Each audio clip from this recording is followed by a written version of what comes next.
things. We're doing things. Maria said you're constantly in survival mode. Facts. Facts. Q, love you, appreciate you. Little Lamb said woman in England got off a murder case because she had her period. That's crazy, bro. Mitigate your own bodily autonomy, bro. You know what I'm saying? Mitigate your biological shit. Jake Tim said, yo, JD, thank you and Jax for being the only family I have. Jake, we love you, bro. Welcome to the family. We love you, man. Yeah, yo, Mitch just brought something up. Mitch Mitchell said, we got over 700 people watching and 200 likes. We got 800 people watching and 200 likes. Y'all don't like me? Y'all hate me or something? I don't know. I don't understand. Mag, I love you too. Homie, appreciate you. JD, talk about the CEO of Abercrombie for sex trafficking. We did that last night, Priscilla, when we were going after Ashton. Because, you know, it turns out Ashton, every major sex assault scandal that's been going on, Danny Masterson, Danny Abercrombie, who had ties to all of that? What was the common denominator in all of that? Ashton Kutcher, bro. Ashton Kutcher. Pretty crazy, but we were talking about that last night. Is YT bought it out? Usually, bro. Usually. Did you see that in Ireland an 8-year-old is missing 2 years? No, I did not. That's crazy. Caleb Turner said he's been meaning to comment for a while. Thank you for commenting. We appreciate you being here, homeboy. Hell yeah, big love and respect to you. I'm actually going to switch to being able to read over here because I'm not using my source material anymore, and I can see you guys bigger. Tom said, JD, you should look into the Hannibal the Cannibal in the UK. The woke are saying he should be killed as he is killing inmates. He's a child essay survivor. Can you guess what inmates he's killing? Oh man, I'm screenshotting that and checking that out. Oh hell yeah! Cookie said, JD, where are you from? Prison? I'm from prison, dog. No, I'm just kidding. I grew up down in California, moved to Oregon, then left as a fugitive of Oregon, went out to the state of Florida. The great state of Florida treated me well. That's where I got clean and sober and changed my life and turned my shit around. And now I'm back in the state of Oregon so that I can take care of my parents as they move on into their twilight years. Yeah, so that's basically the rundown. That's the gig, homie. That's the gig on the OG. Backwoods Templar, what's up, homie? I feel like them going out on a shopping spree was them celebrating what they were going through was done. You're the best, JD. You know what? And that's what I'm saying. How y'all doing tonight? It's off-putting to people, bro. When people see that somebody just like brutally slaughtered their dad and their mom, and then they take the money and they start buying shit, people are gonna, you know, especially back then. So this happened in '89, and then the trial was in the early '90s. You know, and people didn't have as much education on trauma.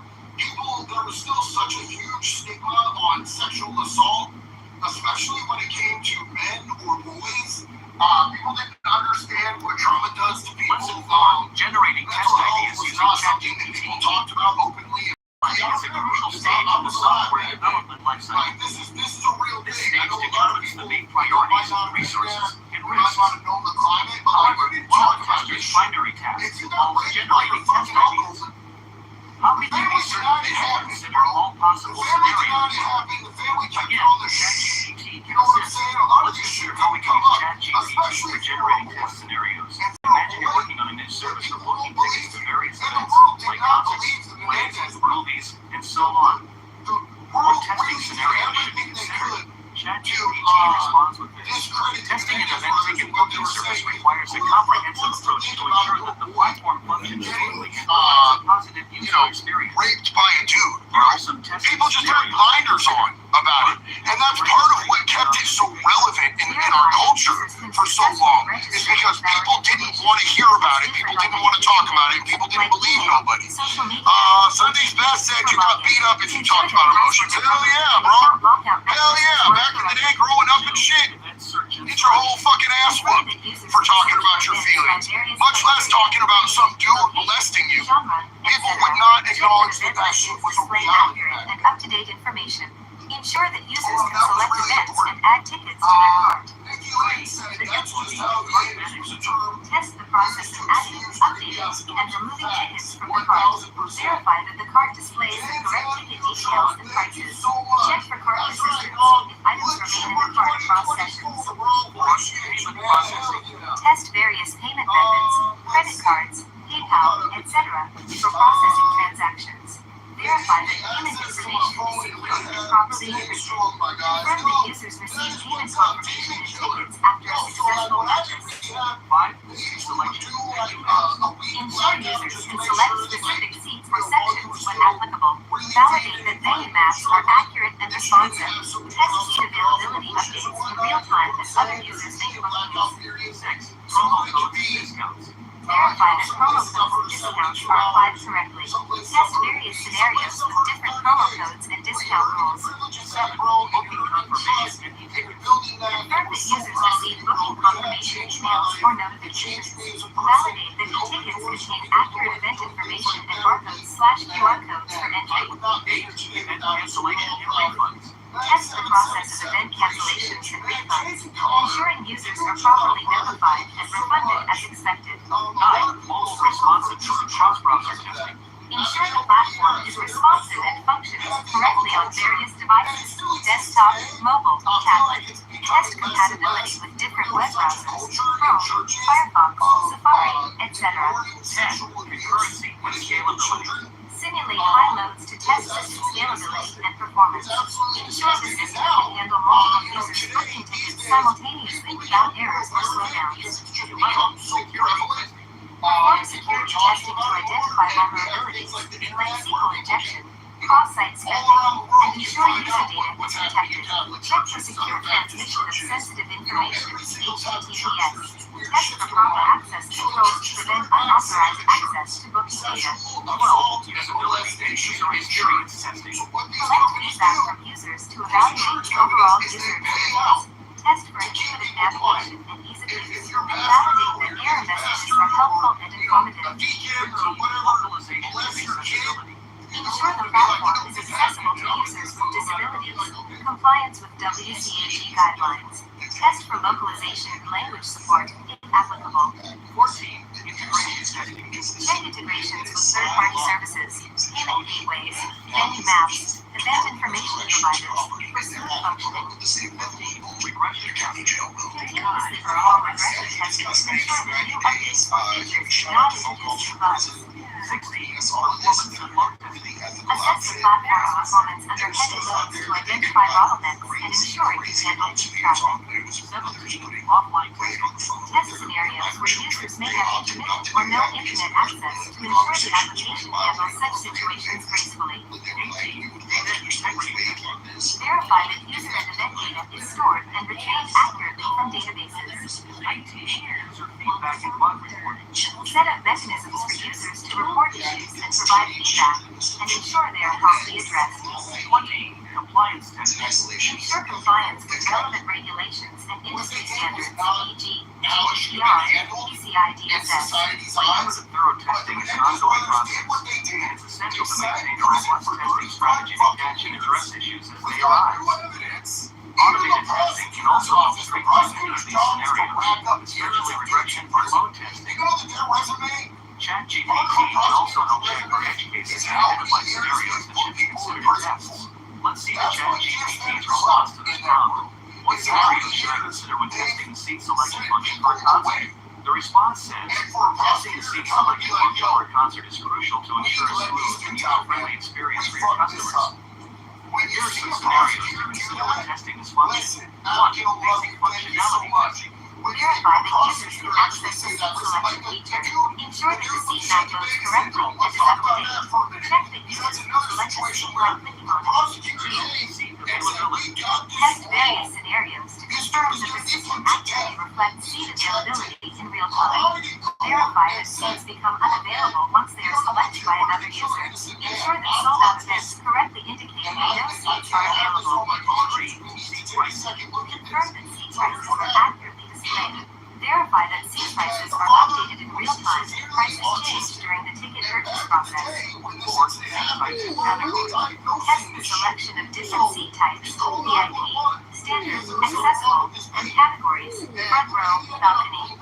Ensure that users can easily differentiate between different seat types and categories.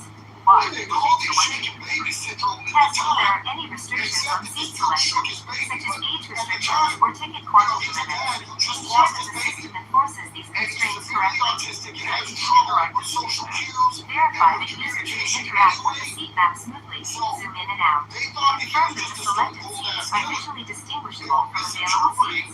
7. Check that users can view seat details, such as row and seat numbers, proximity to the stage, and any special features, for example, obstructed view. Ensure that seat information is accurate and up-to-date. Seat reservation and timeout. Test the reservation system to see if users can reserve seats and if there is a timeout mechanism. Verify that users receive clear notifications about the reservation status and duration. 9. Release. Confirm that seats are released if the user abandons the booking process or if the reservation times out. Testify. Error. Test for error scenarios, such as network issues, server errors, or invalid inputs. Ensure that error messages are user-friendly and informative. Mobile response. Test the seat selection function on different devices and browsers to ensure it is responsive and works well on mobile phones and tablets. 12. Performance. It's not their job to Assess ever the get system's fault. performance by simulating heavy user traffic and ensuring it can handle a large number of concurrent users without crashing or slowing down significantly. They're still out there saying it. Security. Verify that there are no security vulnerabilities, such as the ability to select seats that have not been released or manipulate pricing information. Gather feedback from testers about the overall user experience, including the ease of use, clarity of instructions, and any potential pain points. 15. Accessibility.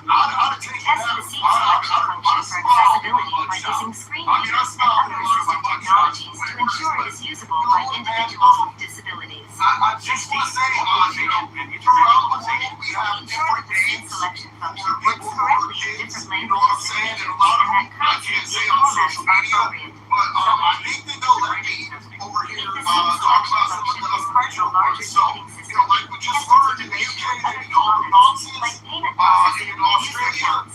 they call them rock spiders. They all Conduct told load me why testing they to call them assess rock how the spiders. system That's performs under heavy absolutely loads crazy. and ensure that it can handle peak demand during popular concert sales. By thoroughly testing the seat selection function in these scenarios, you can help ensure a seamless and enjoyable experience for users while minimizing the risk of technical issues during the ticket booking process. What is wrong with Texas not Also listening comes to in handy in terms of resilient scenarios. They don't want to admit they're Once wrong. asked at what resilient testing scenarios you can consider for our ticket If they booking admit that service, they're wrong, that's why when ChatGPT responds with, resilience testing is an important aspect of people like ensuring the prosecutors start reliability saying and that we availability fucked of our up and we ticket got booking something wrong, service. we need to It listen, involves bro. simulating We need adverse to listen. conditions to assess Jeremy, how well what's your any system idea can withstand you and for recover an from address failures. to send those shirts? Here are some resilience testing scenarios you should consider for your ticket I'll booking check service. that, old boy. Appreciate you. Driving One spike love, testing. man. Simulate a sudden increase in traffic, such as a surge in ticket bookings due to a popular event announcement. Can This somebody will help explain you to us determine if your about system can handle a sudden influx of users without crashing or slowing down significantly. 2. Load testing. Gradually increase the load on your system to identify its maximum capacity. This will help you understand at what point your service starts to degrade in terms of response times and throughput. 3. Failover testing. Test the failover mechanisms in your infrastructure. Simulate the failure of one or more servers, databases, or components to ensure that your service can seamlessly switch to backup resources. 4. Database failure testing. Simulate database outages or slowdowns to evaluate how your system handles these situations. Ensure that it can recover gracefully when the database becomes available again. 5. Network failure testing. Introduce network latency, packet loss, or network partitioning to mimic real-world networking issues. Verify that your service can continue to function or degrade gracefully during such conditions. 6. Dependency failure testing. Identify critical dependencies, such as payment gateways or external APIs, and simulate their unavailability or erratic behavior. Ensure that your service can handle these failures without crashing. 7. Resource exhaustion testing. Gradually increase resource consumption, CPU, memory, disk space,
spun up and retired correctly. 12. Data recovery testing. Simulate data corruption or loss scenarios and test your data recovery mechanisms. Ensure that backups are accessible and can be restored without significant downtime. 13. Security attack testing. Perform security testing to identify vulnerabilities and weaknesses in your system security.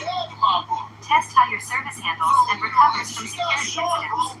14. Failback testing. After a failure has been resolved, test the process of switching back to the primary systems to ensure that it occurs smoothly. 15. Cross data center failover testing. If your service spans multiple data centers or cloud regions, test the failover mechanisms between them to ensure high availability. 16. Communication failures testing.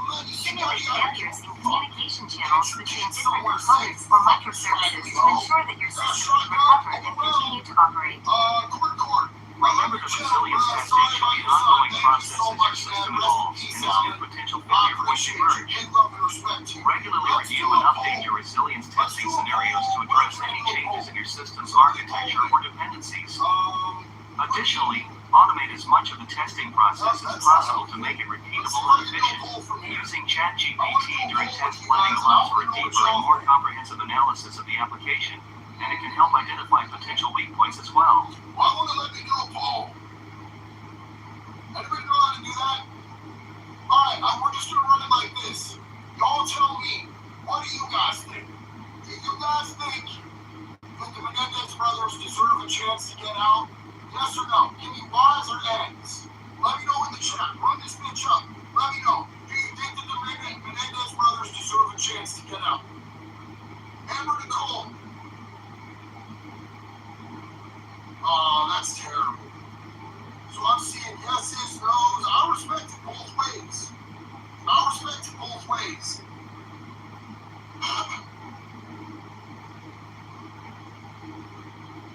What is you were a break dancer back in the 90s? True or false? No, I've never been good at dancing. I'm worse than Ray Gun on her worst day, bro. It says it right here. You see this tattoo? It says, I can't dance. When whiskey hits me, I think I can dance, but I cannot dance. I was not a break dancer. So the overwhelming majority of you people are saying that you think that they deserve a chance to get out. Zachary Highcock, I love you and your wife, man. Thank you guys. I appreciate you.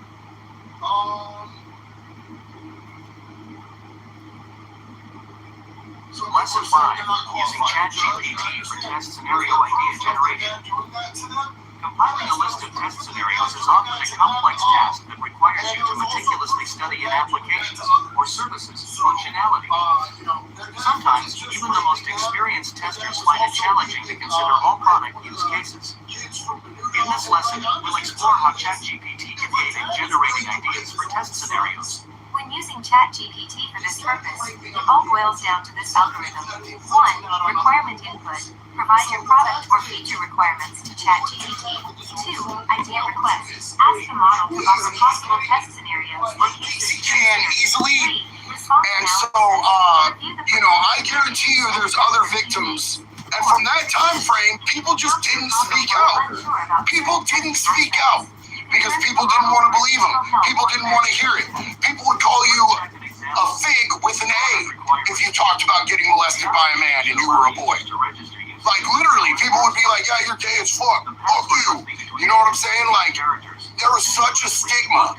So there's so much behind that. I'm sure there's other victims out there besides just his sons and the kid from Menudo. So, Archangel Michael George Akbar. Bro, the worst part is when they arrest them, the kids always ask for their mother, even if they're... Valid registration. Verifying that a user can successfully register with a valid email and password meaning specifying Mother was responsible. Bro, kids just including at least one digit in one upper want their mom when they don't feel safe, bro. You know what I'm saying? Most kids want their mom when they don't feel safe. A lot of people, the way it's supposed to work with the mom is she's supposed to be the nurturer and the safety. You know what I'm saying? Like the traditional rules, and I know that it's the year 2024 and gender rules and blah blah blah blah blah. Bro, I don't shut the fuck up, bro. Like A mother is supposed to be the nurturer. The father is supposed to be somebody who gives you guidance and teaches you to stand strong. And, you know, a lot of the times the mother or the father end up doing both jobs because one or the other isn't there. You know what I'm saying? I've stood on both sides of that line. You know, there was a time when I was in prison and my son's mom had to be both roles. And, you know, there was a time when I got out of prison where, you know, my son was with me for years and he didn't even talk to his mom. And I had to play both roles. And it's better if they can get both. You know what I'm saying? Backwoods Templar said, or they call you a lying attention seeker, sadly. That's a huge thing too. We be doing that right now still. That's a huge one. Clout chaser. You just want clout for talking about a dude raping you. The fuck? Amber Nicole. Kitty said when they were bad, they needed to be punished. Disgusting. You know, using sexual assault as a punishment, using abuse, child abuse as a punishment is insane. I got spanked when I was a kid. I don't know about y'all. Yo, love you, Tiger, but I got spanked when I was a kid. Full on rod, bro. You know what I'm saying? Like, bend over, you're getting the rod. Did y'all get raised like that? How many people got spanked when they were a kid? How many people in the chat? Give me a Y or an A. I want to know. I got... But like, here's the thing. Measure the registration process time under different level of guidance, not out of anger. My dad spanked me out of anger once. He did that shit once, and he apologized, and he explained to me the fucking difference, and he told me what he did was wrong, and he was sincere about it. He said, I was wrong in the way that I did that. That wasn't out of love. That was out of anger. And I understand. I was a little shit, bro. I get it. I harbor no resentments. My parents tried the absolute best to deal with a little ADHD kid who was wilding all the way the fuck out because he got molested and he didn't know how to talk about it, bro. No parent comes equipped knowing how to deal with that shit. I completely and totally understand. I've never ever spanked my kids. I've never spanked a single kid. I got spanked like a motherfucker. I was on the H&L. I was on a whole different level. You know what I'm saying? But that's different than abuse, in my opinion. Tylenol RX. How do I contact you about a baby killer about to get out of prison? He's in my local area. Hit me up on Insta, bro, and don't say anything crazy online. Them alphabet people still watch my shit, dog. I'm on all sorts of federal watch lists, so don't say nothing too crazy, old boy. Love you, bro. I got spanked by teachers and strangers. That's the thing, Detnees.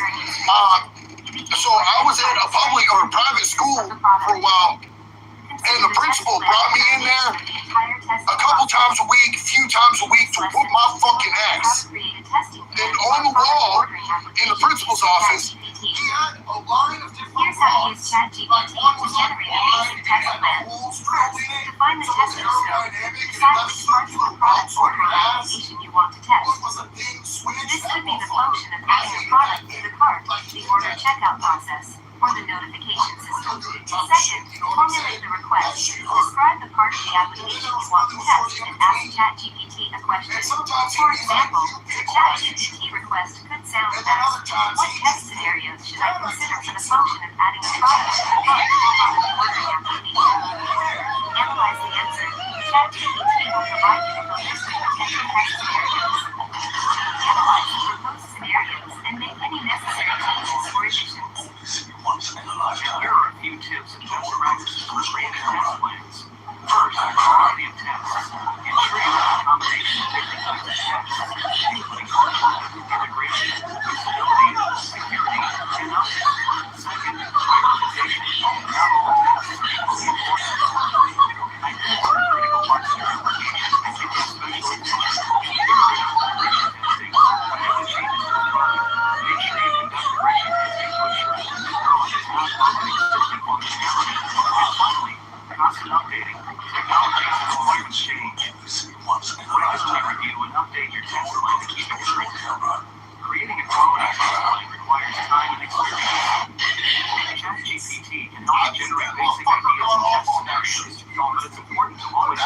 crazy shit was in the 80s, specific bro. product and its That's how it was specifications. in the 80s. Happy And people, testing. these kids, these iPad kids, Now it's time to feel like practice. you traumatized and Please victimized return them if you take away their iPad for an hour.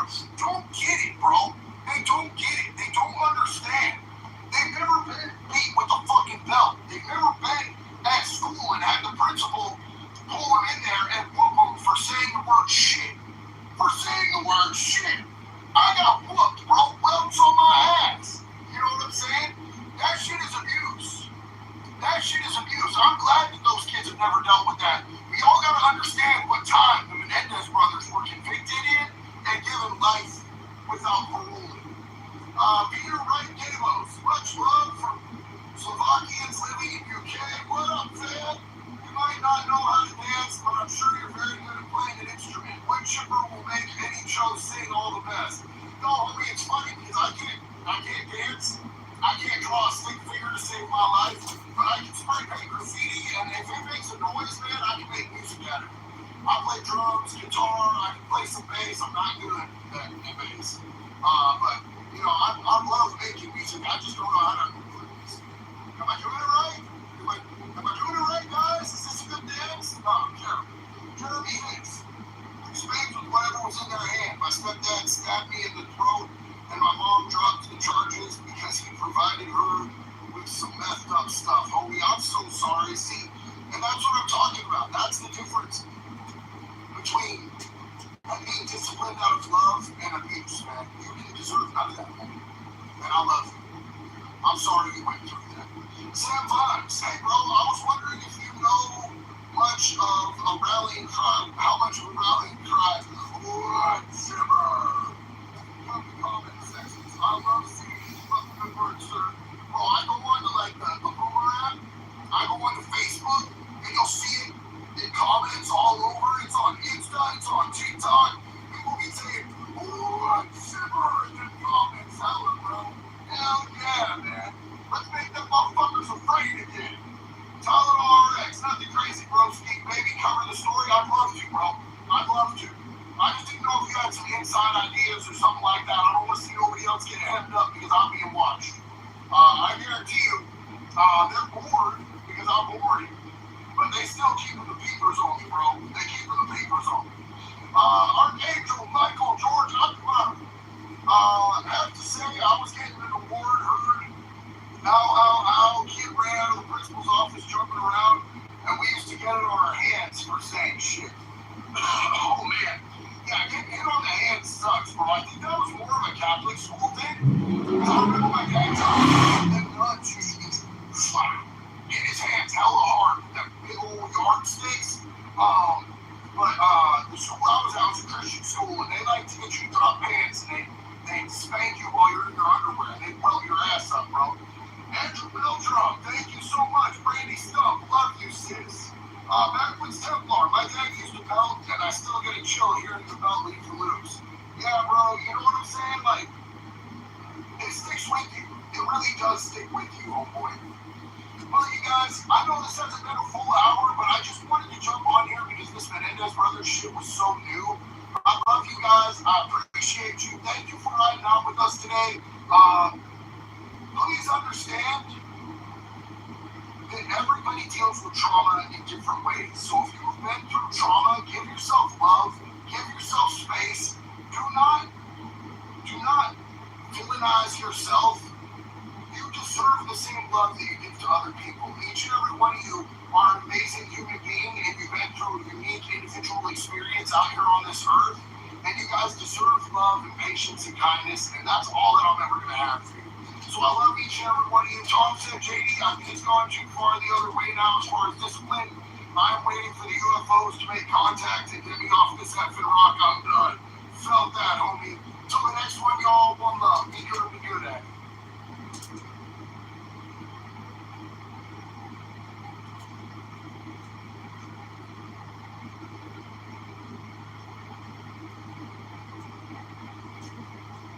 Understand the disease of addiction, but if you are out there trapping, if you are out there and any of your addiction blows back on you, what's cracking? If you're out there trafficking poison in your community, this is the way from everyone.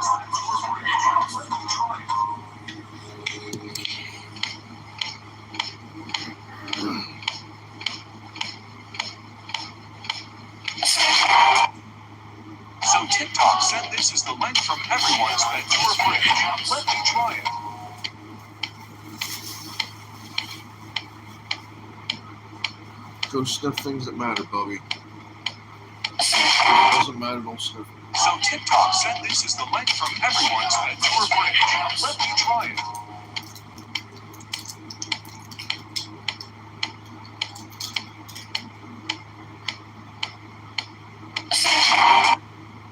So TikTok said this is the link from everyone's that tour bridge. Let me try it.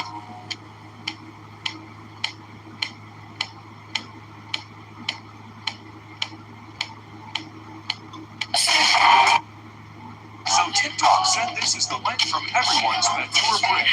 Let me try it.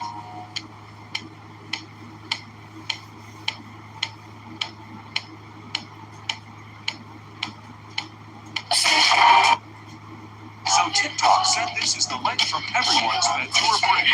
Let me try it. What's for dinner tonight, Bubby Dub? What's for dinner tonight? So TikTok said this is the link from everyone's that tour bridge. Let me try it.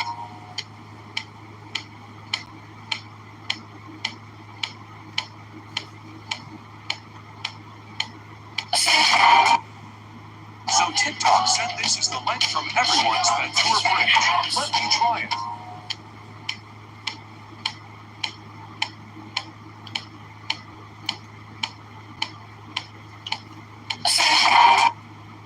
So TikTok said this is the link from everyone's that tour bridge. Let me try it. Go sniff things that matter, Bubby. Everybody do homework, Bubby. Go. Get Scramscat Street, Scramscat Street. So TikTok said this is the link from everyone's that tour bridge. Let me try it.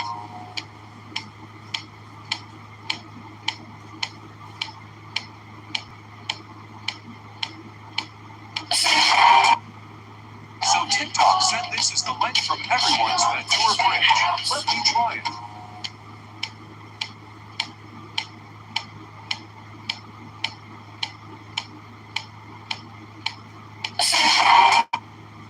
So TikTok said this is the link from everyone's that tour bridge. Let me try it.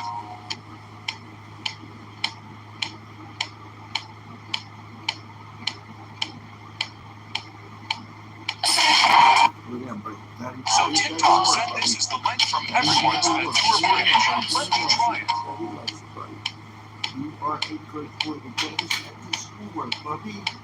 Daddy's got your schoolwork. Bubby. So TikTok said this is the link from everyone's that tour bridge. Let me try it.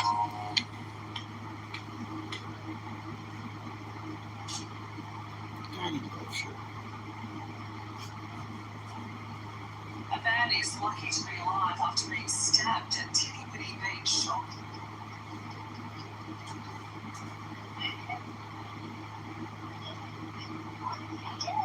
Tinnywitty Beach.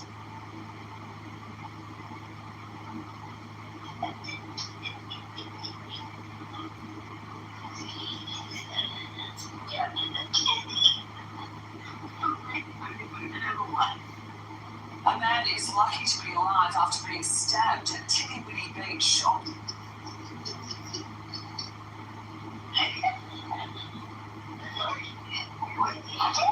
Tinnywitty Beach.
Because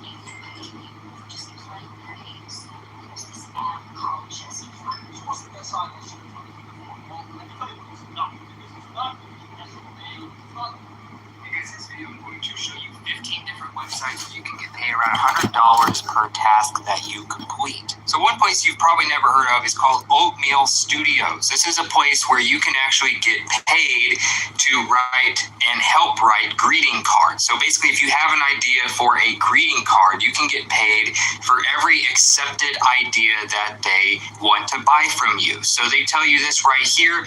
They tell you that you get $100 per purchased idea here. So they want you to basically make things that are humorous, usually that appeal to a wide range of ages and interests. Because in this video, I'm going to show you 15 different websites where you can get paid around $100 per task that you complete. So one place you've probably never heard of is called Oatmeal Studios. This is a place where you can actually get paid to write and help write greeting cards. So basically, if you have an idea for a greeting card, you can get paid for every accepted idea that they want to buy from you. So they tell you this right here. They tell you that you get $100 per purchased idea here. So they want you to basically make things that are humorous, usually that appeal to a wide range of ages and interests. They will reject the following, which would be puns, gross ideas, mean ideas, lengthy poetry, or something like that. Maybe even narrowly focused ideas. So if you have some great ideas you think would be funny, that appeals to kind of the masses, you can actually get paid to submit greeting card ideas, and it's $100 for each one that gets purchased here. So next you have a company called Motley Fool. Motley Fool is a major company that basically has content online about stock trading and investing. They actually accept people to be freelancers, and instead of paying you by the hour, they will pay you around $100 to $200 for each piece of content that you submit to them and get approved. So sometimes they accept videos, sometimes they accept writing, like articles. So right now they have like a freelance writer and stock analyst positions available where you can actually get paid $140 per article that you submit here. So this is something where, again, they don't pay you by the hour, they pay you by the article, and it fits right what we're looking for at $100 or more per task. So this is only 600 to 800 words. Another nice thing about them is they actually accept fairly short articles here. And I've also seen them, if you've seen some of my past videos and past blog posts, they've also had times where they accepted videos that you could do on different types of investments and stocks and those types of things. So for this, what they actually want you to do is, again, just write insightful stock analysis articles of 600 to 800 words, cover companies across various sectors in investments, which could be tech, electric vehicles, drilling, healthcare. Write and publish a minimum of 20 articles per month. So they do have kind of a quota here. Use the article level data your editors provide to pursue the most profitable article topics and angles. Use proven SEO and file your articles in a full created content management system. So required experience here, a driving passion for stocks. You're skilled as a writer and an analyst. You have a strong understanding of their investment philosophy here at Motley Fool. You have experience writing about financial topics. You have the ability to write in the foolish tone. So you might want to go and read some of their articles before you submit, and then you are awesome. So that's what they're looking for, $140 per article here. So another place to check, which actually it depends on when you check, it's going to be Appen. Appen has a page called CrowdGen, which actually is a page where they have all sorts of listings for jobs that you can do as a contractor. So many of these, they either pay by the hour or they pay by the project.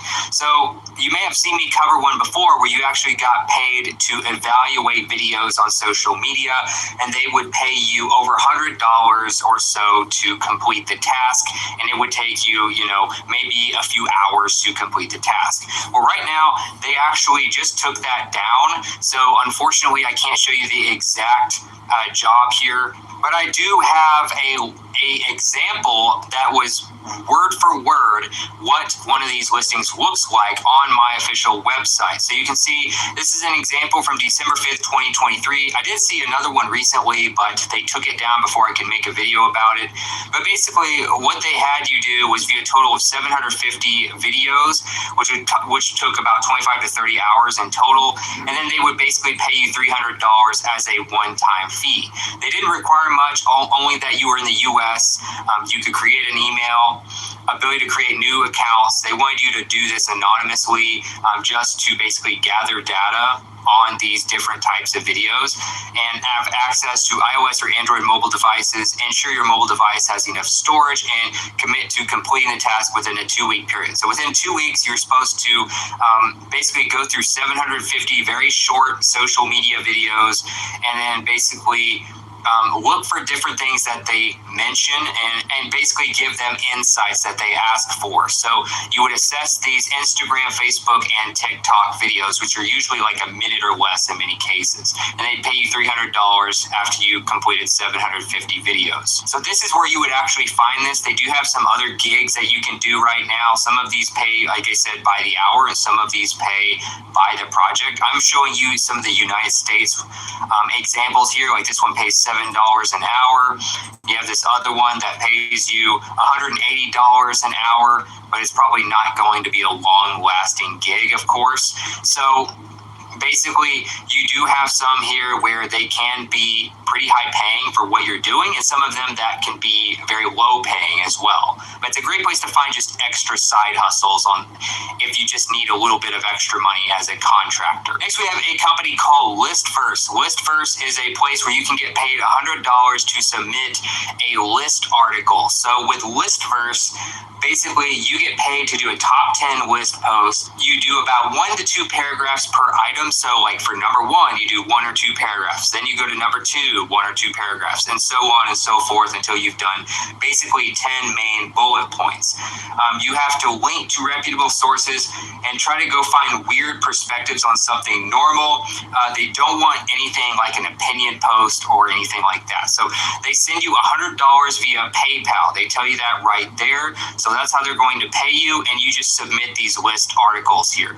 So you can see some examples here of like 10 ridiculous celebrity items people have paid money for, 10 uplifting stories to get you through the week, and those types of things, just as random examples. So I would recommend reading through a few of these list posts on listfirst.com before submitting anything, but this is a place where you can just basically create an article and get paid $100 via PayPal for each accepted article. You also have something called Find Focus Groups. This is a place where you can get paid to take part in, as you can guess, focus groups. This is very similar to taking surveys, except these actually pay quite a bit better than a typical survey does. So these basically pay you $100 to $200, sometimes more for each one that you complete.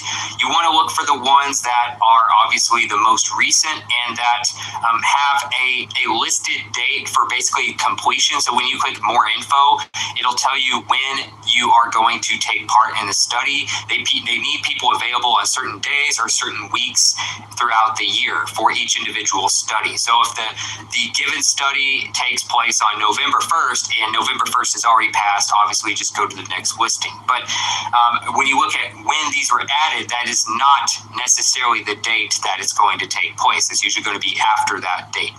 So many of these, as you can see, pay over $100 for different things. They ask you about medications you take, what kind of coffee maker you use, fast food services that you like, and those types of things. There's all sorts of different types of studies on these types of sites. And these are going to have varying levels of detail in terms of, it depends who actually posted it. This is like a job board basically for focus groups. So different companies and different individuals are posting these focus groups. So some of them will be more detailed than others about what you're actually doing and what they're looking for. And then you click the link to apply, and they'll usually have some sort of like form you fill out to apply. But this one, as you can see, is October to November 2024, adults 18 years of age or older. The topic is about medications. It's a 60-minute Zoom call. They pay $125, and you can do it from home, and you don't have to go anywhere. That's another thing you want to look for is If it says nationwide, that usually means you can do it from home. If it says a specific location, that usually means it's in person. So make sure you look for that under the location. Like this one says Chicago, Illinois. That means you would probably go to a physical location somewhere in Chicago. You also have a similar site called Focus Scope. Focus Scope is a place where you have a community of people who basically take part in focus groups as well, many of which pay $100 or more. So basically, if you were to go to their Facebook page, they would tell you what they've been posting recently. They are not as active as some of the others. I would say some of the others have more listings. I'm going to show you a few more. But Focus Scope is another one to just check out and maybe keep tabs on. For instance, they had one that was upcoming, but this was back in September, so it's already passed. So this is one where you might find, one a month or two a month or something like that when they post. And sometimes they may go a whole month without posting a new one. But for instance, they had one that had to do with cars, and it was a web-based focus group. That means you can do it at home. It would take 90 minutes plus a 30-minute pre-task and pays you $225 plus a $50 extra bonus for the pre-task. So that's just one example. You have one that's for moms, that's 2 hours and pays $150 plus.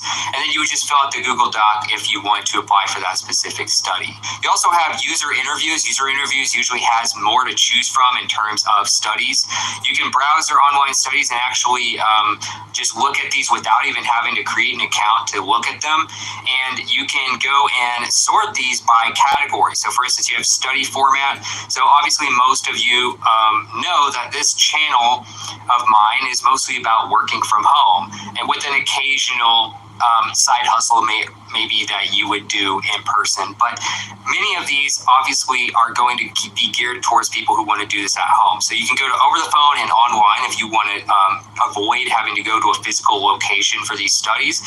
And then you can just see what they have available. So some of these are very short and only pay like $25 or $65. The ones that are an hour or more usually pay $100 plus. I mean, that's kind of just an average across many of these similar sites. Is usually if it's an hour or more of your time, a lot of times they will pay you over $100. So for instance, mobile map app study, what types of mobile apps do you use for maps, I guess, like Google Maps, or do you use another one that's similar? And that's $137 for 60 minutes of your time. So then they'll tell you a little bit more about what you're going to need, the type of device you can do this on, location, all that stuff. They also pay you in many different gift cards. So they give you the option of how you want to collect your payment. You also have one that has like opinions on leisure trips and vacations that takes 90 minutes and pays $115. So you have all sorts of different ones on here, and you'll notice that the study date is right up front. You don't have to actually click on it to see when the study date actually takes place. So many of these, for instance, are going to take place in like mid-November. You also have one that actually allows you to get paid to do studies, which is called Respondent. Respondent is one where they have some mixed reviews, but I've never really had a problem with them myself. Respondent.io actually has usually quite a few listings for these types of studies, and you can see like when they were posted, many of which were posted just today. And so they also will narrow things down based on your demographic. So when you actually sign up, you fill out some demographic information like what you do for a living, your age, whether you're, male, female, etc. And basically they will cater the studies that are available to your demographic, because these studies, they want certain types of people to answer them. They don't just want everybody to do every study. And so you see the payment here. Some of these pay $150 for 90 minutes. You see $100 for 60 minutes, people searching for jobs, for instance. You see some others, like if you're a small business owner with 1 to 5 employees, you get paid $250 for an hour of your time. And so some of these are companies trying to design some software, and they want your opinion. Some of them are just taking market research information and just want to talk to certain types of people that have a certain occupation, those types of things. You also have something a little bit different, which is called user testing. This actually is a site where you get paid to test websites and apps. They used to tell you on the sign-up page here how much they paid for their testing, but they actually took that down for whatever reason when they updated the layout of their website. So if you're looking at user testing, and if you are someone who's actually seen what their previous layout of their website was, they used to say that you could get paid $4 for every 5-minute test, $10 per 20-minute test, and around $30 to $120 per live interview test. So if you did a live interview test, that's a little bit closer to what I would say is like some of these focus group studies, where you sometimes will be talking to someone live. You might be on a Zoom call, you might be doing audio only. They may or may not want you to do video on like a webcam, but those are the ones that can pay you over $100 if you do the live interview test. And obviously this is another one where they want you to fit a certain demographic for certain tests. So certain websites are geared towards a certain niche, and that niche is geared towards a certain demographic. So you will fill out some questionnaires basically, and you will get matched with testing opportunities based on the answers you give to those questions. So some of them might want young people only, some of them might want males only. There's all sorts of different types of tests on here, but it's not something to rely upon. Just like any of these sites, these are all side hustle websites, but it's something that you can use to get paid a little bit of extra money via PayPal. And as far as how fast you get paid, it's usually within about 2 weeks. Another nice thing about this site is they allow you to do this on either Windows, Mac, iOS, or Android. And again, they pay you conveniently via PayPal. Another like focus groups site that has a decent amount of listings throughout the year is watchlab.com. Watchlab actually has a Facebook page as well, like some of the others, where you would basically get to see which of their posts are updated these days, like what they are posting lately as far as studies. So for instance, they had one on October 7th that has to do with people in Orange County, California, which has to do with housing, and it's up to $200. So obviously that's not going to apply to as many people. You have some people in the Dallas area who can do an in-home market research study on shopping, which pays $325. You have some that are in like multiple cities, but still may require you to live near those cities. Remote market research study on groceries. So for instance, if you were to click on that one, that's going to ask you about groceries. They say all genders 21 to 54 years of age or older. They'll tell you the dates available. Obviously those dates are in the past now, so you wouldn't want to sign up for this because it's already over. They tell you if it's virtual or not. They even have virtual ones where you have to be in a certain city, so that's interesting. A lot of times if it's virtual, they say nationwide, but for these they tell you it takes 90 minutes and pays up to $200. So that's just an example of what one of these looks like. I actually like the layout and the detail that they give you here. Sometimes the detail is hit and miss on some of the other sites, but WatchLab's pretty consistent with giving you all the details up front. Next we have a website called Envato, or they have basically Tuts Plus. Tuts Plus is basically all sorts of tutorials for coding, and you can actually get paid to submit tutorials of your own and do that as kind of a side hustle. So for instance, you'll see all sorts of different tutorials for like coding in Python or JavaScript or doing some sort of animation. So you would go to the authors page where you write for Tuts Plus is what they call it here. So to be an author here, basically you write about different topics that they accept, which has to do usually with something like web development or something like that. Any type of coding usually, which includes PHP, Ruby, server-side JavaScript, HTML5, and much more. So they pay basically $100 per quick tip tutorial and $250 for a regular tutorial, which is a little bit longer and more detailed. They say they even accept more than one per month. They have some authors who they say bill them $700+ per month for high quality tutorials. So if you're good at coding, you can check out the writing page for Tuts Plus. We also have a site that's dedicated to freelance writing and actually getting paid to write, which is at makealivingwriting.com. So this is a website that attracts a group of people who are trying to, as you can tell, make a living writing or make money writing, maybe even as a side hustle. So it attracts, professional writers and freelance writers of all sorts here, and they basically help you earn a living doing that. So they actually have a submissions page where you can get paid $150 to $230 for a guest post. So obviously they pay very well here. It's a great place to find find, something on the side if you have skills as a writer. Obviously, if you don't have writing skills, go on to one of the other options on this list. But if you do,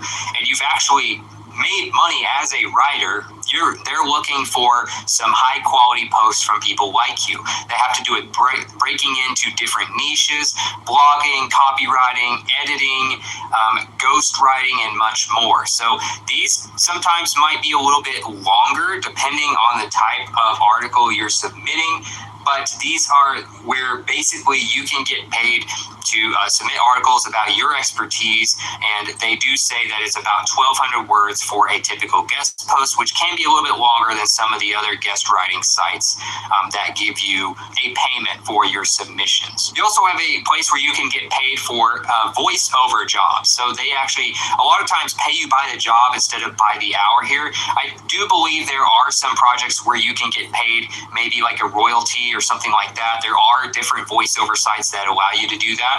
But at voices.com, they have lots of different types of jobs where you can work for individuals or businesses, or sometimes you can just do like advertising. So you have animation, e-learning, podcasting, audiobook, stuff like that, which is kind of the more artistic style. And then you have more corporate style, which is you have all sorts of things that have to do with ads, like online ads, television ads, radio ads. And so you can get paid to do all sorts of different types of voiceover work. So if you have maybe a really distinctive or clear speaking voice, like you sound like you belong, as an announcer or as somebody who's really good at reading, like maybe you sound like a good narrator and you have a voice like that, great. You can do all sorts of jobs like broadcast ad type jobs. If you are someone who's very good at throwing your voice and playing like a character, or maybe you're good at impersonations, that would be great for like a non-broadcast job. So like for non-broadcast jobs, you're talking about podcasts, video game characters, e-learning, YouTube videos, those types of things. Many of these pay up to $2,500 or so, or as little as $500 to $200 for what could be a few seconds or even maybe an hour or two of speaking. So you're basically reading a script in many cases. And then broadcast jobs, it's kind of similar, but you're actually doing paid media, which is advertising for all sorts of businesses. So this could be local, regional, national, or sometimes even worldwide if you go into online ads. But you'll notice that even the cheapest ones on here are as low as $250, but then it all goes up from there. They could be a few $1,000s for each gig. Next, you have a site called TextBroker. TextBroker is great if you have writing skills. This doesn't necessarily have to be kind of like make a living writing, where you basically have to have writing skills and you have to be able to write articles that are 1,200 words long that have to do with how you can make money writing. This can be for all sorts of different projects, for all sorts of different companies. You're basically a freelance writer. You have writing skills, but you're gonna have a lot of different types of projects. A lot of different types of articles are going to be created here because you're gonna have different types of clients. You may not have the same clients over and over. So at TextBroker, you can basically get paid to write content, and they have three main ways you can do this. You have open orders, which basically pays you by the quality of your work, which is up to 5-star quality and 5.5 cents per word. They have direct order, which allows you to actually set your own pay rate. This is going to be best if you kind of have a portfolio and a reputation that you've built up where you can demand a certain pay rate based on your skill. And then team orders, you can sign up for different teams, and each team is going to have a set pay rate per word for each team. And they all have minimums usually as well. So if you were to do, say, open order, they have a calculator here. It says if you were to let's say you did a 2,300 word article, just as a random example, you could get paid $126.50 for a 2,300 word article. So there are sites out there I've shown you that pay more per word than they do here. But again, you have other options as well where you could also set your own pay rate and also join other groups that have higher pay rates as well. But this is just for open orders only. Again, that's just one of the three main ways that you can get paid here. And last but not least, we have something called We Go Look. We Go Look is a place where you can actually get paid by the gig here. Now, We Go Look has a variance in pay, and this is something where you could potentially get paid $100 for a gig, allegedly, according to reviews, but it's not always common. So this is one I kind of waited to the end. This is something that's like, if you really want to try it, great. If you're okay with making a little less than $100 per gig, great. This is also going to require you to leave the house. So again, because of all these factors, I just kind of threw this in here more as a bonus than anything. But you do have other gigs where they could pay more. It's just that they're going to require some sort of certification. So I'm telling you right now, if you were to do the most basic gig here, which is called a looker, where you perform basic inspections that involve basically using the official We Go Look app to take pictures and videos of what could be cars, motorcycles, RVs, heavy equipment, notice delivery, product recalls, and more. These are going to pay on average usually more like $15 to $25 or $15 to $30 per gig on average, again, but the full range could be anywhere from $15 to $200 per job, apparently. But the looker notary, which if you have a notary license, a roof inspector, if you're an experienced professional in that area, or if you're an experienced interior or exterior inspector, these are some other gigs you could do here where you could get paid significantly more. So again, you aren't limited to just being a looker here. And so you can see right here the official app where you have a 4.2 out of 5-star rating, 100,000 plus downloads, where they'll have these different gigs that you complete. You manage your profile and your payments and everything through the app, which is obviously a very convenient way to do things. Again, you'll have to drive to the location, take pictures or videos of whatever it is, whatever the equipment or automobile or whatever it is that you're taking pictures of or videos of, and then you submit everything and get paid. So this is going to be best probably if you live near a major city. So hopefully this was helpful. Don't forget to subscribe and click the notification bell if you want more daily work from home opportunities like these. If this was helpful, please click the like button so I know what types of content you prefer, and I'll see you in the next video. Breakfast is free? Yeah, school breakfast is free. Every day for every kid. No signups, no hassle. Make mornings brighter with free school breakfast. Available at participating schools. This institution is an equal opportunity provider. Paid for with Pennsylvania taxpayer dollars.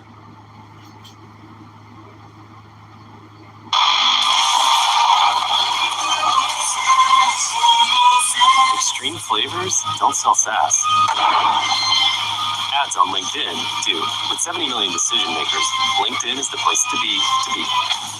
Hey guys, in this video I'm going to show you a few different no interview work from home jobs that you can get that have the potential to pay you $40 per hour. Now the first one we're going to talk about is called ClearVoice. ClearVoice is a place where you're going to need a little bit of writing skill to do this type of work, but it's a great place to find freelance work, and it's a great place to focus on something very specific. A lot of freelance sites you can just kind of go and make a profile and you can do almost anything. With this, it's very geared towards writing specifically. So if you have writing skills, you can check out ClearVoice. And this is a place where you can actually set your own pay rate. So if you look at ClearVoice here, basically there's supposed to be no bidding on any of your jobs here. They actually have you build a profile and then they match you with jobs based on your profile, your expertise, and what the client is looking for. And this can also help you grow your portfolio of successful projects as well, allowing you to get more and more work. So basically, when you join and you do create your portfolio, you create your profile and everything, assignments will match your expertise and your rate. So they save you a lot of time this way. You get to set your own rates. Again, we'll go over a few averages of some other people, but you can set your rate to $40 per hour. You can set it to $50 per hour, whatever you think your time is worth. There are writers out there that charge rates like that. And then you have easy client communication. They have an in-app messaging tool that lets you chat. So it's basically like texting people back and forth. Facebook. You don't have to deal with emails, which can be a very clunky way of communicating with clients. And then you get paid very quickly. I've heard some people say as soon as daily in some scenarios. You also get paid conveniently via PayPal, which is still one of the most popular third-party payment systems. So as far as reviews here, they have a 4.3 out of 5-star rating. 72% of people actually recommend working here to a friend. So they have very good reviews from people who have actually worked here. And if you want to look at what writers have earned on an hourly basis, again, you can set your pay rate to what you want. It may affect what types of jobs you get matched with, but it's nice to know that you don't necessarily have to go around bidding and changing your pay rate to get the right bid, to get the job, like you might have to do on some freelance sites. You can actually kind of stick with your rate. You get matched with jobs. If you're not getting enough jobs, if you don't like the jobs you're getting, you can adjust your pay rate and maybe you can improve those results. But here you have like 3 freelancers who said 20 to 34 an hour. And then you see another one that said 20 to 33, 25 to 46, which is closer to that range we're trying to hit here, 21 to 36. So you'll see all sorts of different ones where a lot of them are hitting somewhere around the mid 30s on the high end, maybe sometimes in the mid 40s. But again, because you get to set your own pay rate, you can hit that $40 per hour. We also have a company you may not realize could pay you a lot. According to reviews, rover.com is a very high paying site in some scenarios, depending on the type of work that you offer. So they are a pet services company. This is a place where you can get paid to do pet sitting, to do dog walking. Usually you're specializing specifically on dogs and cats, which are obviously the 2 most popular types of pets. So when you go here and you go to become a sitter, this is kind of a gig economy type of job. This is something where you think of a gig economy job as usually there is an app that is created to be the middleman between you, who is getting paid to provide a service, and the person who is hiring you to do that service. Usually gig economy type of apps take place with people in the local area. So someone who lives within probably 30 minutes of you is hiring you and people like you to do services in the area, or maybe sometimes even at home. So with this, you actually have the option of working from home if you do the right services. You also get to schedule your own hours, and prices are what you set it to, but we're going to look at some of the averages. The averages are actually very high here for certain types of jobs. So you get to also set size, age, and other pet preferences as well. So for instance, if you want to specialize in only older dogs or only small dogs or cats or whatever, you can set those preferences, maybe even specialize in certain types of care. So you also have $25,000 in vet care reimbursement. If something were to happen, you get reimbursed and you don't have to pay, a bunch out of pocket, or the owner of the animal doesn't have to stress out about, well, what if something happens while the pet is under your care. So you just create a profile like you do with any gig economy job. You set your schedule, your pay rate, and all of that, accept requests in your area, and then you get paid usually within about 2 days. So they pay very fast as well. Now you have 5 different types of gigs that they offer here. One is boarding. You also have dog walking, doggy daycare, house sitting, drop-in visits, and dog training. So this is one of the newest ones, but it's going to require you to be a credentialed trainer. So most people watching this, if they're interested, would probably do one of the top 4. Now, the thing about dog walking and house sitting or drop-in visits, these are probably going to not be at home. You usually have to go to the pet's home in many cases. Occasionally, maybe if you're doing dog walking, they may bring the dog to you. But the main ones that are going to be work from home are doggy daycare and boarding. So doggy daycare is pretty straightforward. All they do is they drop off the dog, or they might do cats as well in your home, and basically you would take care of them throughout the day. It's going to be something, a lot of people who do this will do it while they're at work or while they're at school, and then come pick them up later in the day. Now you also have boarding. Boarding is by far the highest earning. They tell you right here on the official website you can earn 2 times more pay than sitters who don't offer boarding. Boarding is when you board a dog or cat overnight, sometimes maybe even for like multiple days at a time. I would think of this as like they're going to be on a business trip, they're going on vacation, vacation. They're going to be gone for a few days, maybe a few weeks, and you are going to take care of the pet while they are gone. This is by far the highest paying. So if you want to make the most money, you would offer boarding. Now we're going to look at some reviews here and some salaries that people have posted. 3.8 out of 5 stars, 67% recommend working here to a friend. So obviously good ratings here. If you want to look at like hourly pay here, you have dog walking, $17 an hour. Not that great on average. Pet sitting, dog walking, pretty close to like 22 an hour. Pet sitting, pretty close to that. Now, if you scroll down to boarding is where the big money is. They tell you that on the official website, and it also reflects that with the reviews from people who have worked here. According to 12 people who left reviews, the average was $65 an hour. Now, are they doing only boarding? If you're making that much, they're probably offering multiple services and doing them within the same window of time. So they might be doing boarding, walking, and other things as well. Maybe they're even training. It's hard to say, but you can offer a combination of services as well. They say the full range is $49 to $86 per hour with an average of 65. Even on the low end of this range is literally still over that $40 per hour we're trying to hit in this video. Next, we have a company called Voices. Voices is a great place to find work where you can sell voiceover services. Now, voiceover services covers a lot of different things. If you look at the categories at the top here, you get kind of a few examples of what types of voiceover work you could do.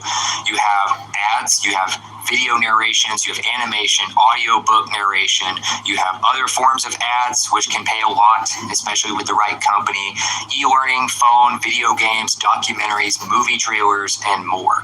So if you look at their types of jobs here, you see these different types of jobs we've kind of been over here. You choose your clients and how you work. You build your business. Obviously, one of the main things I have to let you know about is obviously you're going to need some decent voice equipment, some decent audio equipment, I should say, like maybe an audio interface. That's what I use. An audio interface with a mic, a pop filter, which is this fuzzy thing right here that keeps certain sounds that you make from being overemphasized when you're recording, maybe an arm to put the microphone on, things like that. I actually have the actual tools that I use for audio recording on the little Amazon link where I have a store of all the different products I use for my business. If you want to look at that, you can also look at YouTube reviews for some of the top equipment. But basically, they take care of all the payment systems and everything in here. They help you find jobs here. You just create a profile, upload demos of your voice, of things you can do. You choose memberships, you get discovered, you get hired, you get paid. So as far as something where you have all sorts of different types of work, this is one of the biggest websites in the world for voiceover talent. So as far as pay rates here, so if you look at non-broadcast jobs, this is going to be more like independent type work for small businesses and creators. So videos, e-learning, podcasts, maybe somebody needs you to play a character for a YouTube video or something. This can pay usually on average, so you're looking at like anywhere from 0 to 60 minutes or so. You can see the variance in word count, but many of these projects can pay anywhere from $500 to $2,500 per project, and this can be literally for just reading a few thousand words. And with broadcast jobs, this is kind of the other end. This is the more corporate side of things. This is going to be all sorts of advertisements like TV, radio, and online ads.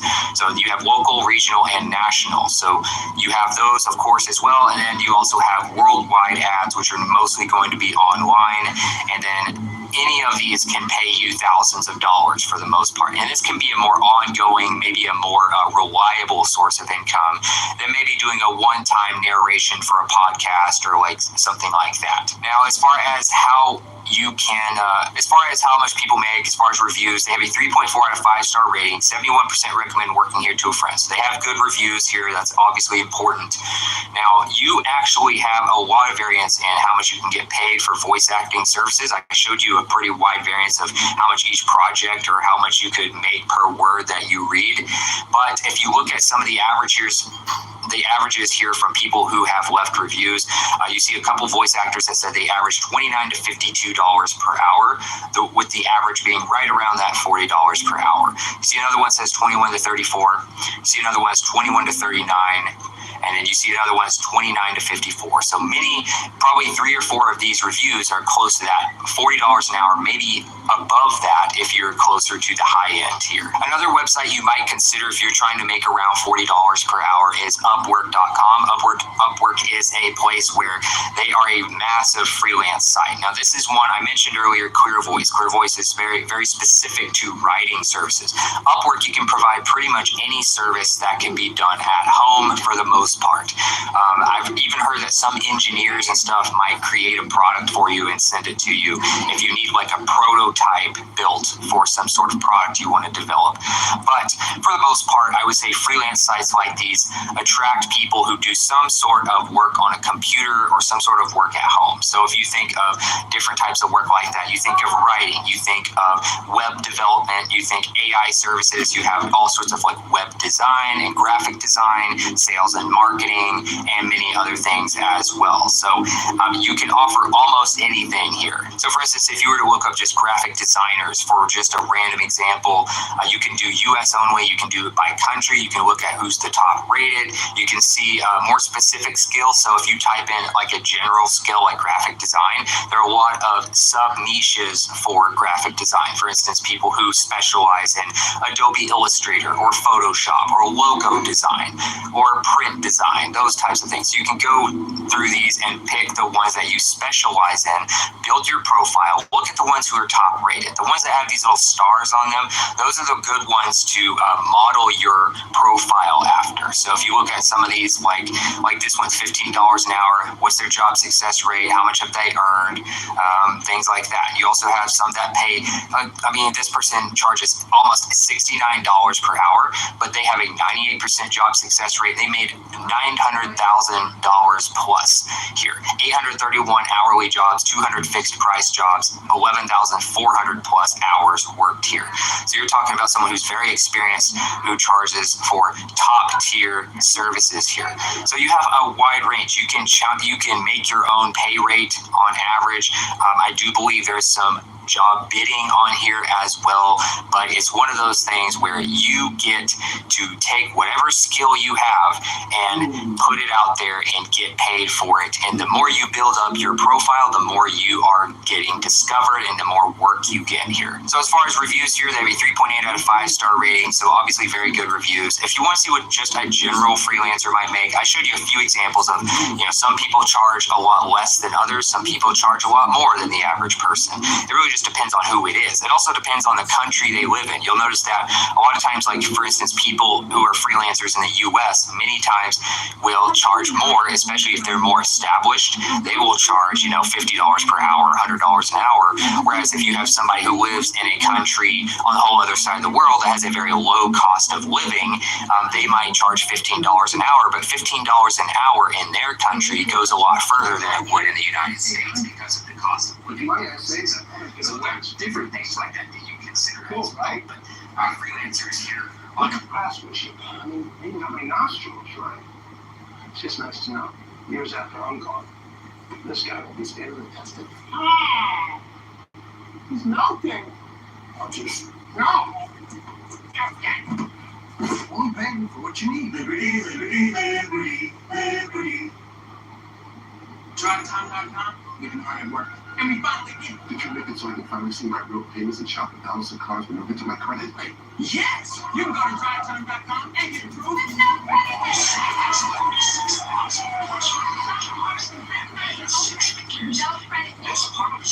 I'm changing my own payments.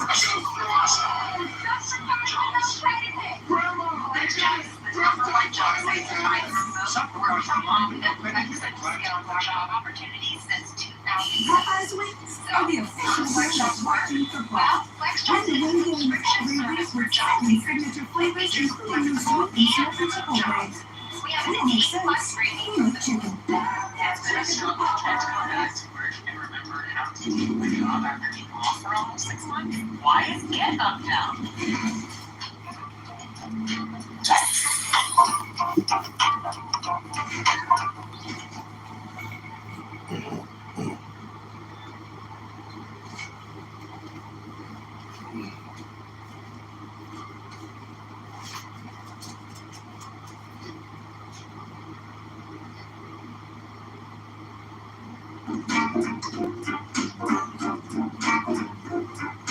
My pull request has successfully been merged. My friends is just quite literally the worst thing ever. Why did you go back to this page?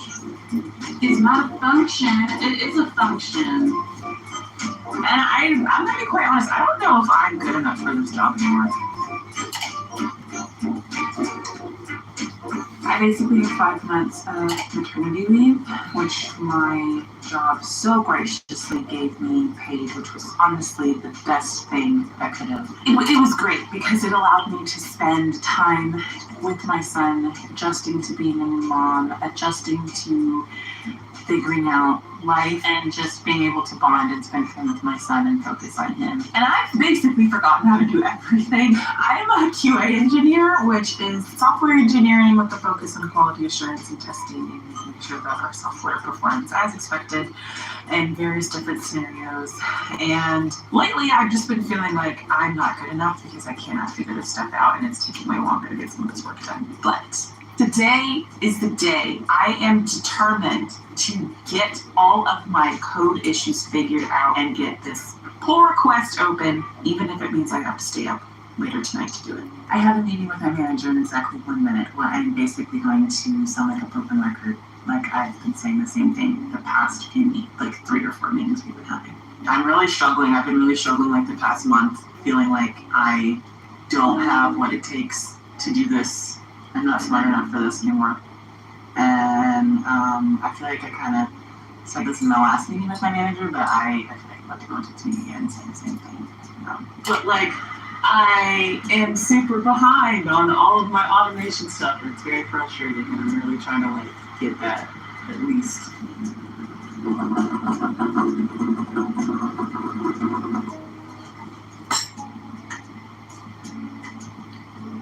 So my manager is also the CTO, and he's just probably been one of the best managers, if not the best manager I've ever had. And he's just been incredibly understanding and patient with me, and just very reassuring. And I don't know, I just feel very fortunate to have him as a manager and to work for the company I've worked for. I've mentioned this before in previous videos, but I can't imagine what my job would look like and what the security of my job would look like if I worked somewhere else after having a baby. I had a baby 8 months ago, and part of me feels like I should have shook back already and be able to be productive, but I've just really been struggling. So yeah. Anyway, I've got a little bit more work to do, and then I am absolutely going to tackle creating a new branch and getting a PR open and approved and merged to update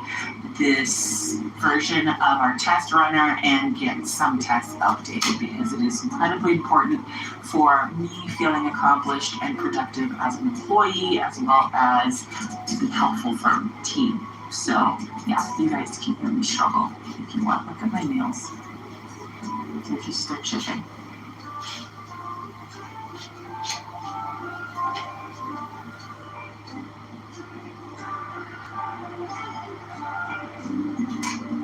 Good morning, guys. It is a new morning. It is a new day. Yesterday was just absolutely unproductive.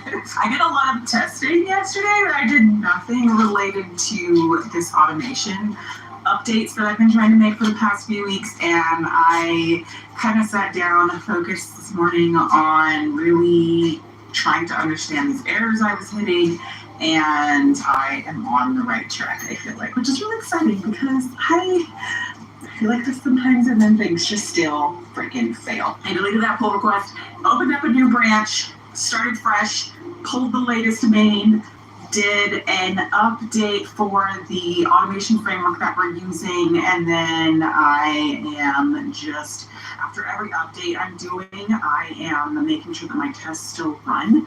And then I'm now implementing those changes. I'm just copy and pasting from PR that I had before and just making those changes and making sure that things are being updated. Feeling very hopeful, guys. I'm feeling very hopeful still. No. Not authorized, all right?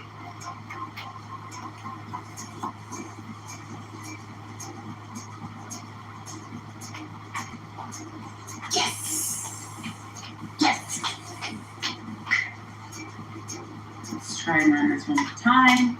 Make sure that works. After deleted all those files. Okay, so now I need to open a PR and then have build tests run against this. All right, let's do it. I was like, do you know like what snow is? So I had to sidetrack what I was doing because we are doing a release tomorrow, and we've got some testing that we need to get through, and I've got to test this release candidate for tomorrow. So I will have to circle back to my automation PR later on this afternoon and finish testing this. This is pretty much higher priority.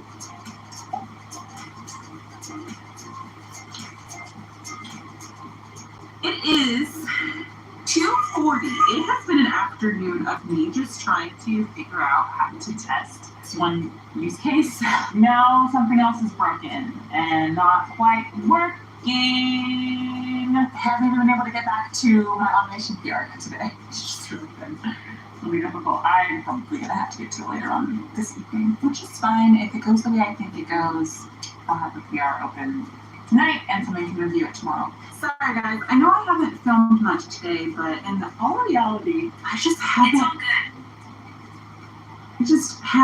done anything different than what I'm currently doing, which is like, I'm just going back and forth with these. This is like basically what a good chunk of my day looks like a lot of the times. It's a lot of debugging, it's a lot of like, why the heck am I getting this error? It's a lot of, now, it's a lot of, why is GitHub down?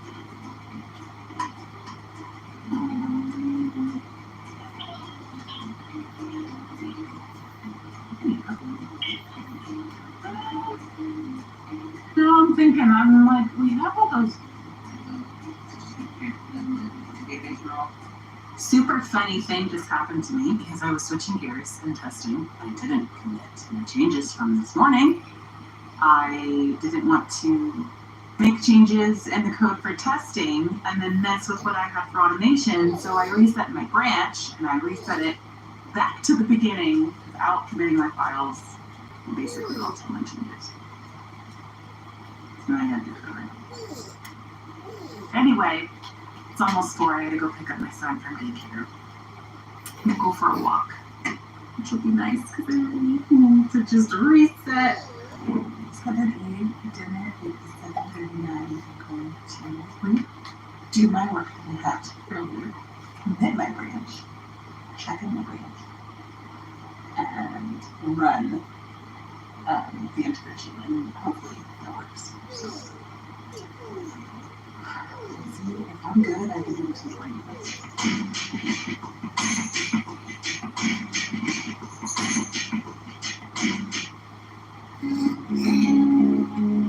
DESP is the Emergency Electrician Support Permit Fund that.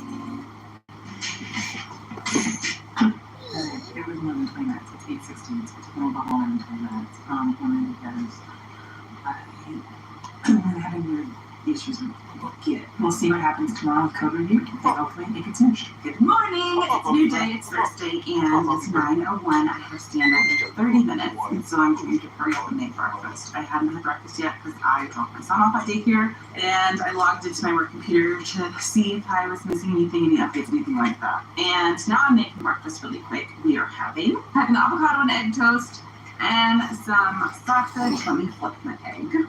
No one has looked at my pull request yet. That's totally fine, but we are doing a release today, which is great. I am triple checking just some stuff in our test environment just to make sure that everything worked fine this morning, and it did, and I'm out of afraid that it's going to be a productive day for work. I'm hoping someone can look at my PR, and maybe I can squeeze in a couple more updates to some test files after it's completed, because I need it merged and into the main code branch before I do any more work. I'm thinking today is going to be a relatively not hectic day, hopefully. I have a bunch of documentation for work I need to update as well, like test cases and just overall testing documentation that I'm super behind on updating. So I'll probably also do that today. A low stress day. We only have one meeting today. And yeah, I'm hoping it's going to be a productive day. So let's get the day started.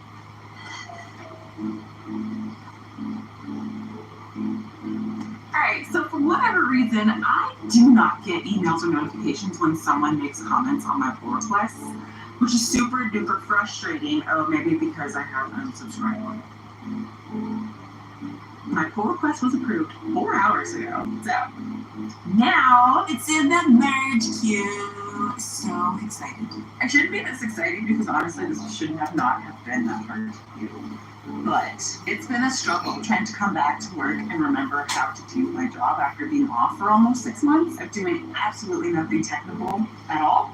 So this was just a really good refresher of how the challenges that you can face as a QA engineer are. Okay, so my pull request has successfully been merged, which means I'm done with that portion. So I'm going to make another pull request by the end of the day. That is my goal. Updating more things based off of that now that that's merged into our main branch. But before I do that, I'm going to double check to see if I have any work I need to be testing right now. Documentation is super easy for me to update. I'll actually do that later on this evening while I'm just hanging out in bed watching TV because it doesn't require a ton of brain power. But being able to automate, I can't do two things at once, so we're going to do that right now. So I'm going to go have a seat and get some work done.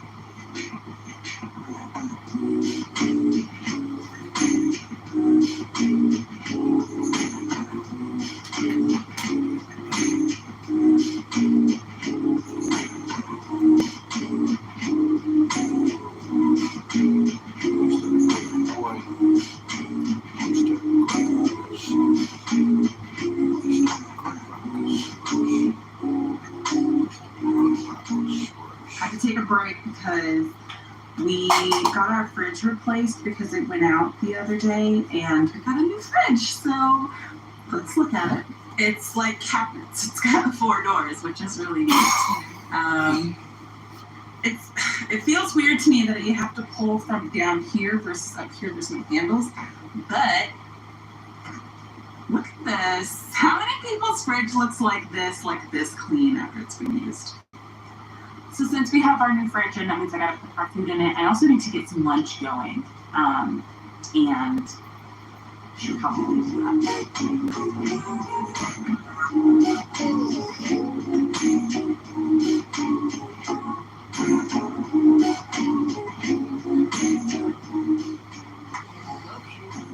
Copy paste. Copy paste. Copy paste.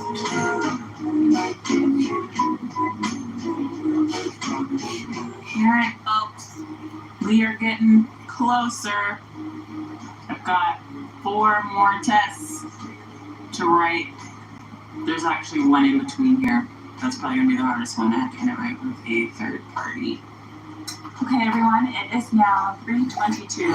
I am still working on the same spec I was working on earlier and having challenges trying to figure out why it thinks this field is empty when it's not empty, it's just disabled. However, I'm going to stop because I have to go pick up my son from daycare in about 15-20 minutes.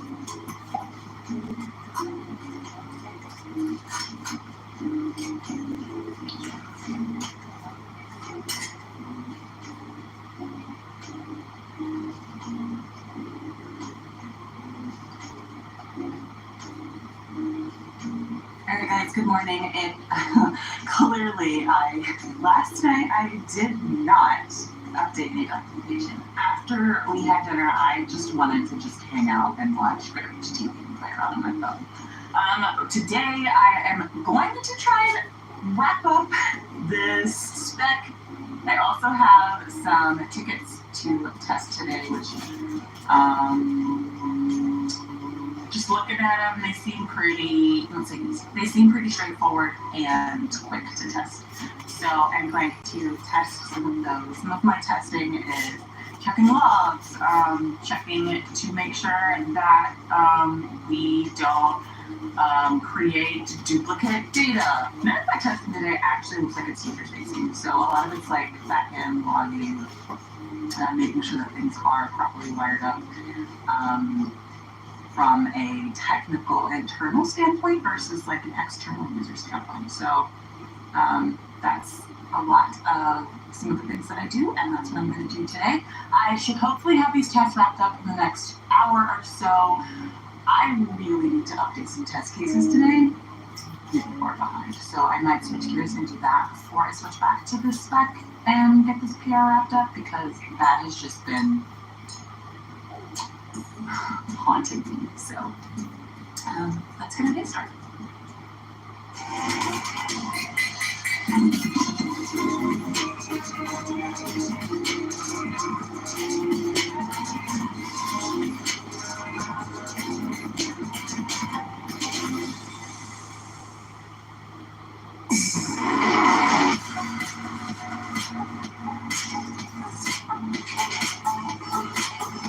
Current owners and lessees are now to monthly with 3,000 purchase balance on most 2024 Cadillac Escalade models.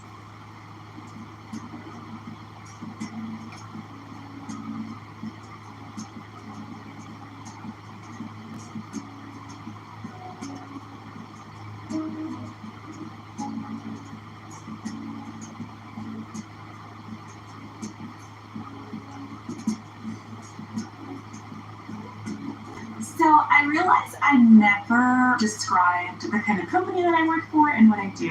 So I am a senior QA engineer at a fintech company. I've been working in the fintech space for the past 5 years, give or take, since before COVID, so like 2016. The startup I'm currently at is very small, and we're less than like 15 people, and it is a really great environment that I've really been enjoying. And I will say that like startups are not for everyone. Startups are very much for people who are okay with not a lot of process and structure, and are okay and confident and comfortable with having to create that process and that structure, and who are very self-sufficient and who are very resourceful. They know when to ask questions, they know what resources to use to get their questions asked. They don't need a lot of training and things like that, because a lot of times startups operate very lean and don't have time with all of the red tape, and so we have to move quickly. And I have been working for this current startup for about 1.5 years, and I actually have worked with everyone on the engineering team from this startup at a previous startup I was at, so it kind of helped as far as getting a job here and being familiar with people that work here, and camaraderie and things like that. And I have a lot of respect and admiration for everyone here at the company. Everyone's just very smart, very talented, very hardworking, and very passionate about what we do, and that really helps make my job not feel like a job sometimes. It's not a function. It is a function. Oh. Save my file. Excuse you. Oh.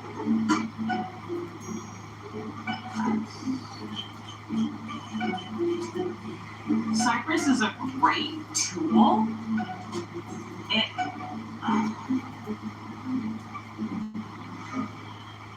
Rerun. Try again. I mean, I guess this problem exists with every UI automation framework, which is dealing with ambiguous elements. That's the thing. You got multiple elements. You know, actually, I might just go in the code and just add it to it. I'm not going to do this.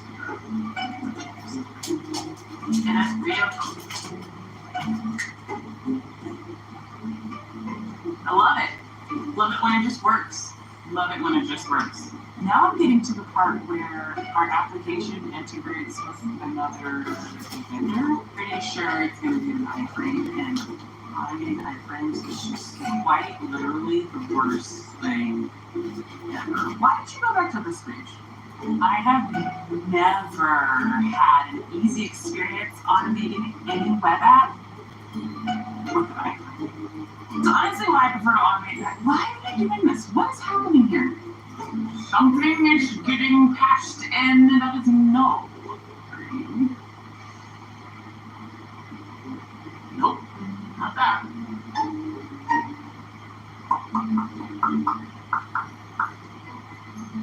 Just do a console.log. Ooh, turns out someone else has already written a guide about iframes and cross-origin sites. Sweet! I love the internet. Wow, this is actually a lot. This is a lot. Do I really have to do all this? I need to upgrade. Yet another version. Cool. This is going to have to be a separate PR. I could do it in this PR. Let me commit I'm going to commit everything I've got right now so I don't lose it, and then commit the upgrade in a separate PR. That way, if things break, I can just roll back that commit. Alright guys, well that's basically my vlog. I think I'm going to call it a day as far as filming goes. I just have more to do for that PR than I wanted, and it is 2:30 and I've really got to wrap up. I hope this video was helpful for anyone curious about what it's like to be a senior QA engineer. It's really a lot of, at least for me it is, it's a lot of yelling at my computer. If you want to see any more videos like this, feel free to leave me a comment and definitely give this video a thumbs up, or leave me a comment and let me know. I would be interested in making more videos like this. I've been wanting to make these videos for, I don't know, like 2 years now. I just never got around to it, and I felt inspired. But I felt inspired. It was a struggle. Like I mentioned, I've been in the industry for a while. I've worked for a variety of different companies, and I've been through quite a few challenges, especially as QA. I started working for EA, the video game company, and yeah, just let me know. I'm happy to help any way I can to anyone who's interested and wants to hear more. If you want to check out any more videos from me, I've got like 100 other videos on this channel. A lot of them are around Lolita fashion, which is Japanese street fashion. I've also got some Japan travel planning videos. I've got some vlogs. I've got pregnancy-related stuff. I've got a lot of motherhood stuff because that is the current chapter that I'm in my life, as well as like cooking tutorials, live streams. I've got a lot of stuff on this channel, so I kind of dabble in everything. So feel free to check out those videos if you want to learn more about me. And until then, I will see you guys in the next video. Bye.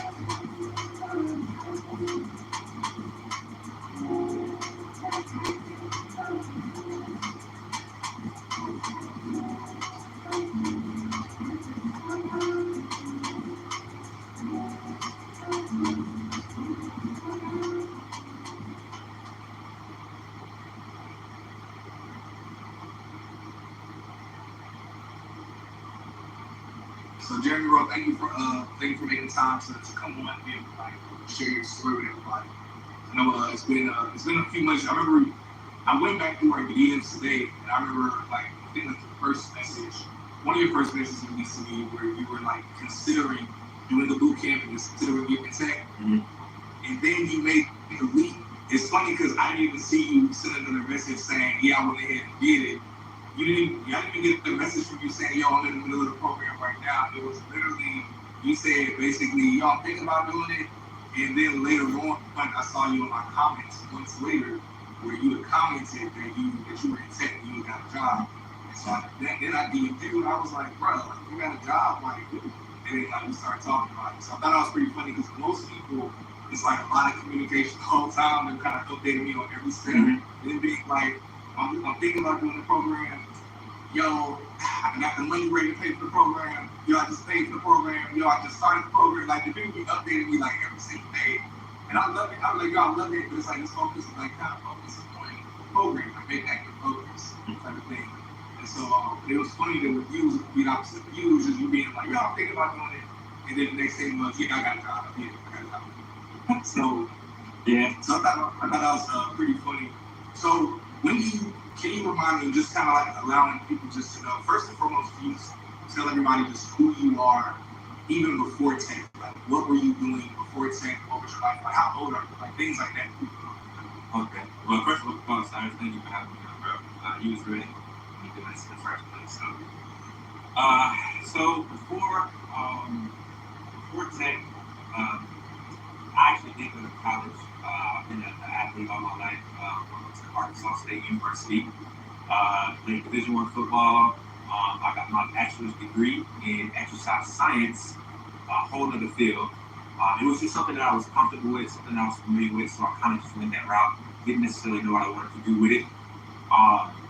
So I graduated in the summer of 2020, kind of had COVID, COVID graduate. So after college, I came back home, didn't get right into work right away, but then I started applying for jobs to become a personal trainer, just to put my degree to work, just to use it. I didn't want to waste it. So I did personal training, moved to Dallas in the summer of 2021. Job at Lifetime. Did personal training there for like a year and 3 months or so. And then, just going through that whole entire summer through that journey, I kind of just, wanted a career change, something like that. I really kind of just did the whole personal training thing just to do it, because I always said I wanted to do it. I didn't know if I wanted to do it long term, but once I was going through there, things were kind of getting tight, money-wise. Yeah, money-wise, around 2021, kind of mid-summer, like things was, kind of changing during the economy. And, just kind of like the revenue and things like that was kind of slowing up, kind of slowing down. And I kind of just sat back and I looked, I started realizing that, I'm spending all my time at the gym. Like, that whole summer, I didn't do nothing. Like, I didn't go out. You just working out. You was in the gym. Just working out, working my clients out. That was it. I didn't go eat at restaurants, really, like, none of that. Like, I'm like, okay, let me get this kicking up and let me just save up. You know what I'm saying? I just moved out, so, let me get everything in order first before I start doing extra. So, I came across you on IG. I can't even remember what video it was, but I remember you was talking about tech sales. And at the time, I was already looking for a shift in career, but I didn't really know what I wanted to do. So I saw you talking about sales engineering, and I went and I looked through it, and I was like, they pay you to explain? Like, all right, cool. Before I actually even took the leap to jump into careers, I actually was going through a Google course for data analytics. So I went through that, but I realized that, like, it was super long, like, there was a lot of fluff, like, it really wasn't getting down to it. I didn't have any projects, or there was no way to gain experience afterwards. Yeah, people ask that all the time. I get a lot of people that DM me, they'll see a Google certification, like a Google certification, and they'll see those certifications, and they're like, oh, this is only $8. They're like, Cyrus, I'm going to get this certification. I'm telling them, like, bruh, those certifications are good things to add on if you already have a degree, or you've already done a boot camp, or if you already got experience. Those certifications alone, like you mentioned, just be a lot of fluff sometimes. Right. Yeah. I suggest for them later on coming. They kind of tie it a little bit. It's a lot of fluff when not really taking it. No way at the time that I've never been able. So. And then when I came back around in your videos, I was like, all right, so that's got it. And so the funny thing is I have sales experience already. I'm pretty tech savvy myself, and I was like, let me see if I can just take the easy route and just see if I can just apply for some sales engineer jobs just cause. Yeah, I did. Funny is I actually did land the interview. Now you know what I mean? I wasn't getting that before I did it. I landed a whole sales engineer interview without having any sales or any technology experience. People kept this I wanted. I was like, I'm gonna let me see. Let me kind of go through the kind of questions they ask, what they're looking for, and things like that. So I'm like, even if this isn't done, I'll still be able to come out with what it is that these type of people look for. Yeah, exactly. So I obviously that was down. What happened? So I know. So you got the interview. What was it about it that did? It was number one. It was just the lack of experience and how I had like zero background. Like I'm talking about no boot camp. Nothing. Yeah. There was just nothing there. And she did like she did like the fact that I had the sales experience. But they were looking for somebody who had like product knowledge. Yeah. I was whole week. Studied every single thing that they had. Every single product. When I came back to that interview, I was great. Yeah. I didn't have an acre. I didn't have, I just wasn't there. So that fell through. So I was like, okay, it looks like I'm gonna need to get some experience, some kind of internship, something, So eventually I was like, well, I'm a pretty detail-oriented guy. I like the small things. I like to be technical, things like that. So I came across maybe QA, and I was like, let me just look into it. You know, it's on the platform. I had been eyeing careers platform for like a whole 5 months before I made it. I was every day I was plotting, I was scheming. I was like, when am I doing it? I don't know what I'm gonna do, but I'm gonna do it. So I was like, you know what, man, let's just go to the manual QA route because I did more research on that.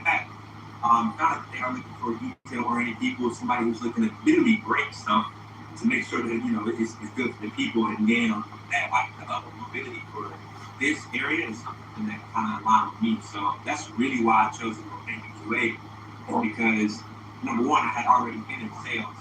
And if you know anything about sales, you got to be real gritty. And I'm cool with talking to people, but I do got a social battery. So I'm like, you know, my social battery will be right quick. So let me just behind this laptop and I have to talk to you about it. So that's kind of why I chose that route too.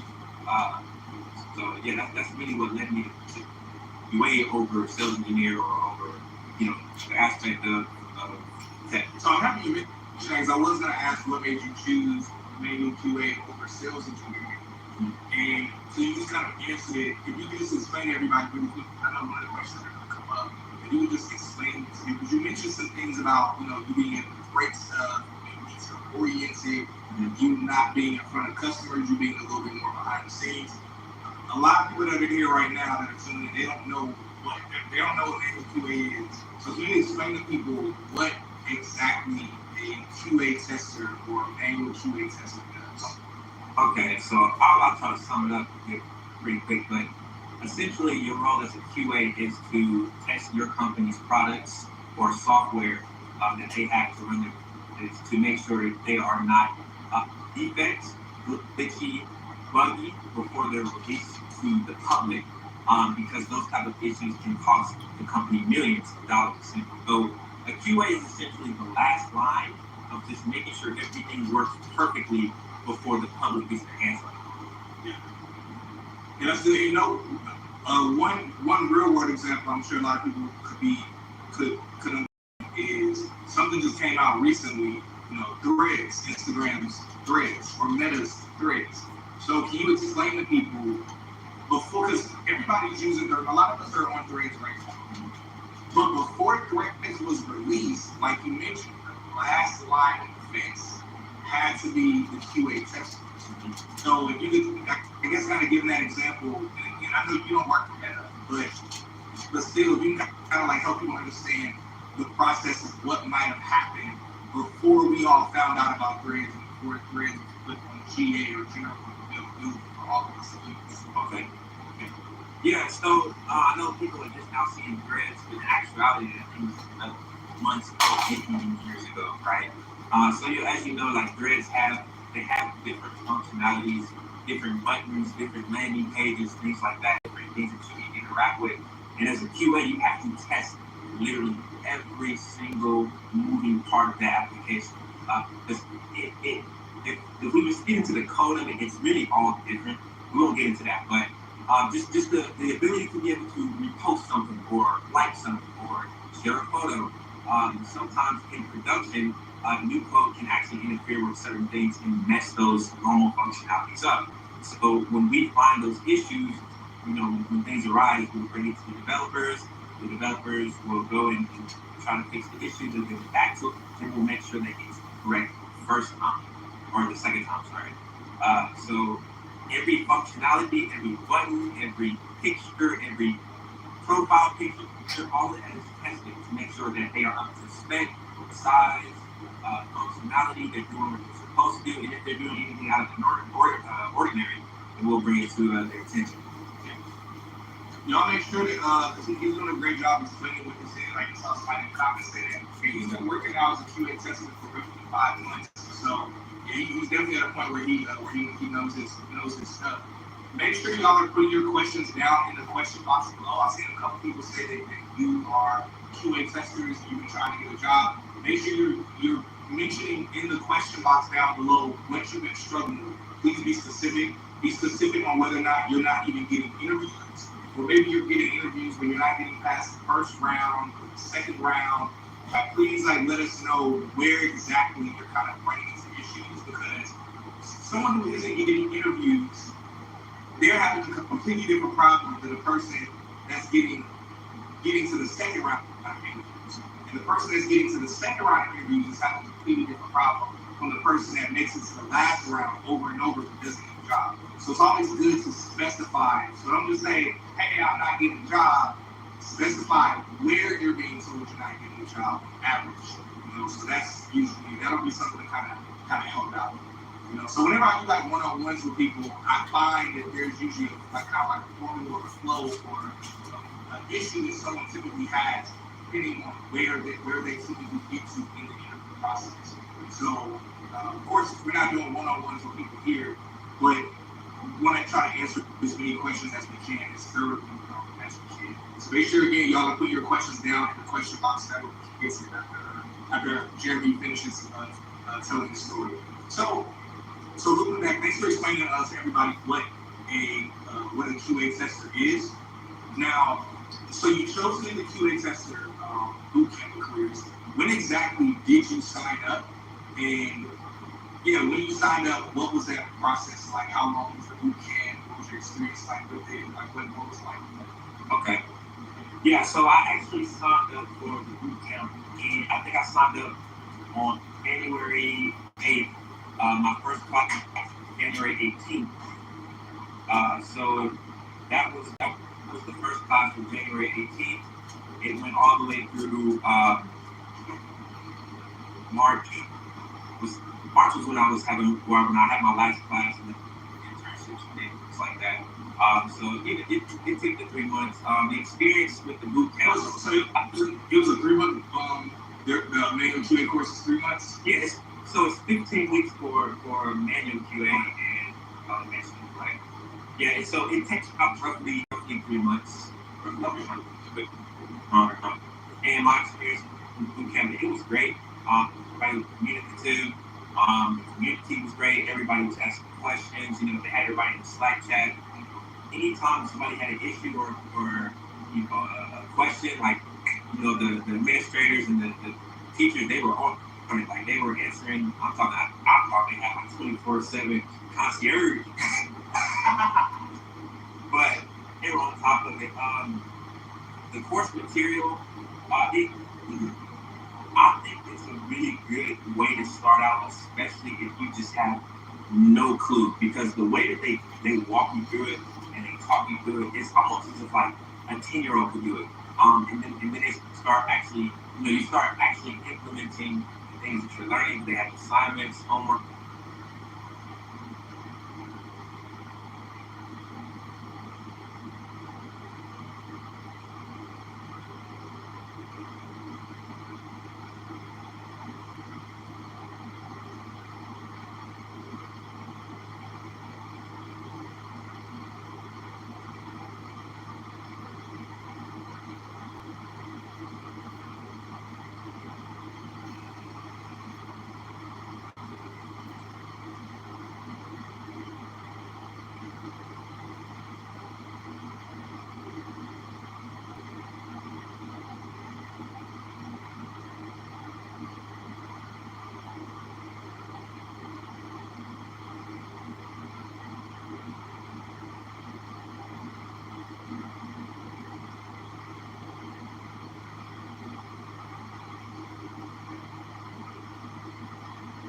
So on my offer letter, the thing that was really crazy to see was where it said they wanted somebody with a requirement was an advanced computer science degree. I have 0 degrees. I have no degree. I am degree free. I have no anything from college. And that was really weird. I think for us it locked in where I was like, you don't have to listen to that. You can just completely ignore it. And you're not gonna get called back every time. Call back a lot more than you realize. So on my offer letter, the thing that was really crazy to see was where it said they wanted somebody with a requirement was an advanced computer science degree. What do you guys do? I am looking out. What are you trying to do? About you get the job. So basically for the finance, I was an internship for 6 months and then I got a full-time offer. If somebody want to get an internship, what's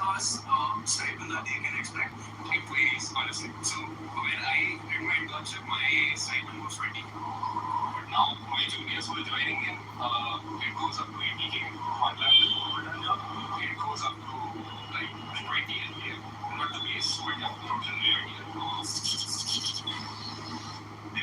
Remember, I said the divorce smelled like a bush. You I talked want to me, to go but to tree. I had to She has it. On second down and 5, the short drop out. Just reaching out for Justin. Less money or so much worse. You know, in every matter, I feel like the higher the pay, the better the job, the more respect. That's the beauty. You're surrounded by people who want to be there. Yeah, everyone has this common goal and they're trying to help each other out. There's like, oh no, he did this, but I did this. None of that. People kind of identify that you're part of the team and you're almost like kind of rewarded for that. When I started working, it was almost like disbelief. Like, they're paying me this much to do this. They're doing it well, granted. But it's like the jobs I've had.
Let's just say the great president of the Cutting Edge Federation is lost in Daniel. Luckily, they haven't stepped up to run things. This interim sandrides. I love these. Oh, okay.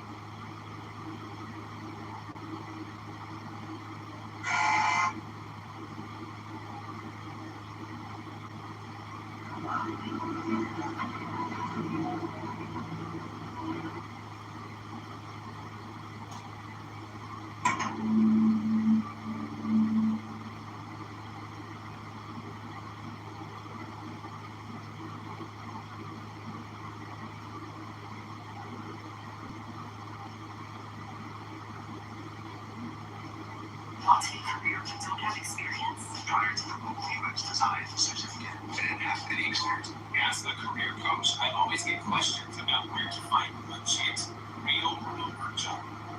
especially when you're new. A lot of times you just don't know these things yet. That's something I didn't expect about this job. Hi, my name is Madeline. I'm here at work as a solar tester. The job title is manual QA. I've been doing this for about 2 years now, and I recently thought of 6 things that I wish I knew before I started. Before I get into the list, I do want to just acknowledge that this job is so specific, and it's kind of hard to generalize things because being a software you test can be different. The product, even within the same company, the specific things you're testing could make your day-to-day work life so different.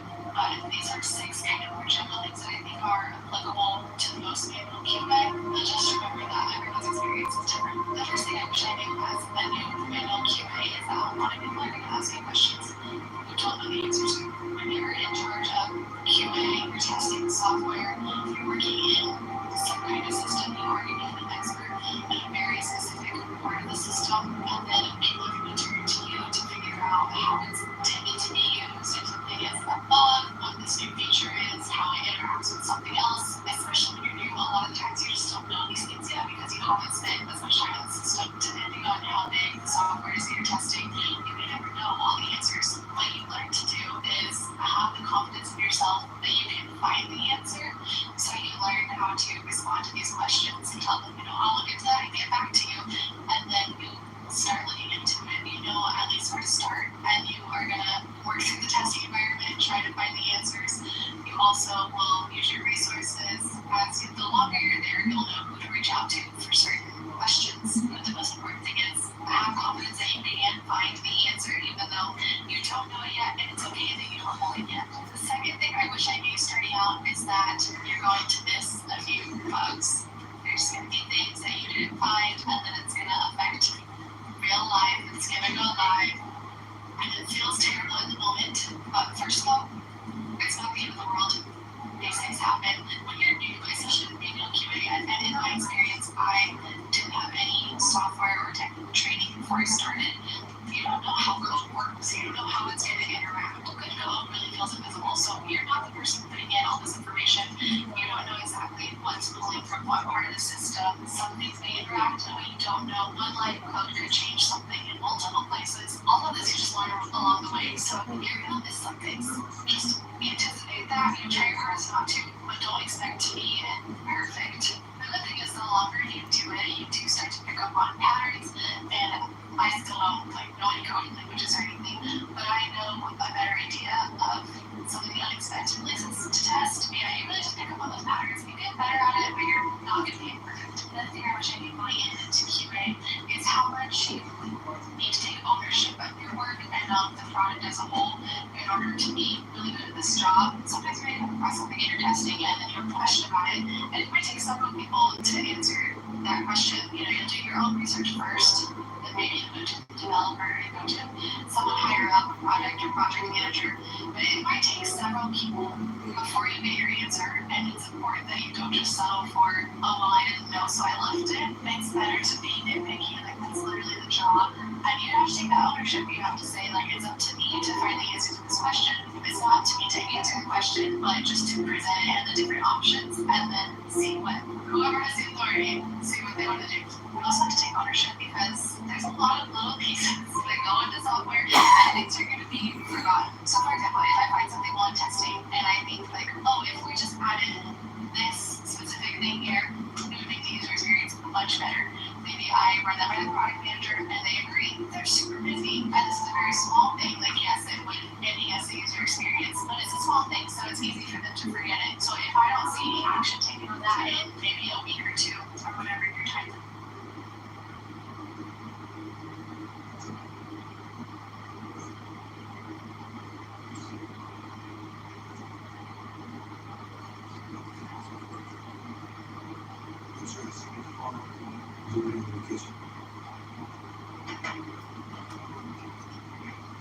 Yeah. You think I can do it all?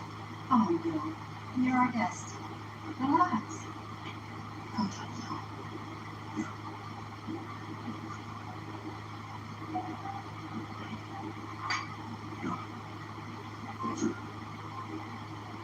Cheers.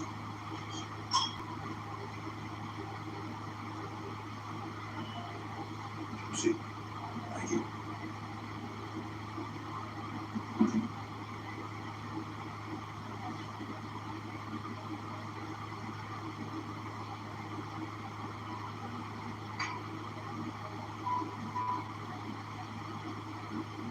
How are we looking at time, man? Not too long. Enjoy your scotch. He was 3 years ago. I think he was 5, actually. So that's the same photo. Right. Anyways, I don't know.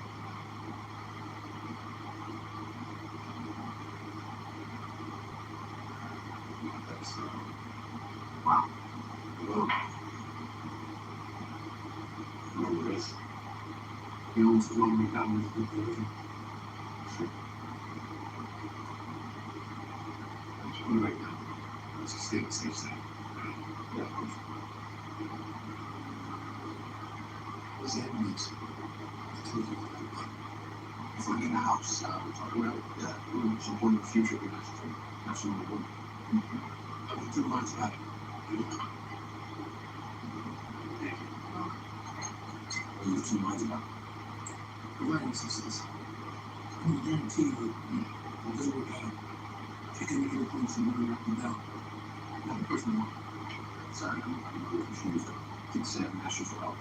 No, don't worry about it, Admiral. We've helped your brother Steve too. Right.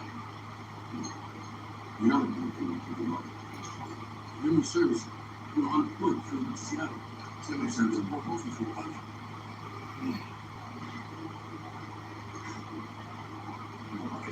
That's good.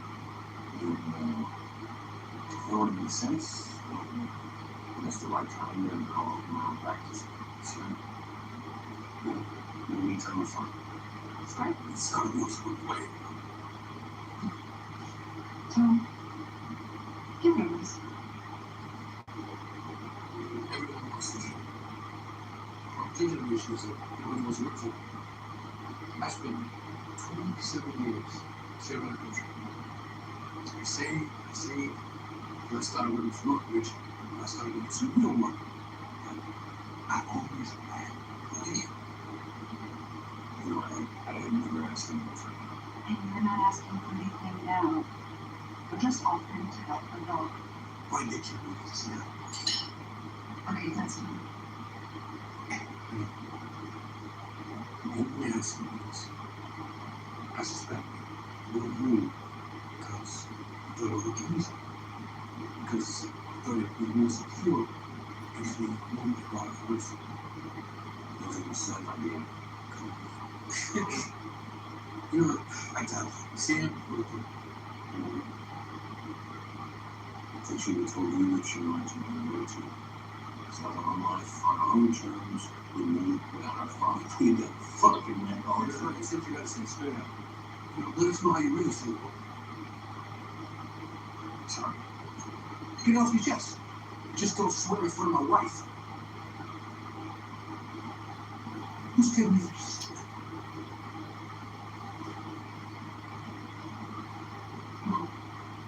Sweetheart, Taylor. I'm okay.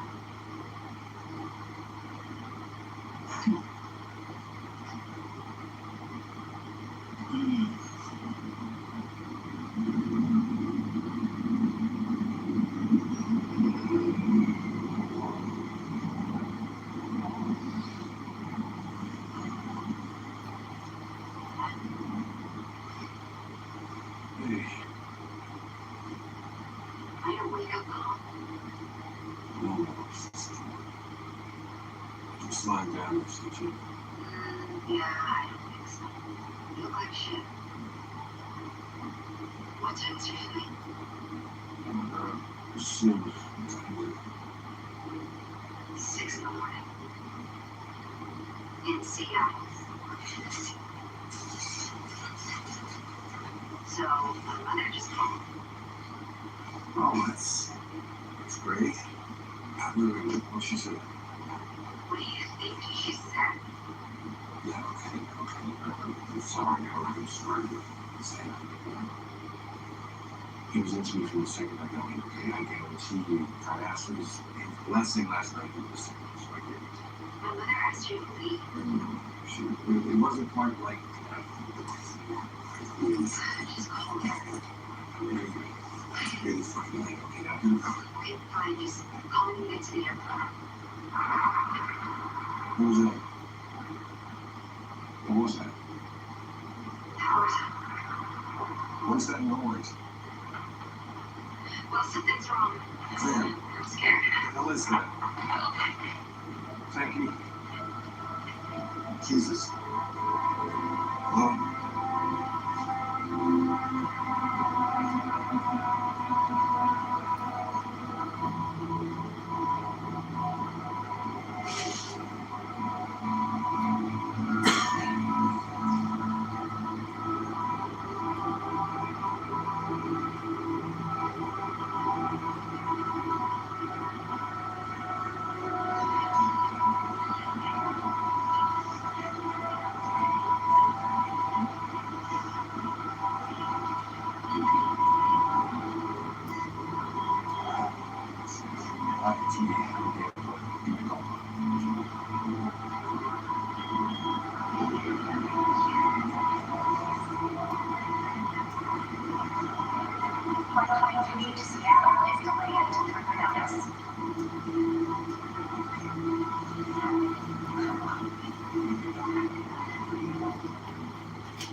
currently don't have contact with our Los Angeles Bureau. We're now getting news of power outages across the western part of the United States and reports of telecommunication outages as well. I want to stress this is all preliminary. We are reporting this just as we are learning it. We do not yet have any information on damages or casualties. This is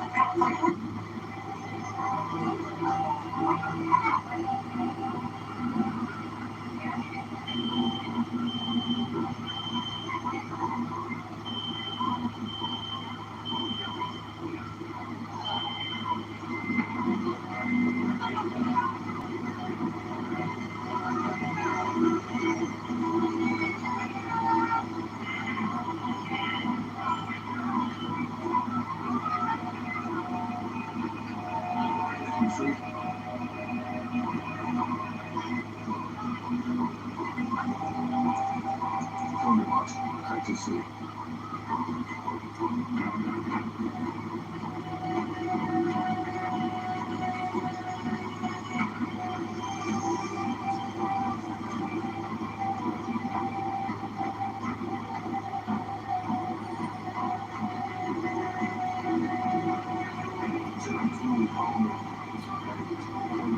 Call me.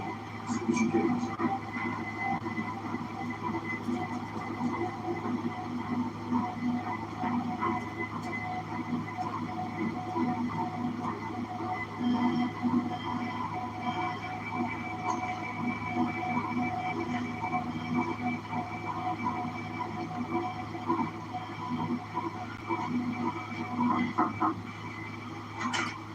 Well, thanks, Mark. Okay. Will's here. I guess that answers that question. We thought that there was a chance. But you come back. We sure don't know Henry. We didn't know what's enough. Well, have you talked to Sam? I don't know anything. Yeah. I was in the same spot with that. I heard something. So she. What do you mean? I don't know. Something. Like in loud rumbles, something like that. It wasn't even a bird. We got disconnected. See, that's what she said. She said something was wrong. She said it was scary. All right, I'm gonna go pack up the rest of my things. You know what's on the table?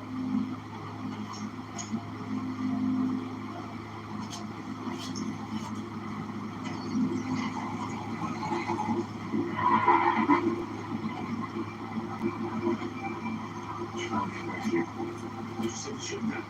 The bunch of cars was back on the front. Keep moving on, bro. There was an event a couple hours ago out west. Power should have hit 2,000 miles away. We had no idea what's happening. Yeah, we got 22 we were flybys. This moment is not about whether her power is the right one. The only thing that we can control is what we decide to do. So what are you saying? What do you want to do? Get on the road. You're gonna be required to sit up. All I'm saying is you'll be fine. We're going to go. Just know. I know we have a voice to hear. Why are you coming with me?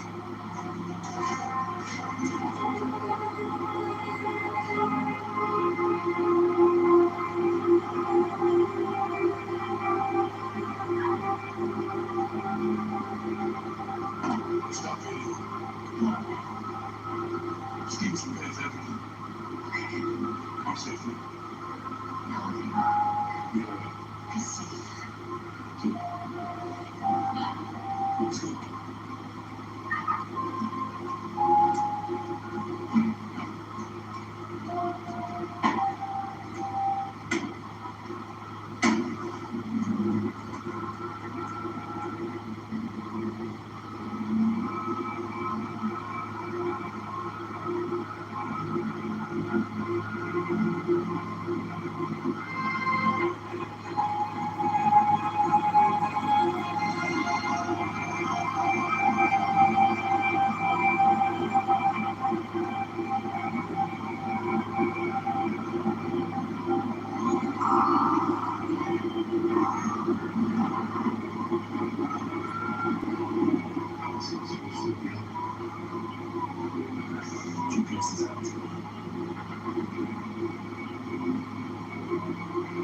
control.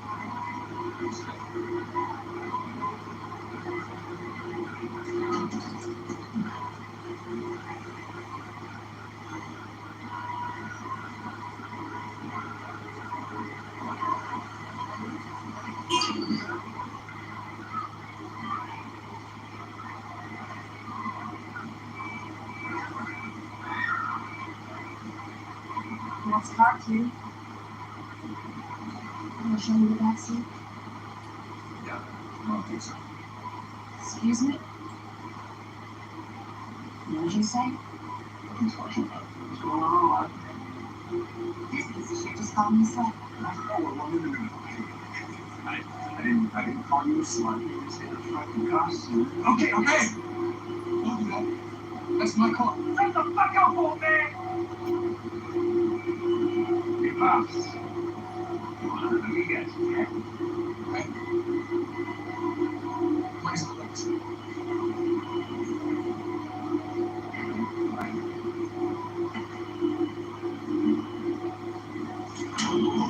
Jesus Christ, I'm back in the car. I'm ready to go back.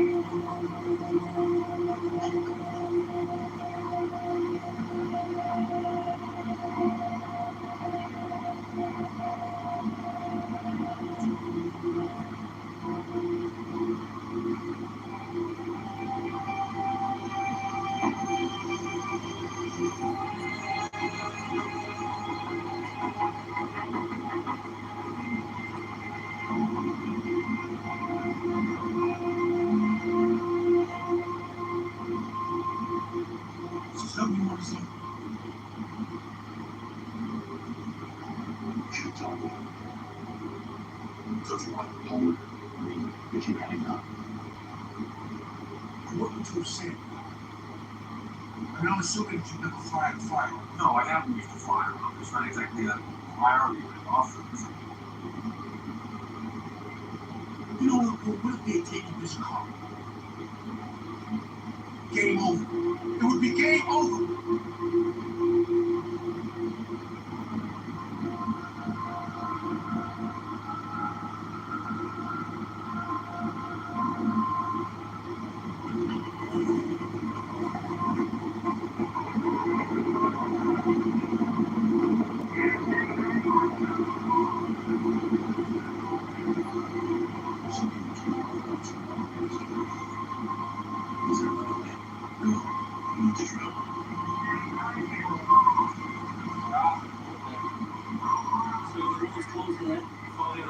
Thank you. Sorry, son. You got a lot of miles of this. You're shipping out the huge property. Public safety issues, sir. County power outages. No help for you out there if you get flat or run into an accident. Let's get this traffic moving. Oh, what are you doing? Good, it's still a war sergeant. I just think you got a job. I know you got orders. I spent the better part of my whole life in the Marine Corps. Sorry. Be all wrong. My daughter's a long reason I can help you. That's it. You help me.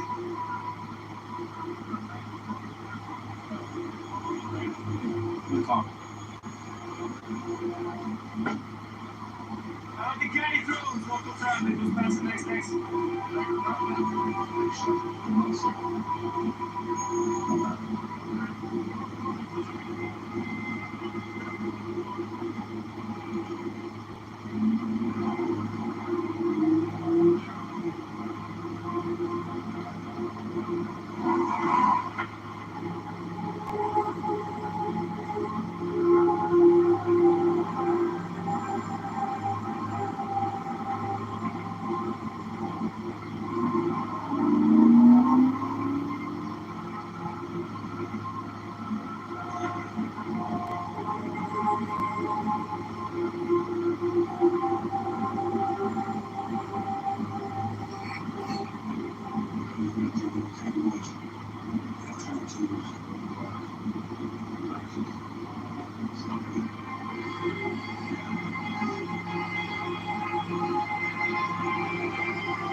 Jesus Christ, I didn't know it was in the car.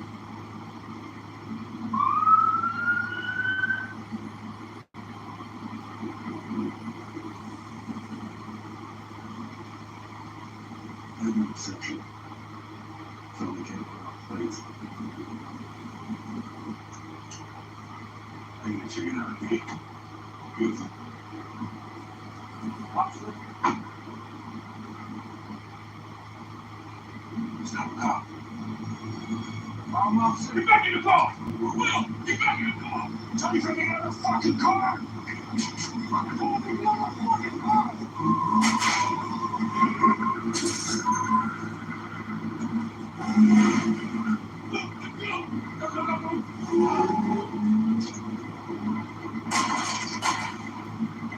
Fuck was that? I'm not gonna see you in the truck. What's running the flight? I need it.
No.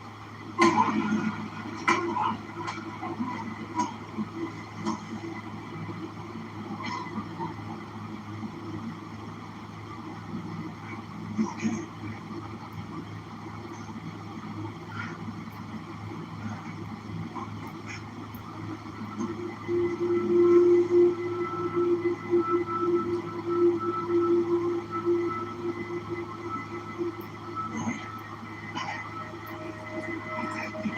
Wait. You trying to rush?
Where's the trooper?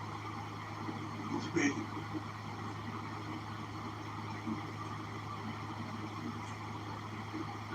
You guys even know where you are?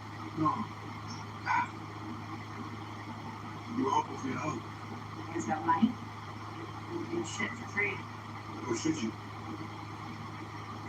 You take a look. You need new parts. Understood. Restrooms all the way in the back.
So radiator. Simple. It's been driving for a while. What? What's the brakes? Radiator didn't break. Might start leaking again though. Again, didn't see that actually. I need to. Okay. I give you $2 for labor. And if we get to our goal, I get another $2. Yeah. How about I give you that other tube right now? Okay. So give me the other. Yeah. Smart? Why? So, No. He's gonna head up to California. Get the fuck out of this place. But no, she needs new transmission, so she ain't for sale. you better fish a couple weeks. I don't think so. No, not this. Yeah. Why would I want to go with you? I give you $1,000. Kidding me. Keep the cash and you don't just want to go to California. If we have a problem, they'll break down your fix it. Look, no disrespect, but I'm about doing a road trip right now with two shady dudes that appear out of nowhere. You two roll up in a fucked up, shot up cop car that you say you found, pulling a shot up caddy, and you got blood all over your face, so yeah, shady as fuck. I hear you loud and clear. They look good. They look good. I can tell you that it wasn't us. That we were just restricting ourselves. I can tell you actually what happened up the very last detail.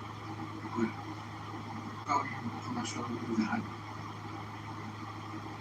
But I can tell you is when you clear conscious of good evil and I can say there's a lot to be afraid of. Or real danger. I know it's not much. But me and we're not it. I'm Tom. This is Wood. Right, and I wants to see where you find my daughter.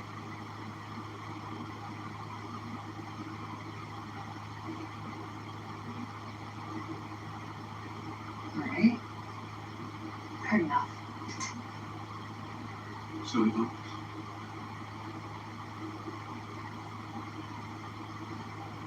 Did I say that?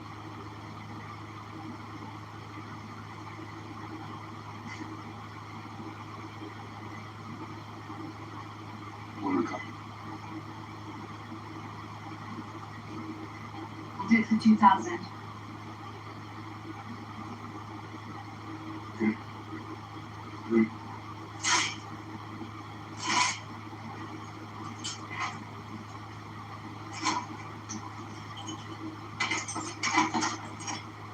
Got the essentials.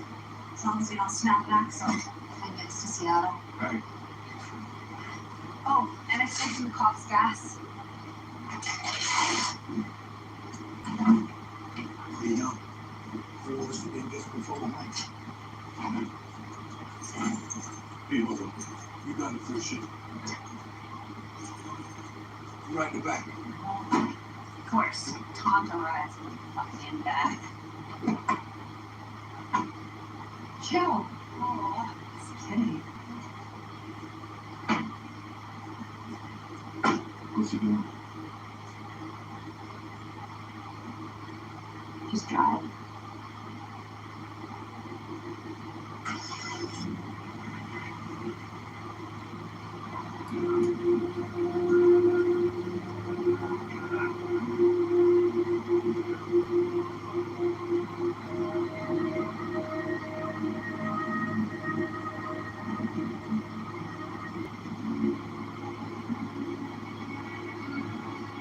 So, next on radio signal? Yeah.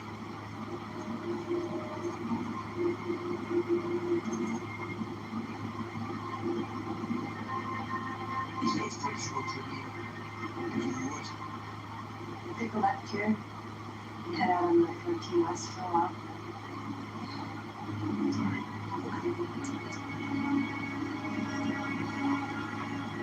Okay, easy for you guys, it's you. Yeah, I don't think it's that kind of long trip to me.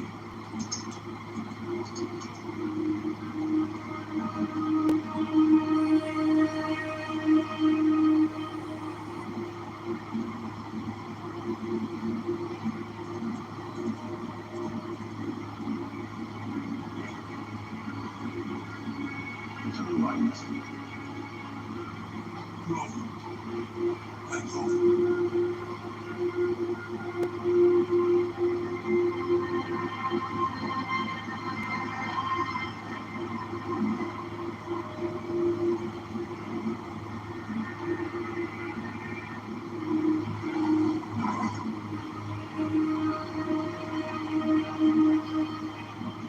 Get you. You must let us.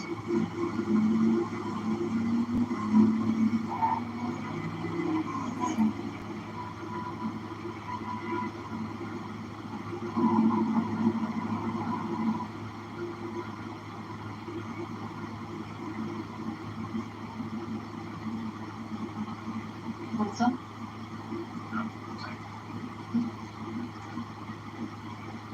Think he's asleep. Yeah, but still gonna try to hold it. Then I'll get some sleep. So his daughter? That's your girl? Yeah. Yeah, shit.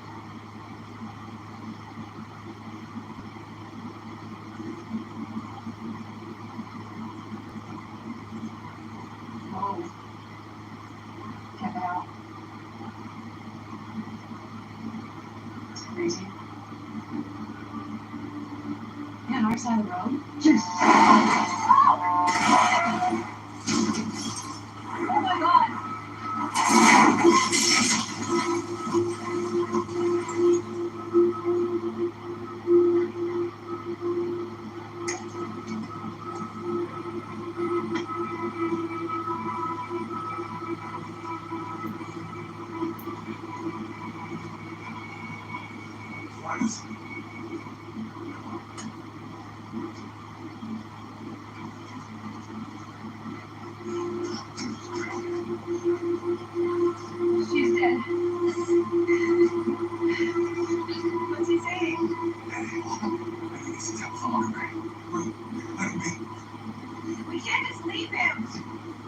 hours from the hospital, and this guy is not gonna make it. Let's get back to the car. Let's go, guys. Let's go. Let's go. Bro. Let's go. Ricky. Hey. Ricky, come on.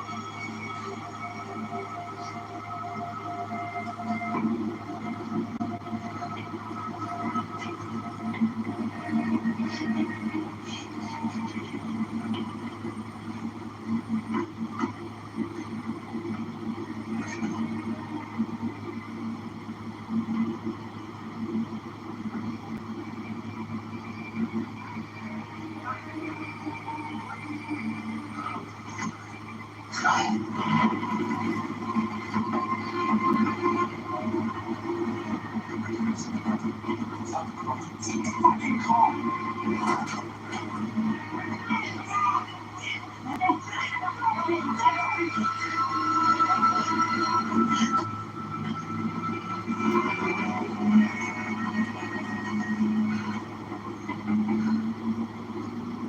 Before you told me to wait, I would have left you. Whatever. See if I fix your car and breaks down again. We had a deal. If you're not gonna honor it, you need to speak up now.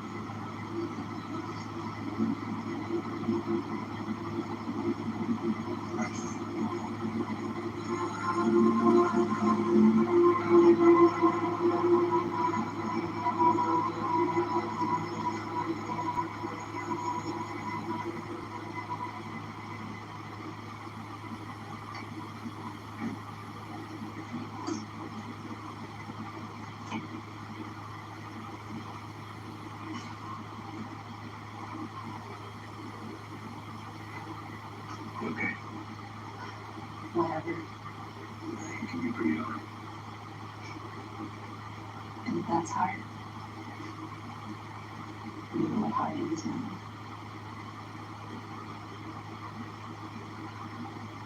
Yeah, I'll make that. So why California?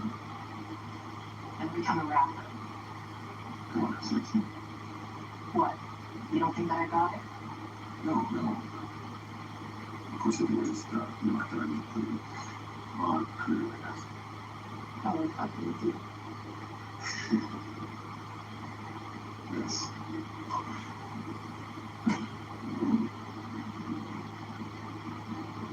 Never seen what happens in the world before.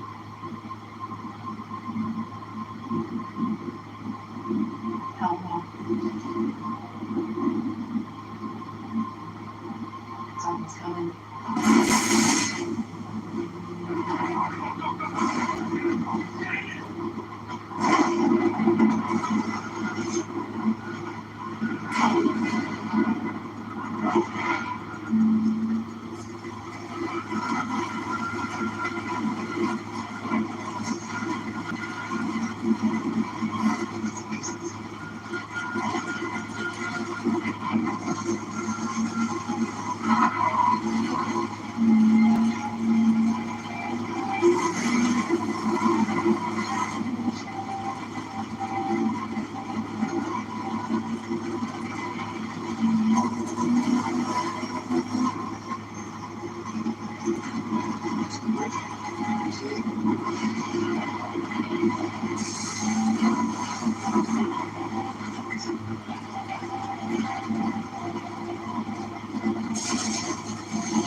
Never seen a storm like this.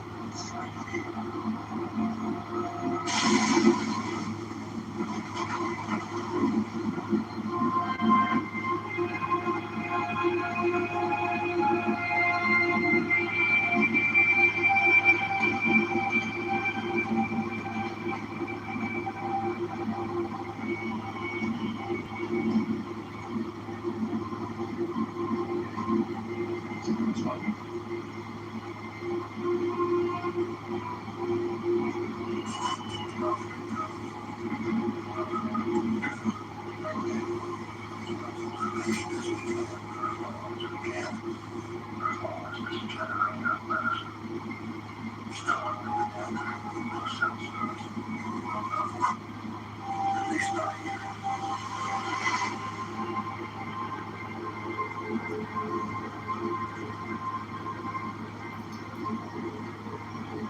always able to do. It was actually nice. Very effective. We can stop there and we can use a wire. Because I we want to go out all night. Why don't we just stop, okay? You get the car and the friends get home. Just try to play it just like your friends. It's my friends, it's your shit. I really want to help.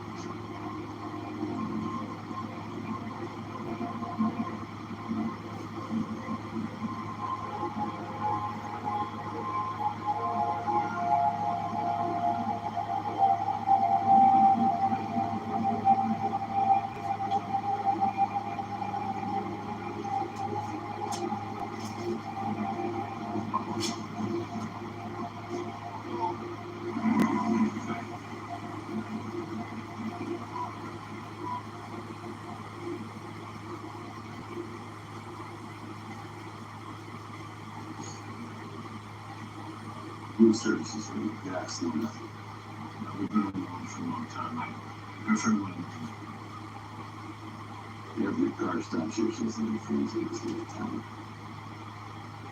Isn't it down in the north?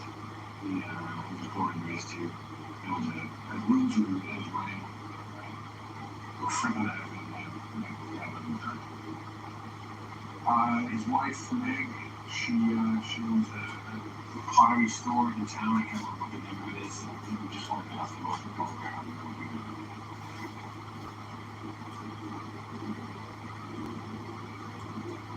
Harris, find an expert for these boys over the lots. And make sure they get turned away and they come straight back here. Did you?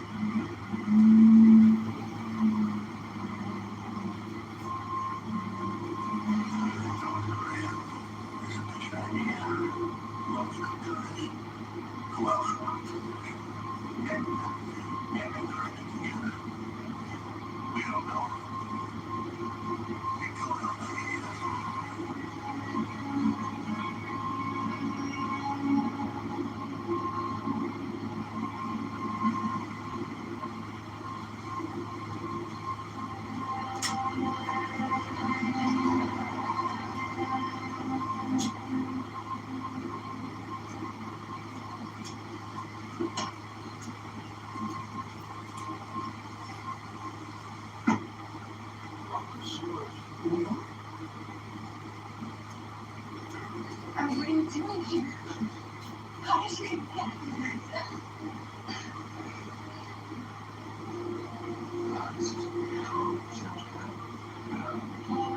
Hey, we should go inside. It's a lot cooler.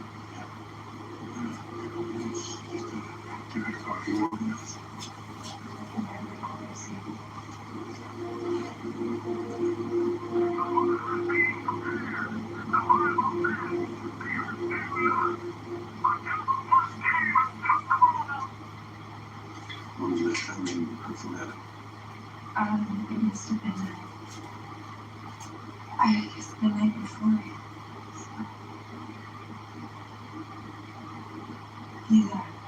He's out on a business trip to St. Petersburg. I think it was going to be okay tonight.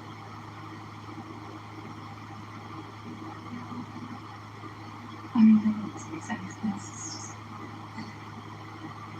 this fucking storm is heat bigger than earthquakes. It's just it's so crazy. Yeah. It's going to be okay, right? Yeah.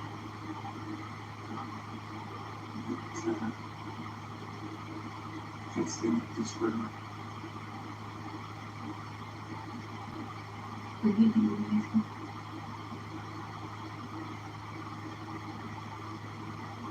It's fine. I just got up and sleeping. I do not take a shower.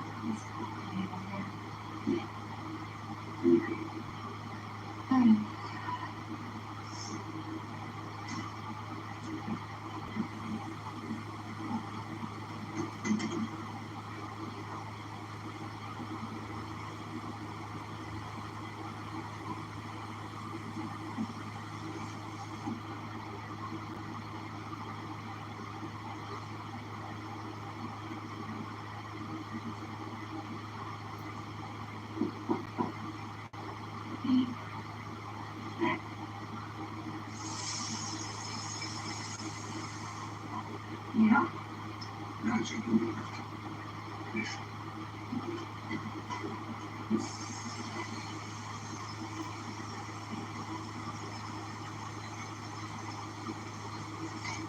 How do we believe you? Doesn't that tell you something, bro? It's not all right, you know.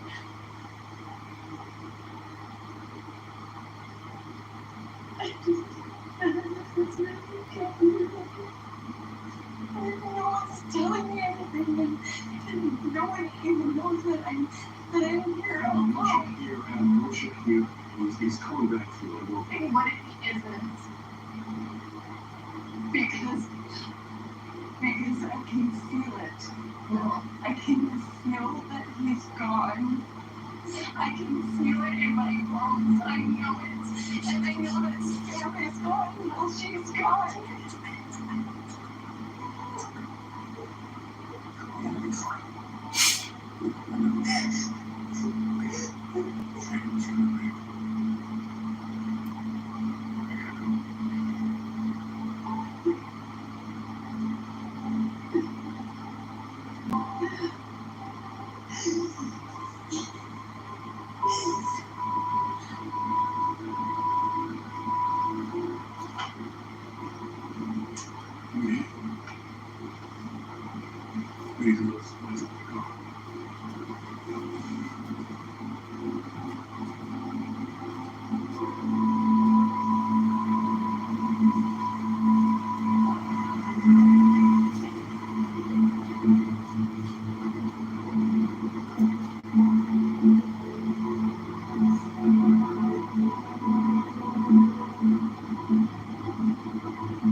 Shut down.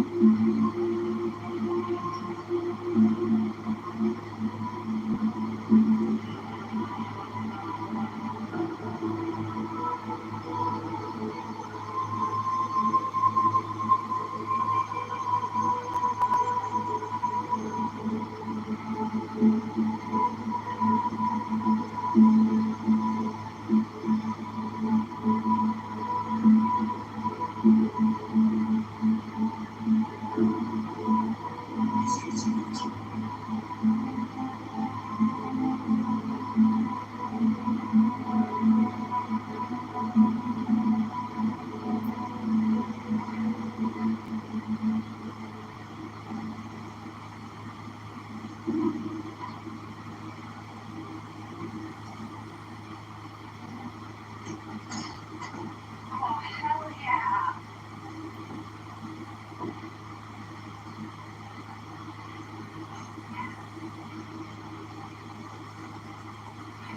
Ricky, maybe you shouldn't,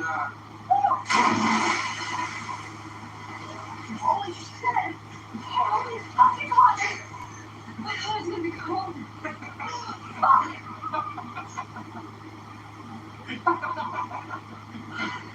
It's not funny. It kind of is a little bit.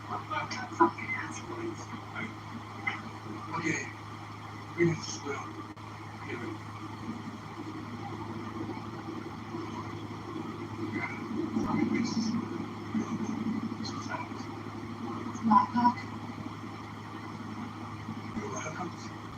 Not really.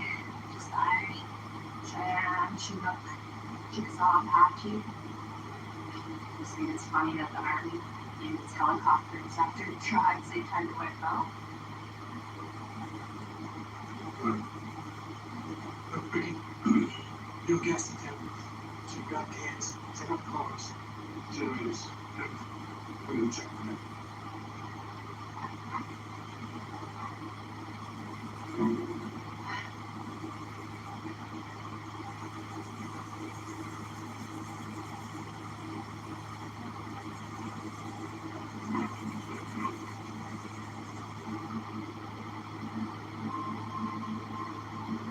What are you looking for?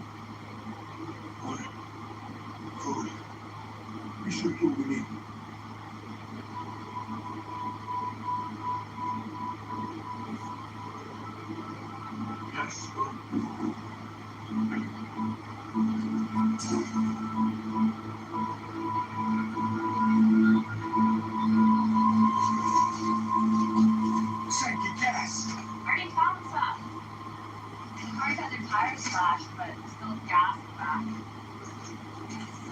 What's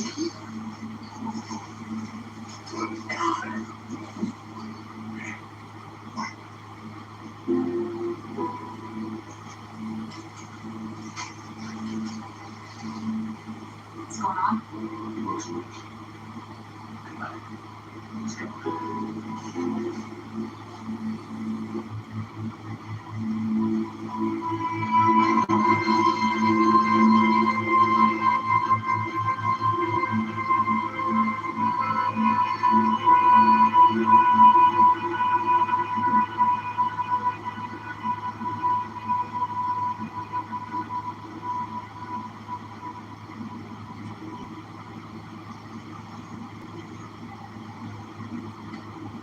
What's that? Wake up, both of you wake up. Check your phone. Check your phone. Check your phone. Check your phone now. I said something. Just heard we got something.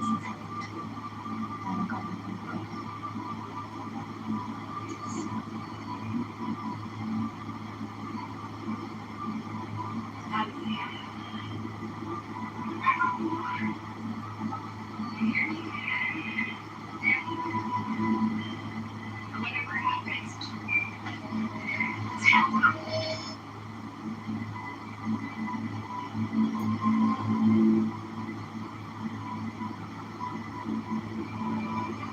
It's just 2 days old. I'm calling Walmart.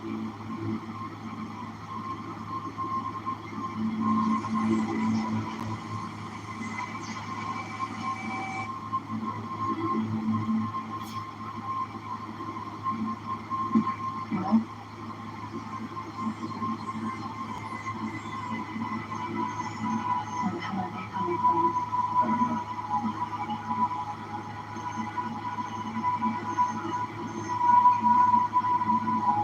Jesus Christ.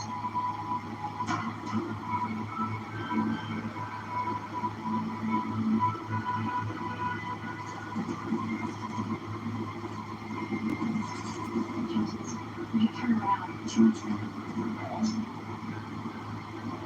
Shit.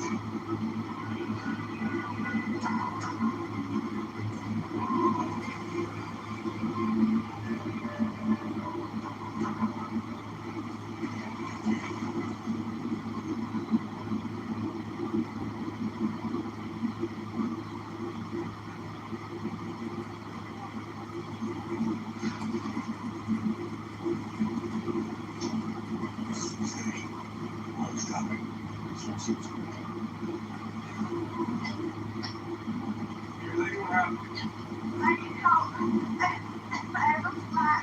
Okay, why don't you just come to us, right? It's safe room there. Okay, you just need to get in the car. It's safe room.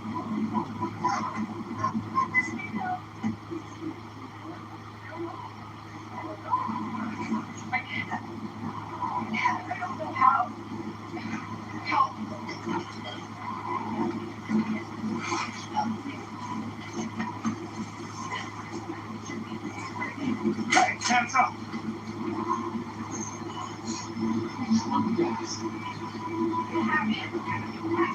Shut the fuck up! What the fuck are you doing? Fuckers, huh?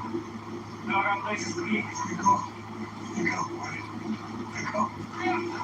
It's not. It's not that I don't have to be there. Hey, go!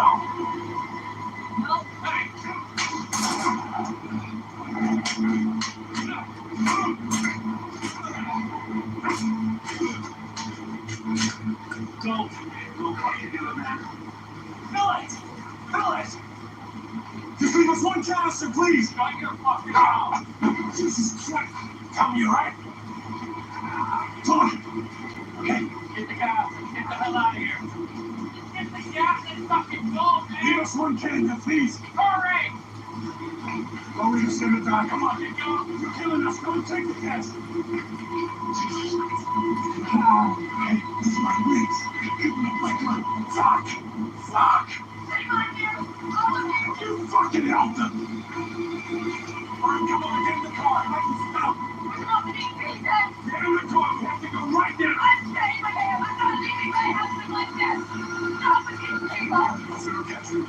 Come on, go. on, get in the car. Let's go, Will. Can't lose it.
I'll get down. Get it!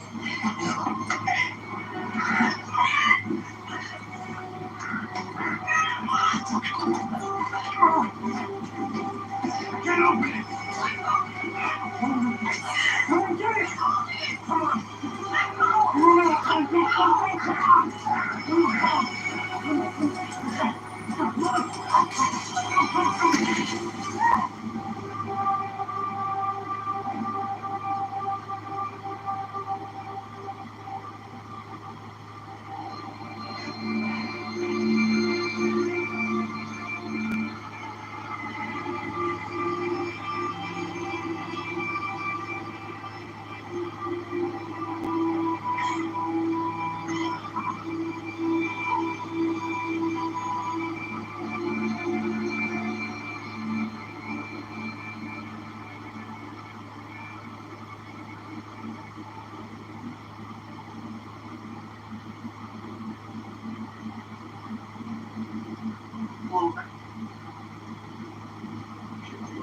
I said pull over. I said pull over.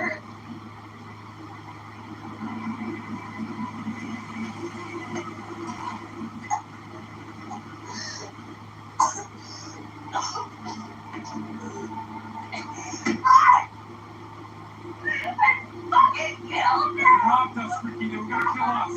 Saved us. That's true. You did a good thing. Yeah, for what? Like this all over again? Another fucking 1,000 miles in Seattle. I'm gonna shoot you. I should have fucking gone.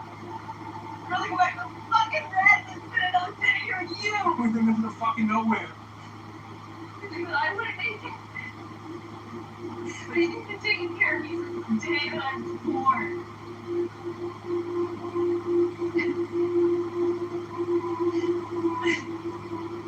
I'll survive that longer than you. Oh, you got Ricky, okay, let's just take it. We're gonna take a second, all right? We're gonna rescue you.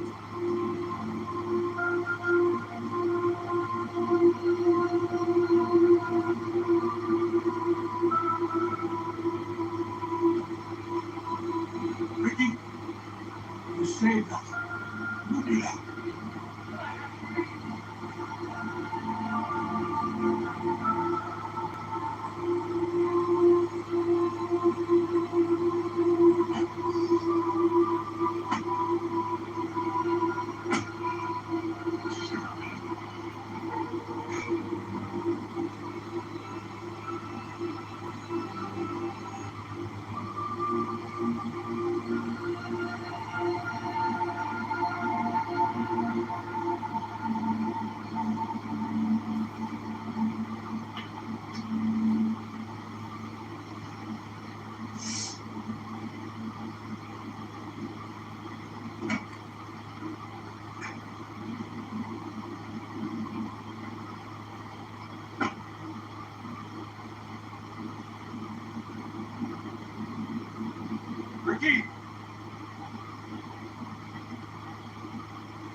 for that.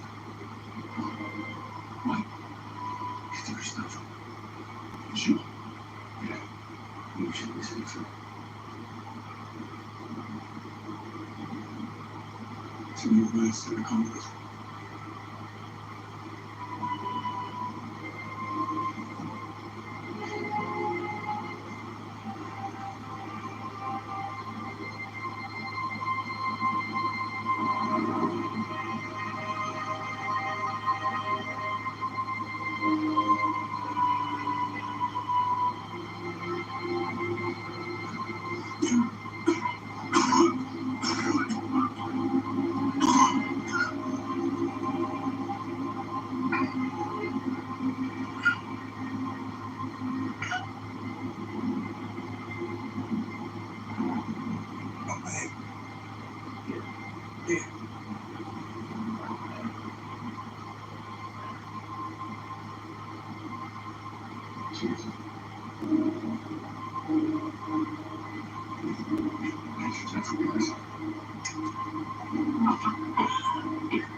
See, I told you,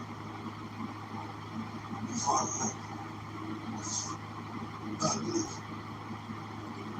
You were just a kid, man.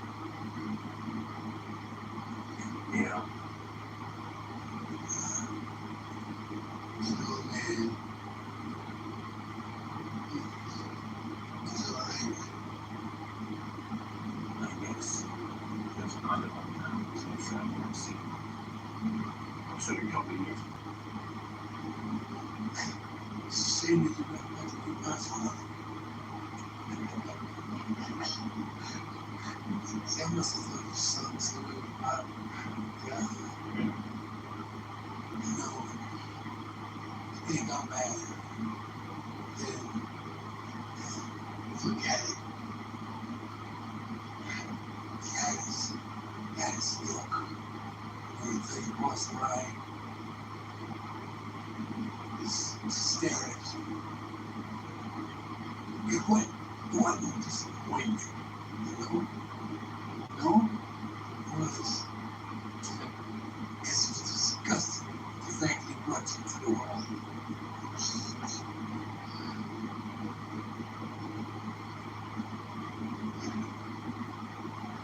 was a shitty song. This audio was good.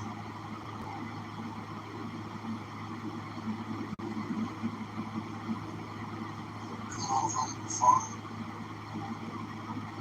I'm trying. You are coming dark.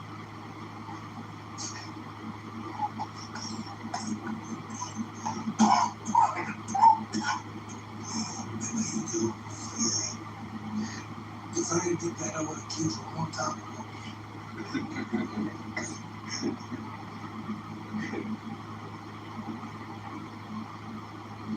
Love you, Hudson. Yeah. It's just your word on something. It's your problem. You always keep us. Come on. Promise. I promise. I promise.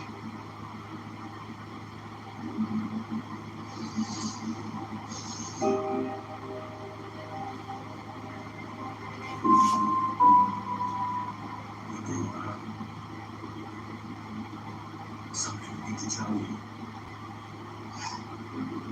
I know. It sounds perfect. I know. What do you mean you know? How'd you know? Oh, it's cool, man. After everything, Sam told her everything. Said that you're having a baby boy.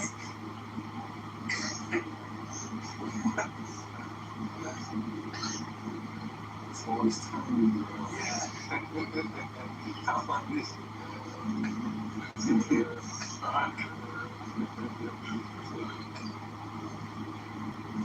Oh, yeah. I gotta tell you something else, too. I'll tell you about the love. Seriously, we don't want to be made in this. You know, that shit you gave me over the last 6 years. The really funny thing is, you think it was me who was driving that boat when you crashed into the park. Yeah, Sam. He was drunk. I mean, drunk. They said we both were. You know, when we came down in the morning, you would see the boat is supposed to go on the front of the leg. I mean, I just probably wasn't really thinking of it now. Same to me. So it still wasn't enough.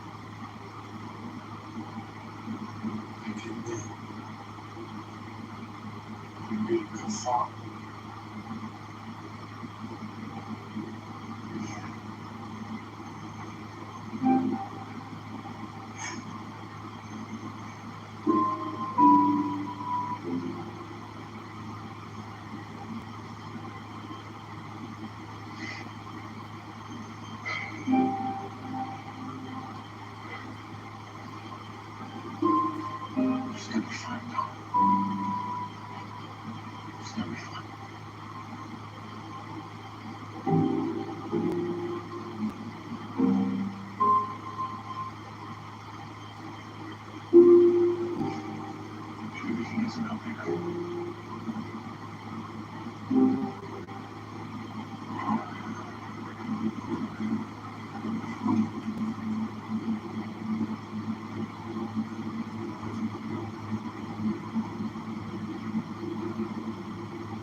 to get past.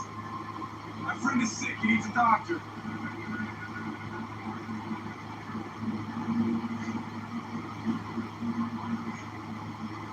We have money. Bring the car here. We'll get you help.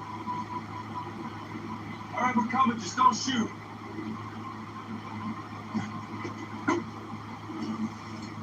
What are you doing? Wait. Can't move it. Yeah, no shit, Tom.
you going? We're going west. Trying to get Seattle. We're going north. People staying off the interstate. It's like, yeah, I know.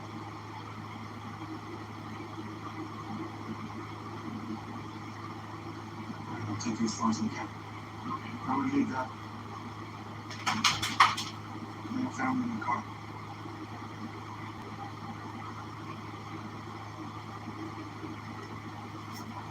Okay. Okay. Easy. All right.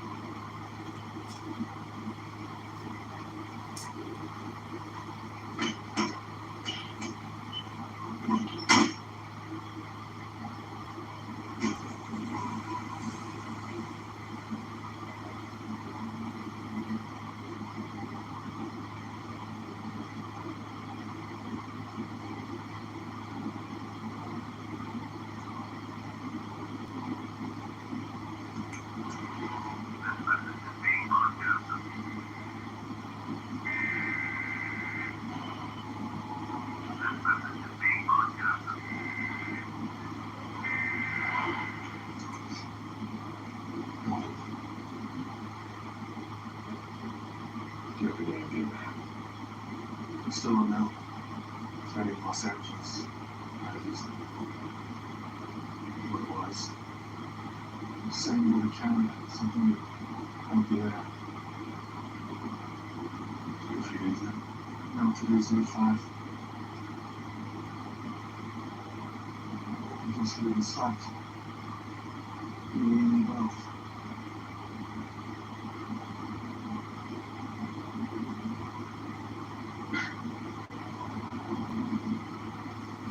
We should take this exit.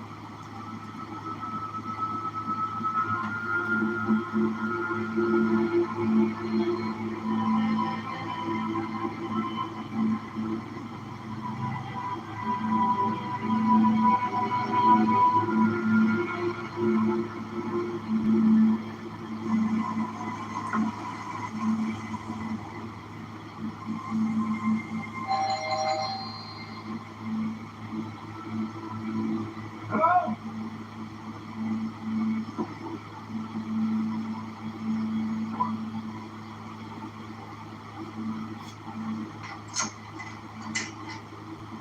Hello? Yeah.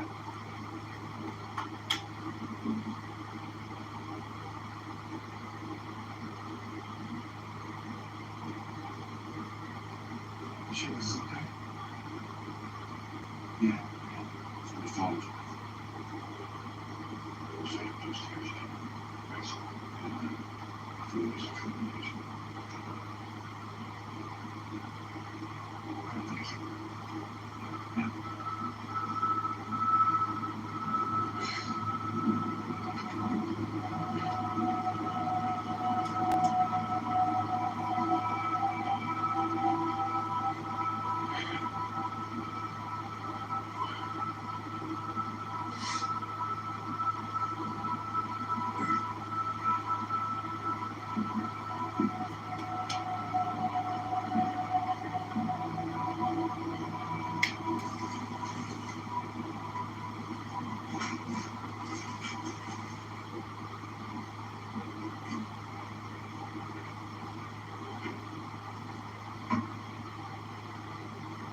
Sleep. I just want to say, I really appreciate this. It's last few weeks of food here. Generating the last 5 days, maybe months here at the show. One code in the garage or nothing that sounds like you should have expect from local agents and the rest of the universe. I'm into it right now. Not even 4 to 5. Sure that doesn't get what you. It's a good one.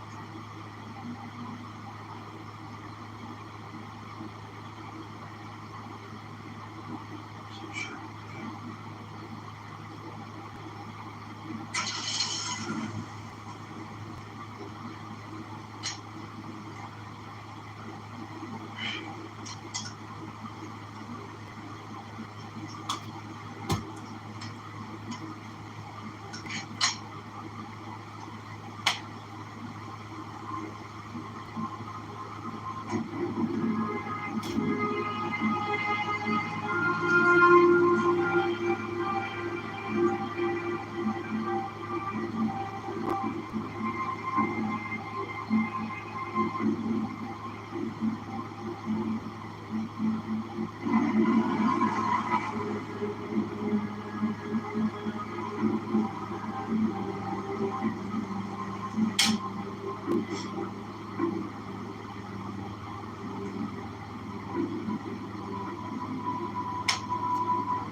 Él necesita volver a la escuela.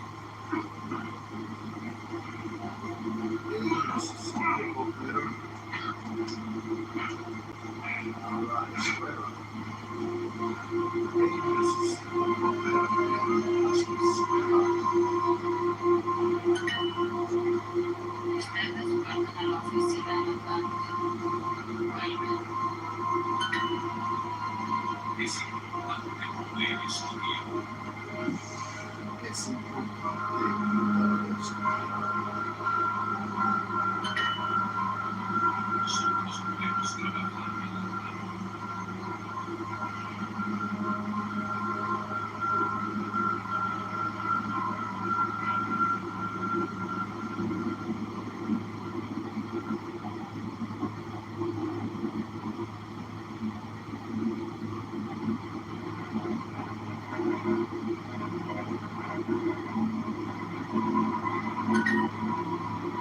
Ellos vuelven a casa tarde.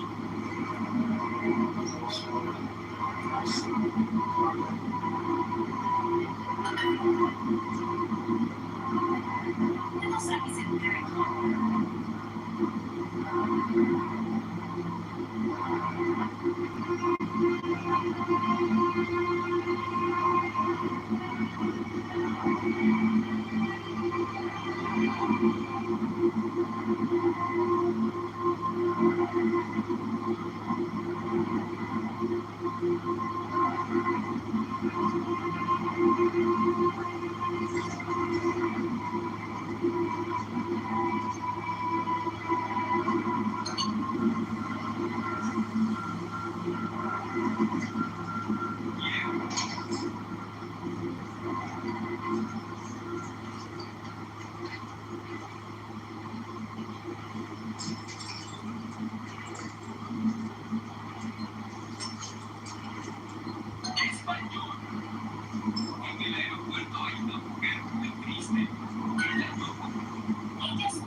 Ellos no pueden jugar en la sala. Pueden.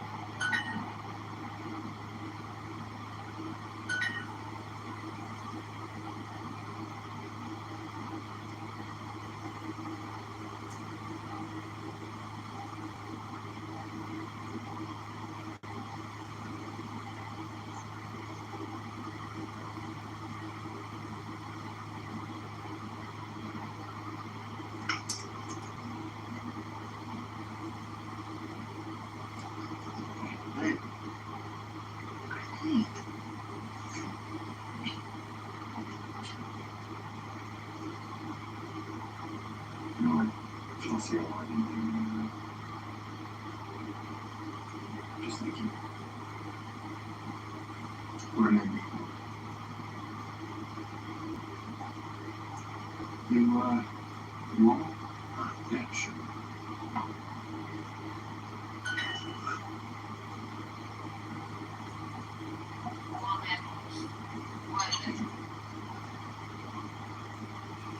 No happens fast. Yeah. 10, 15 minutes. Please, we're just back. You can see the sound. The water retreat. You see it? We were a couple miles in the lake talking music. Here. It's long. And just so you know, but I don't think this was an earthquake. I'm talking to you. I've seen tons of working simulations, including this exact scenario. It's just the design to raise rational behavior with what appears to be severe incident. But really, it's all synchronized. What the fuck you tell you? No.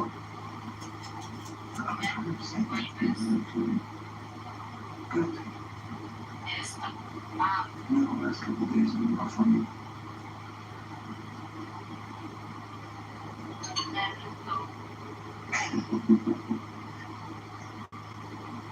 You come up and get me. Do it just what you do. This is us. Just drove across the fucking country, kid. Create things like that. You should see the fucking movie. I'm not fucking with you. Think about it in layman's terms. A nuclear bomb goes off the coast. Then a virus takes down the grid before anyone can figure out what happened. I've seen the info. There's no intel. That's fucking bullshit. The bomb plays like an earthquake. That's what causes the waves. Yeah? With the power going out, that created the chaos.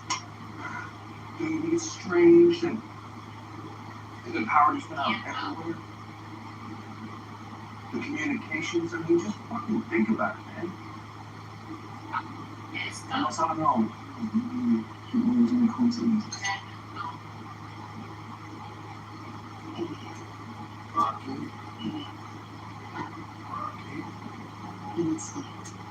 You know, I'll let you go here, alright? And we can talk about all this in the morning, alright? We leave no real discussion.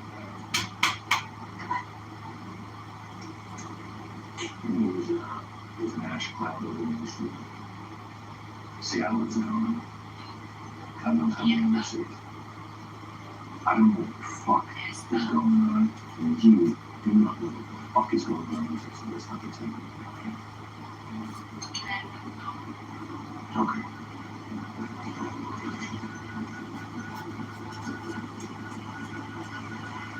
What happened with time? Yeah. What were you doing? What? We left it. What was that?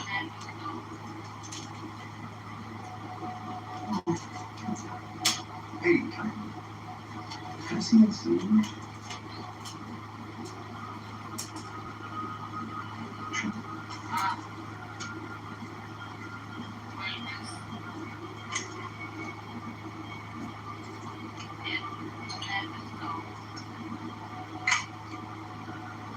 What's this? Yeah, I see bullets.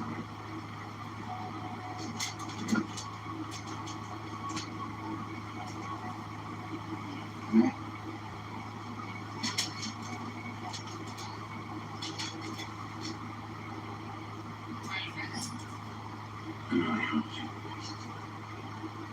Coming up. Bullshit.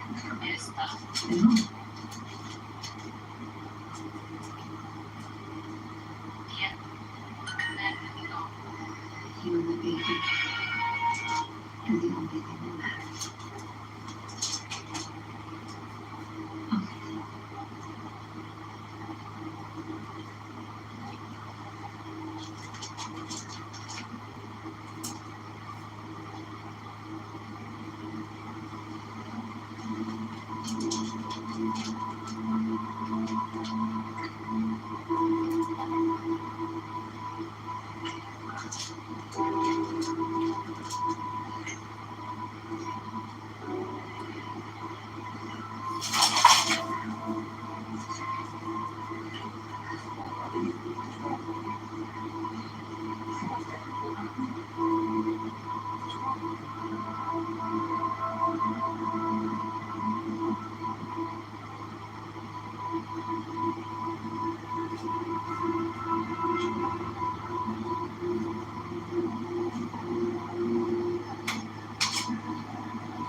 Hey. You see this? The thing is the same question. No. I owe you back the whiskey that talk. I guess I just convinced myself that that would be more control, but it doesn't feel great. What are you doing with me in the college for? I was supposed to get caught in that's my match. I'm probably gonna be. I'm by myself, you know. But we've got supplies.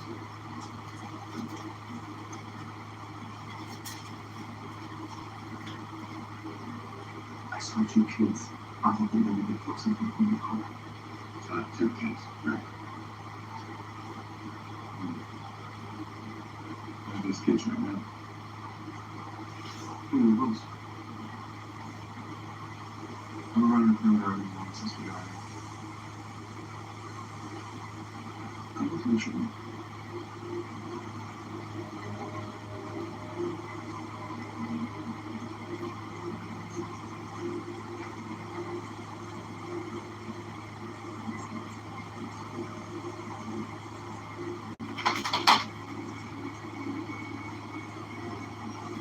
Most people can do around here. Don't worry about it.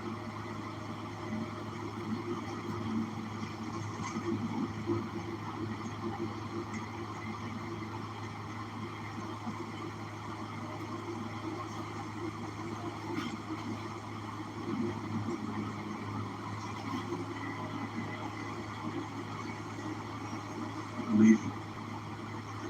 If you want to stay, you should come with. It's not safe here. Where are you going? North.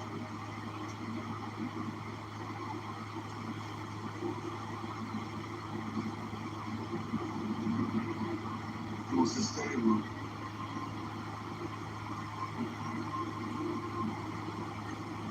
Let's see what kids are doing.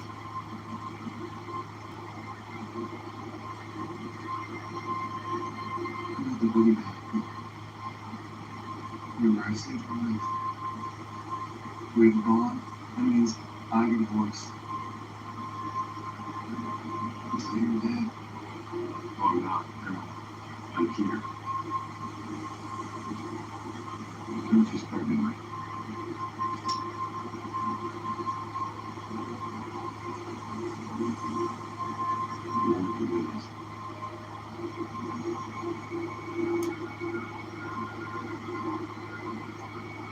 redemption.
Is it the end again? What reason is it this time? I thought we'd overcome 15,000 miles of several trees.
Young people from all over the globe are joining up to fight for the future.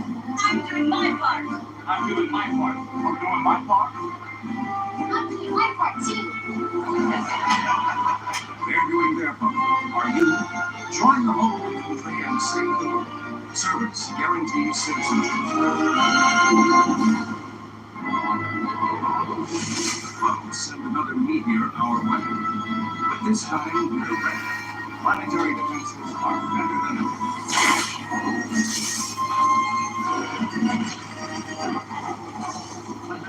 The source of the bug meteor attacks orbits a twin-star system whose fruitful gravitational forces produce an unlimited supply of bug meteorites in the form of this asteroid belt. To ensure the safety of our solar system, Planetary must be eliminated.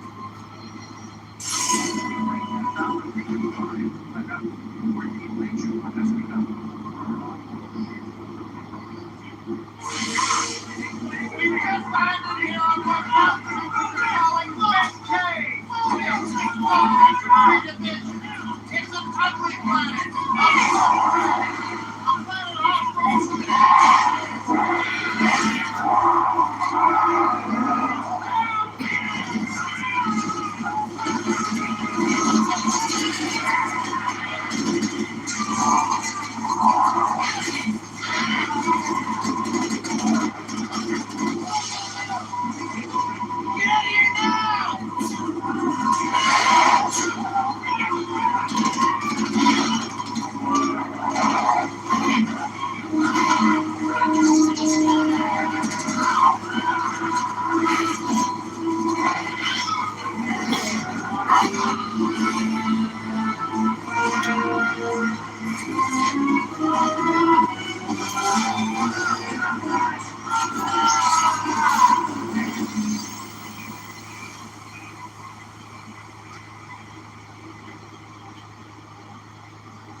Rico. Rico. Rico! Hey, Peach.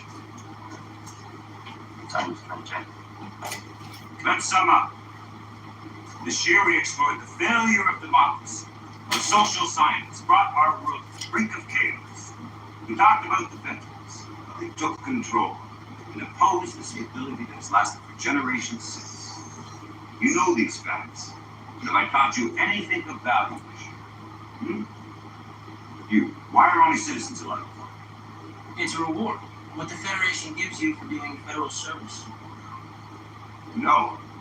Something given has no value. When you vote, you are exercising political authority. You're using force. Force, my friends, is violence. The supreme authority from which all other authority is derived. My mother always said violence never solves it. I wonder what the city fathers of Hiroshima would say about that. You. They probably wouldn't say anything. Hiroshima was destroyed. Correct. Naked forces resolve more issues throughout history than any other factor. The contrary, that violence never solves anything. It's wishful thinking at its worst. People who forget that always pay. Rico, what's the moral difference, if any, between a civilian and a citizen? The citizen accepts personal responsibility for the safety of the body politic, defending it with his life. The civilian does not. Exact words of the text. But do you understand it? Do you believe it? I don't know. Of course you don't. I doubt anyone here would recognize civic virtue if it reached up and bit you in the ass.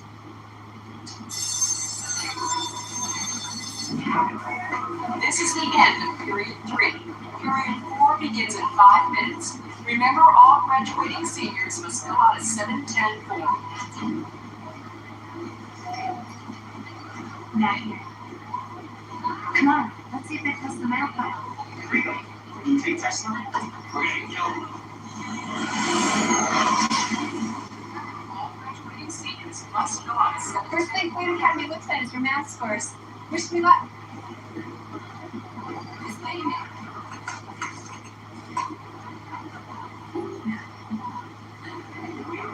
Good job. Good job. Hold on. I want to talk to Marco. His sister's athlete. Marco.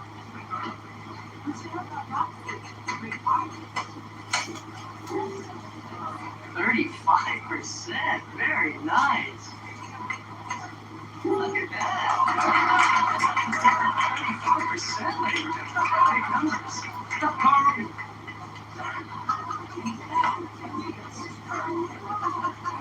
Big numbers. So we haven't done yet, have you? Don't lie. I'm not going to impress you. Others are with you. You do your mind? Don't have to. It's pretty clear what she wants. Yeah. I don't come. Oh, you got it bad. Hey, don't forget about this afternoon. He's always late when he walks you home to fish for his fish. Get out of here. Marco's sister made pilots. So will you. I mean, imagine flying a $500,000-ton starship. You got nerves of steel. Yeah, you do. Let's see a year or something. You may begin.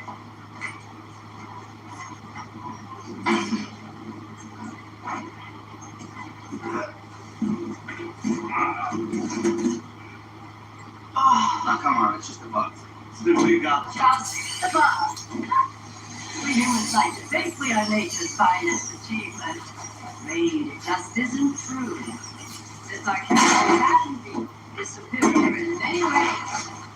It reproduces in vast numbers, has no ego, has no fear, doesn't know about death, and so is a perfect helpless member of society. But humans have created art, mathematics, and interstellar travel. But before you let that go to your head, take the example of the arachnids, highly evolved insect society. By human standards, they are relatively stupid. Their evolution stretches over millions of years.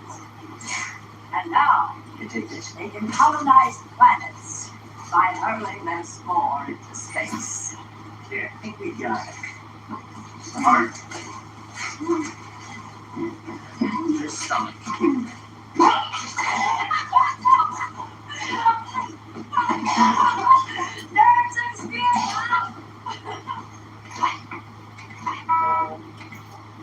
Don't think about it. Just go on instinct. Try to visualize it.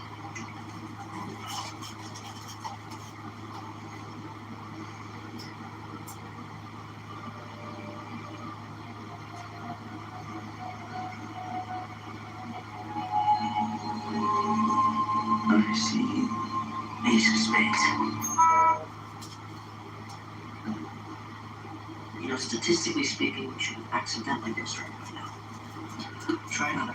So my psychic abilities are 0 and I'm on nothing. That looks unfactored. No one really knows what something's going to somewhere. Who knows? Maybe it's a new stage of human evolution. That's why they do these kind of double studies. But Cyrano... Shh. Time out. Oh, you just want some attention. You don't play with me anymore. Cyrano. Go bug mom, Cyrano.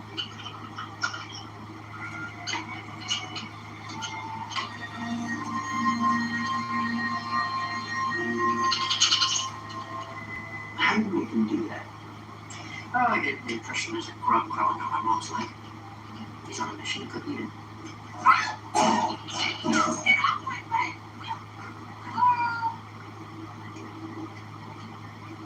I sure hope you don't do anything like that to me. Don't be afraid. Can't do human. Yet.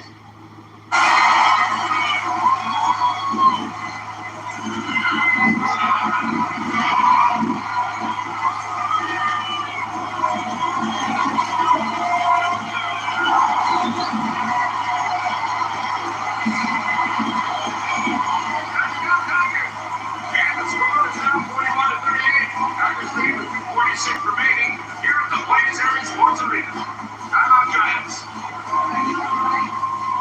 What's me? Now.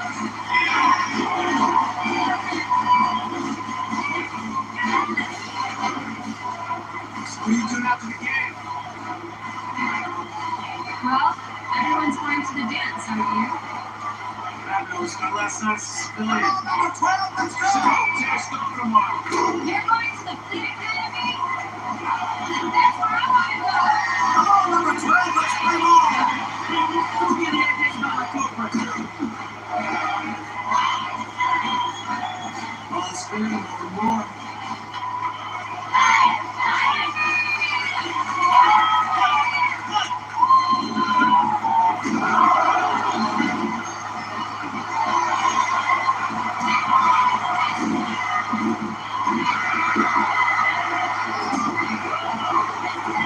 Giants leading 43-41, just over 42 seconds remaining. Time is running out, and the Wizards Tigers.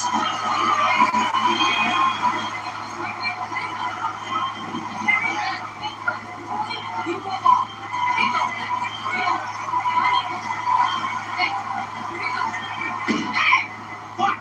Get drifted! It's 3-on-1. Just throw me the ball, man. Ready, break!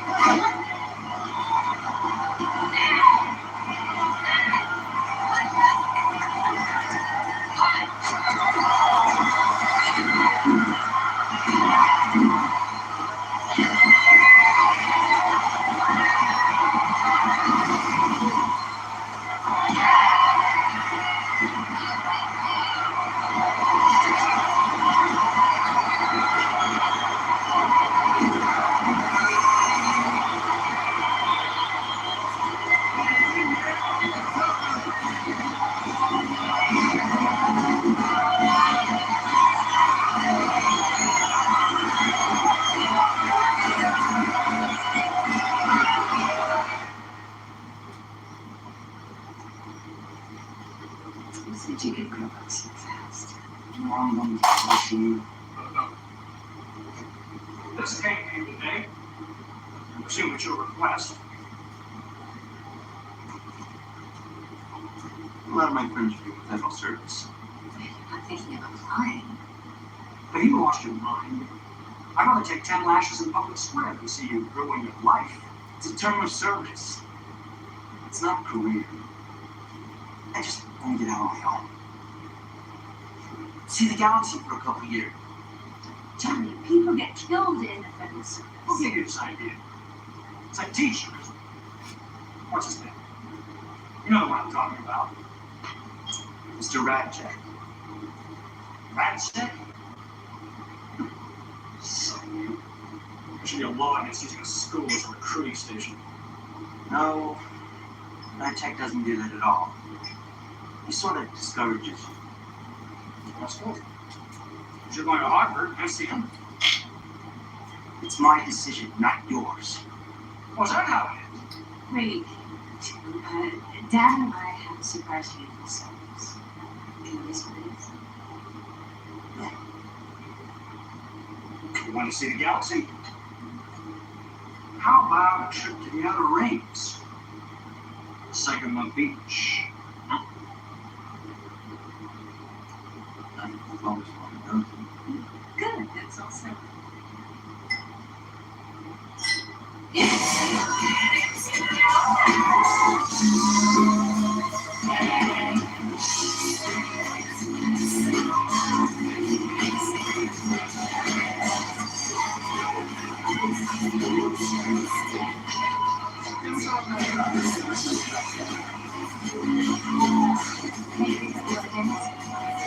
Actually, is I promised Carmen. Oh, come on, Rebecca, hurry up, she's laying down. It's sad after tonight goes the bus. I don't know what's easier again. So, you still looking for you? Yeah, it looks like it. Let's take it. Let's start. When do you want to get you something? Johnny, what can I do here?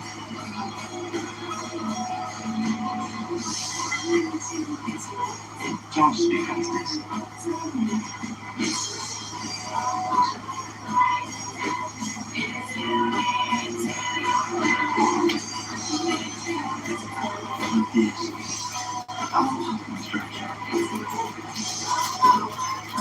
We better hurry up before it catches.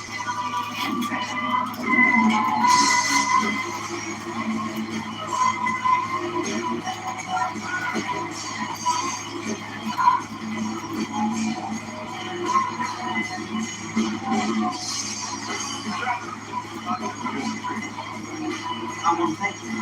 This last week's package. Sorry, not my job. Because that is looking nice. I want you to know. I think I got a little taste of these things. Good for you. Go find out. My dad's against it. And I know it's my choice. Which one? What would you do? Figuring things out for yourself is the only freedom anyone really has. Use that freedom. Make up your own mind.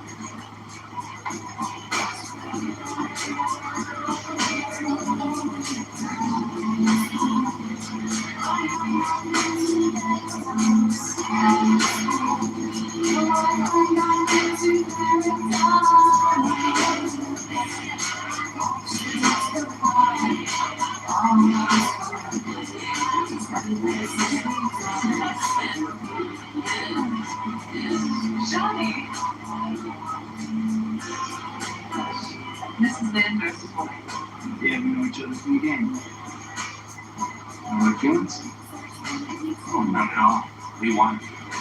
Come on, Carmen. It's last day. Maybe I'll see you at the academy. Yeah, who knows? Good luck. Tammy's going from pilot too.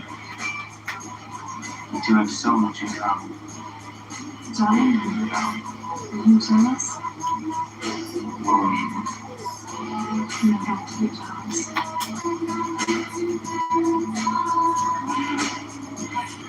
hey, break it up, you two. There's a place for that sort of thing. I've been doing it, and I'm going to do it. I'm going to go petting service. That's great. Carol and I are singing at Johnny. Come with us.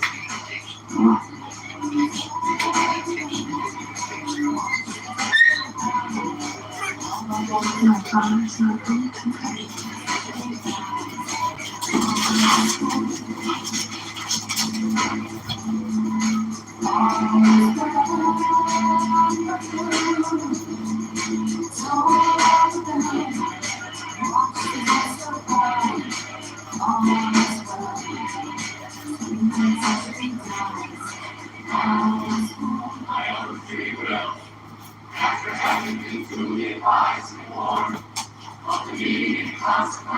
So, enroll in the federal service for not less than 2 years, and is much longer than legally required by the needs of the Federation.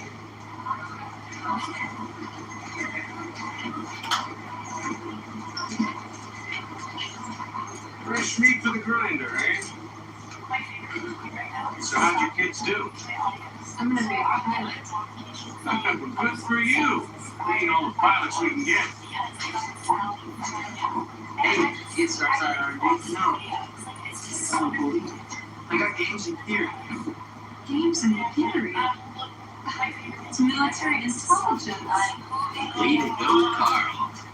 Next time we meet, I'll probably have to salute you. What about you, son? Infantry, sir. Good for you. Mobile infantry made you the man I am today.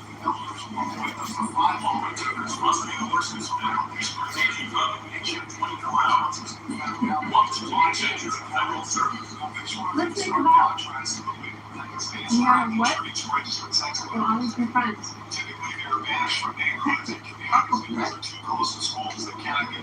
No, chances are we'll never see each other again. Buildings and creating other areas furthering your addiction to victimize your children and community creatures atmosphere out there. Sorry, but that's bad. That's the worst you suffered. I want to quit. I'm telling you how you feel. You're not going back. You're going on vacation. You're not going on vacation. I want to be serious. Redirect your urge and cause you to remember that you're You won't cut that door for a cut off, young man. You understand me? All right, that's it. You are cut off. Johnny, why would you change your mind? Is citizenship mean that much to you? Yeah. Sure. I hope you don't ruin your life with some silly little girl who wants to dance in your knee. Don't talk about Carmen that way. Johnny, Your attention, please. Outbound crew repeating. All clouds will become effective. In Moscow, and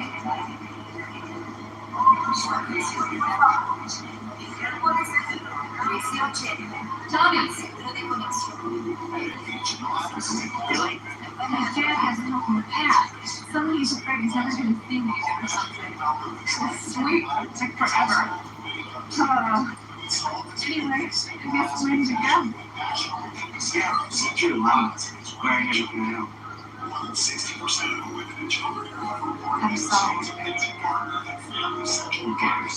Graduation kindergarten, right? I want you to think about that. That's 6 Is that the fun? women and children. Yeah, see that this morning. Have suffered from Say what? Oh, exciting right away. I'm scared. Now, y'all know me, You? and you know how I feel about these strangers and their violence against women and children. Until we can get to the place where we're using castration or life sentences to lock up these creatures, let's look to the local indigenous areas. Some penalty. That's me.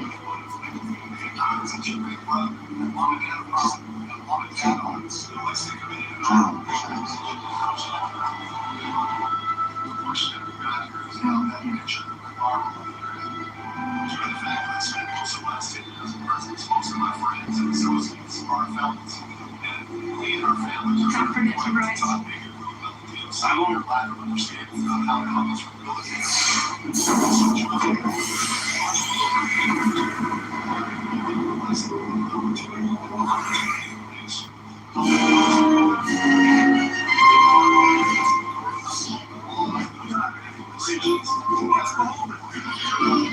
Citizen rule. Making us better tomorrow.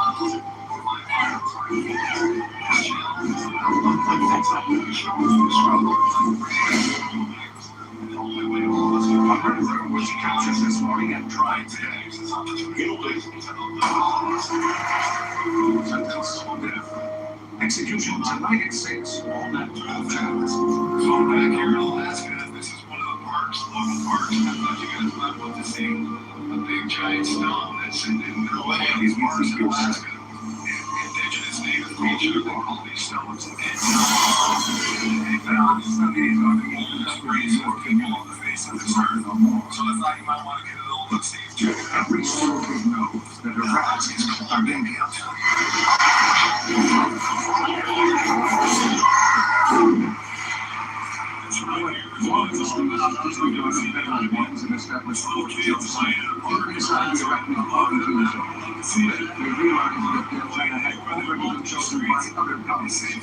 make some. Would you like to know more? So back here in Alaska, this is what I've been like for a long time, and I've never called the cop for any reason in my lifetime because it's something I really have trust in.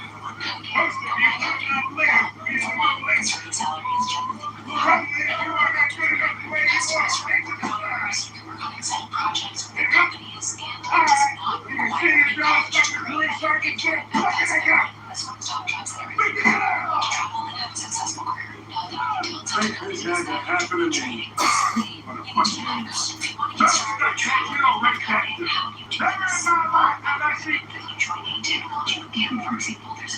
Do you think I'm funny? Do I make you laugh? Do you think I'm a comedian, son? The first words and the last words that you're singing home will be, sir, will you get ready for your son? See that number? Run around.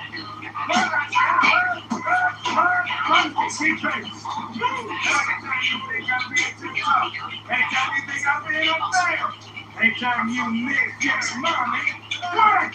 It's not for Club 48, you know you there. You take a stroll down, what's that leg? Damn you, check me! I wonder if that's a handful of guts and a whole bunch of you. Sir, queer thinks they got what it takes to knock me down. Sir! I just do y'all do, sir!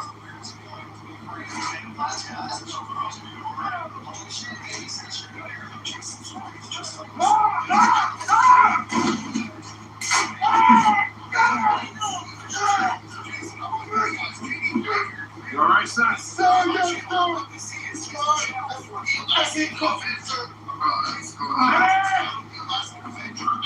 Hey, it's in your mind. Who's next?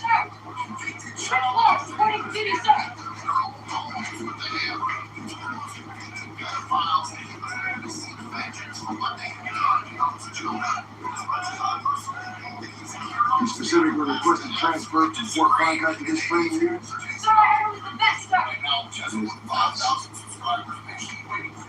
What makes you think you're good enough?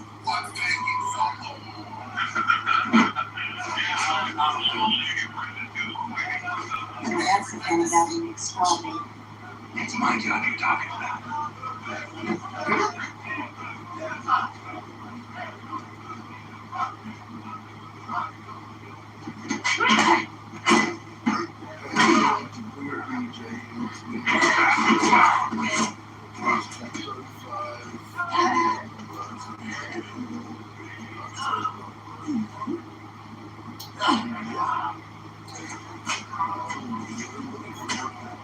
I'm sure that sergeant's in. Whoa, proper attitude. Yeah, I'm talking like that. Bye. There you go. Now wash up later. Yeah, you got what it takes. No, hey, there's a line. Turn ace. It's all the same. Get in line like everyone else.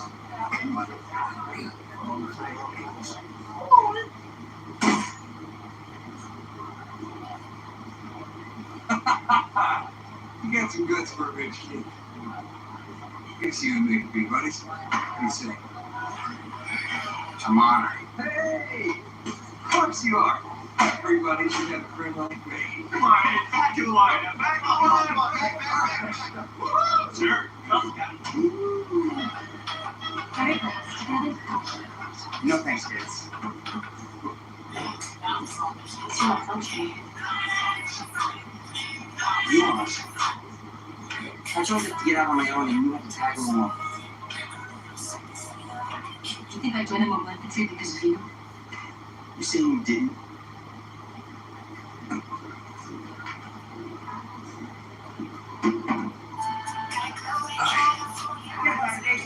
You stand a chance. Makes it even stinks. You're the six one to pick up. No, you're in control.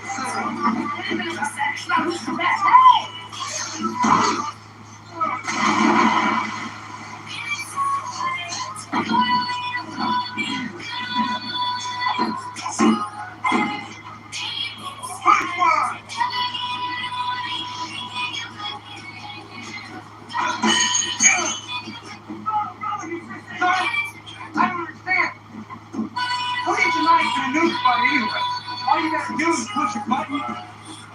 Sir, she's fine. on that wall, Junior.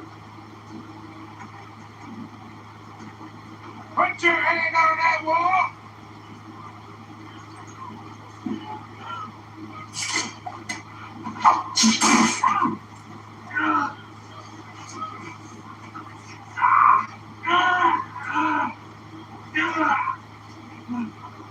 The enemy cannot push a button if you disable his hand. Ready? We all have one thing in common. We're all stupid enough to sign up for what we're doing. What's your excuse? My family's all farmers. I hate farming. I mean, my infantry is like pure pinkish my concerns. All right, so we're going big hands up. John, what about you? I'm going into politics, you know, you gotta be a citizen for that, but here I am. Responsibility. Should do it. Come on, let's keep it going. I got no longer.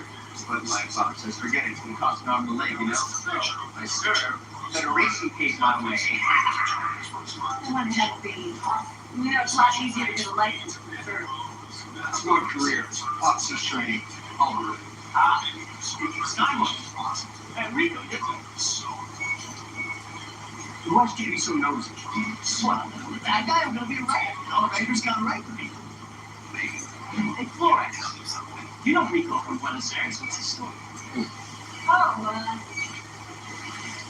he's here because of a girl.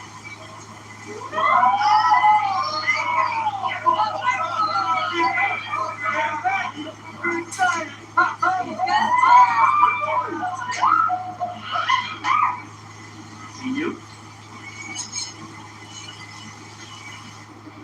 This is where we live. Not much, but tall. Right there, that's my bunk where I dream about you every night. It's pretty tough. Sometimes I think I won't make it. Then I think I'll kill you more than I try hard.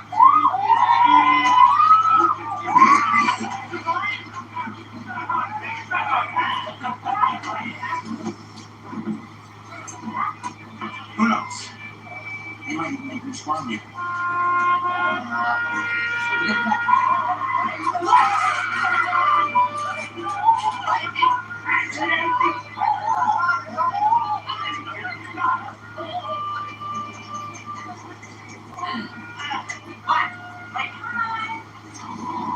We're written 5 minutes.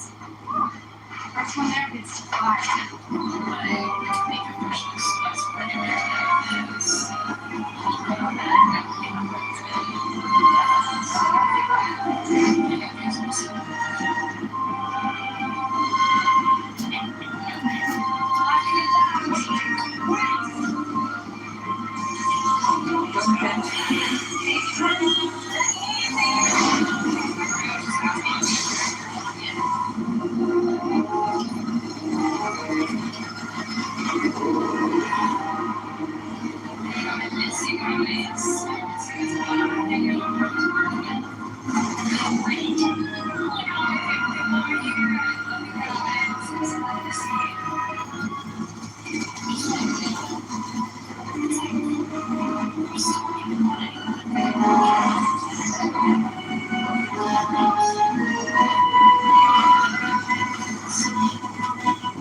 How's the mirror in such a good mood? Because today I get to try that.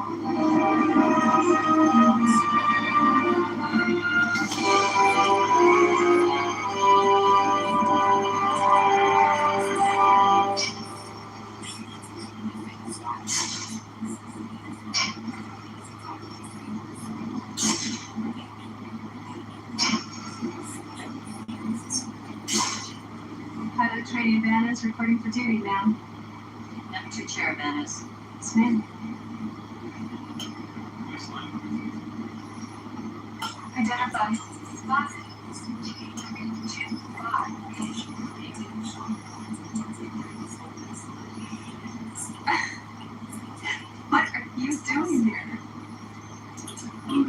can teach you life is very assistant instructor. Should I call you, sir? Prepare for departure. It's amazing us running into each other like this. Maybe it's fate. Maybe not. We've got this crazy girl coming to me happy. So math, stick, running back. And it will turn out to be you, I just made sure we run into each other. All right, Venice.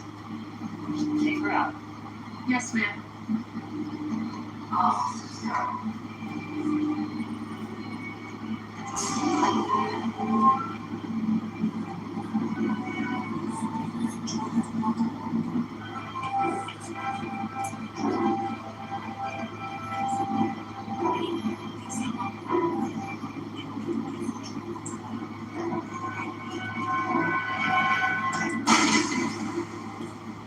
Simulation, my supervisors could never keep up.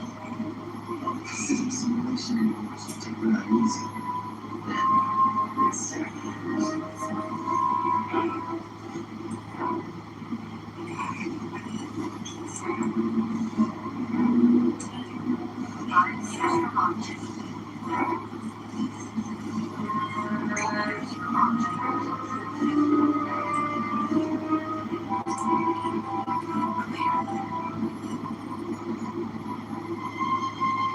See you closer.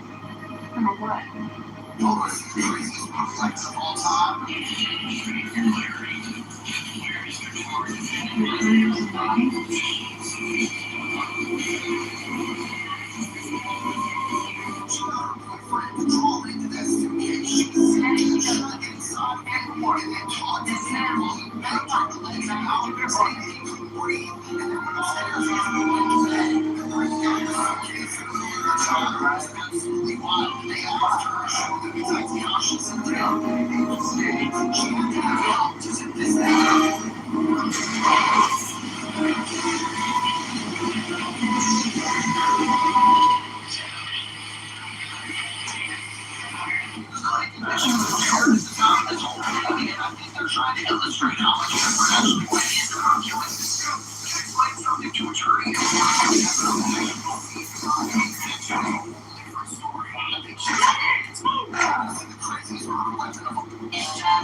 Hi, Johnny.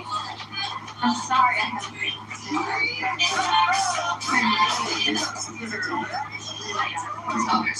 They must have made you frosted.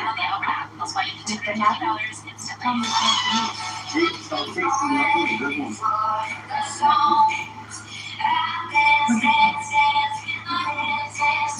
I'm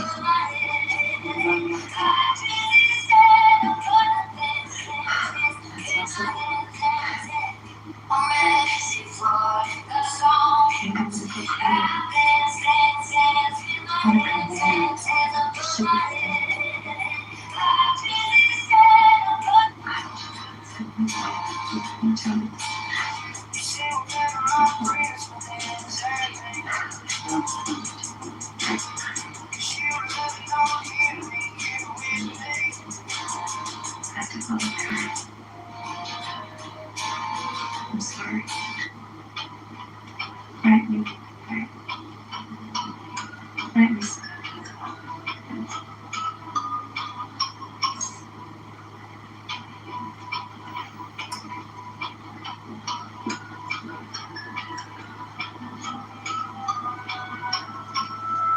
Here's how it sounds. Prank your friends, tell guys. It's fine here. Yeah, as you can probably Funny how they always want to be friends. It's called Perry. Now, That's what I deserve.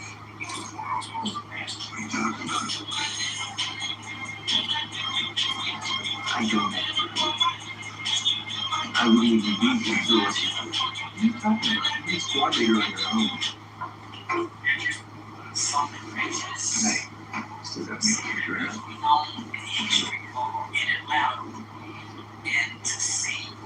Renegade girls and gentlemen, you will be fired live ammunition in a simulated combat environment.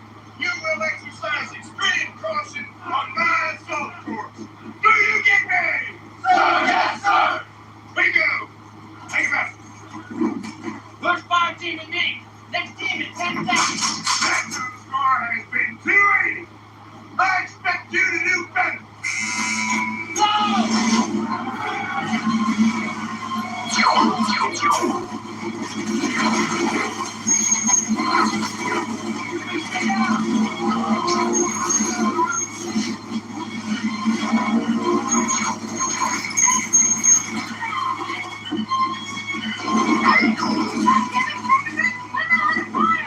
It's my helmet. Don't screw up. Shit! Distant foot! What's the problem? Whenever something goes wrong, something shakes right now.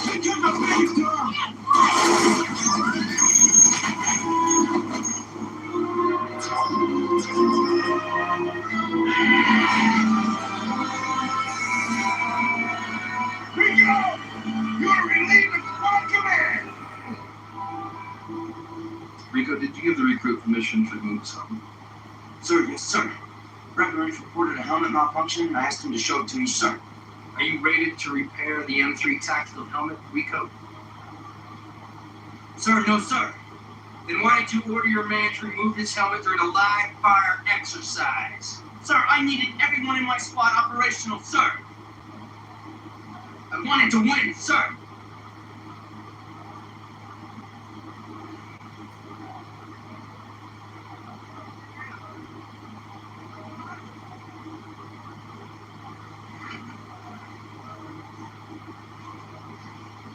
Sergeant, we've already lost 2 recruits over this incident. Think there's any possibility of salvaging this man? Yes, sir, I do. All right. We'll try administrative punishment.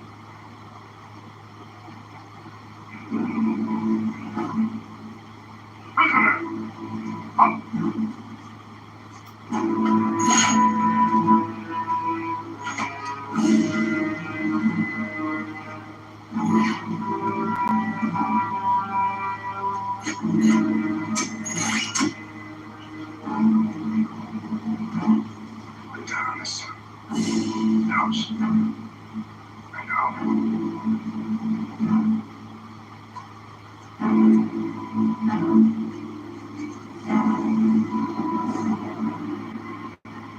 Very conscious of the man.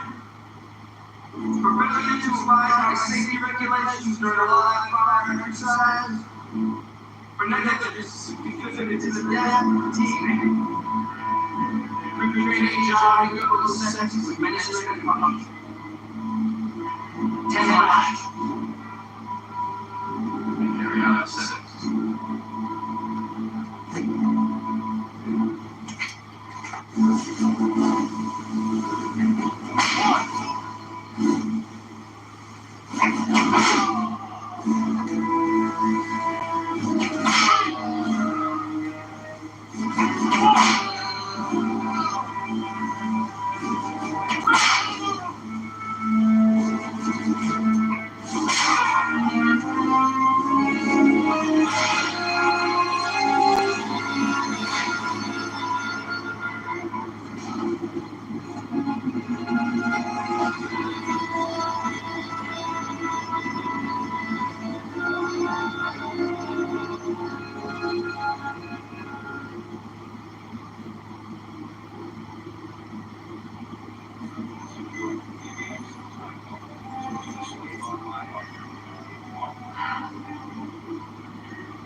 Thanks.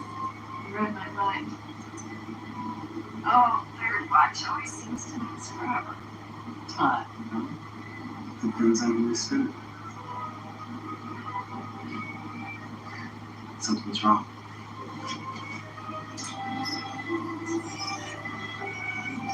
Yeah.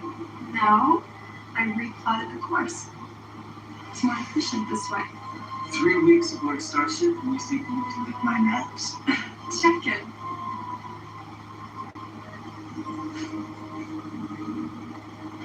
You know, I was talking with Captain Deladier, and she said, Don't change the subject. Am I right?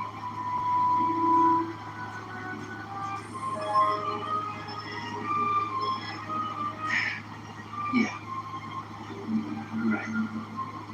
So what did the captain say? Thanks. It's officially engaged. You and me, huh? We'll be together, Carter. We're way ahead of the curve in every department. I can anticipate you. You know what I want. No. What do you want?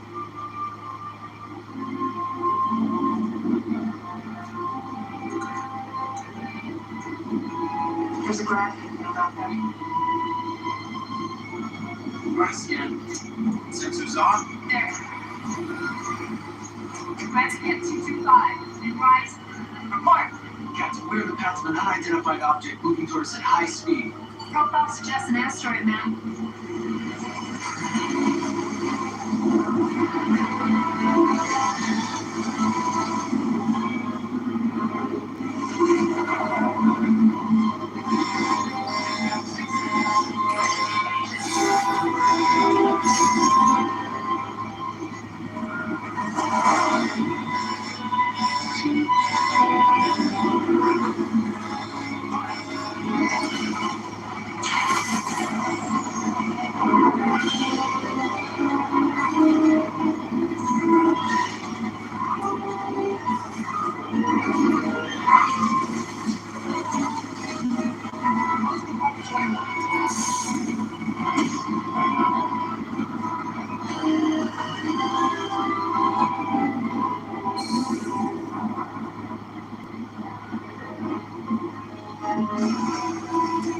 Where'd it come from?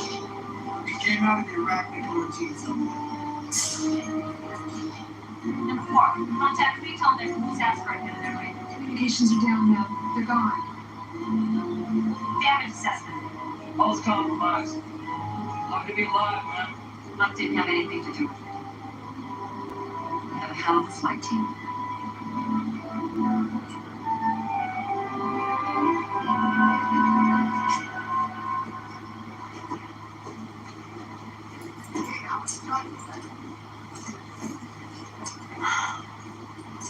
Well, this things you know.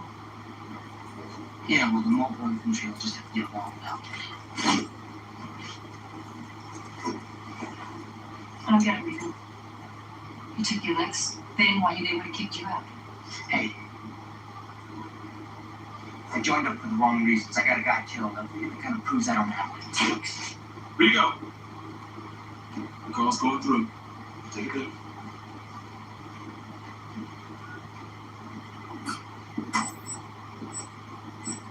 Hello?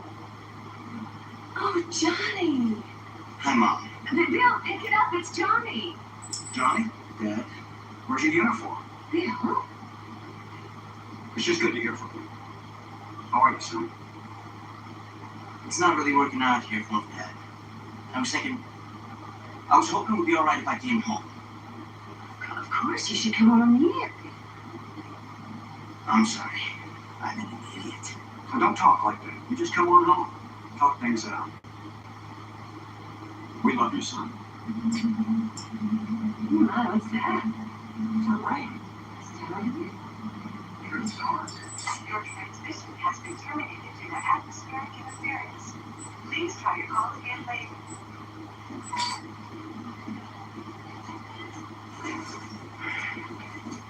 I'll see you. Hey. You take one stroll and wash up. You're on the one day job. What's that is? That you don't have what it takes to be a citizen.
The meteor was shot out of orbit by bus plasma that derived from Pandak, the arachnids' home planet.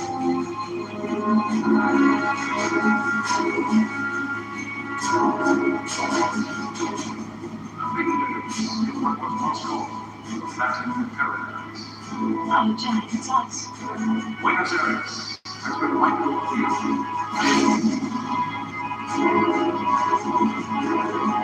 It's home. The Federal Council met moments ago and voted unanimously for authorization to destroy the arachnid throne.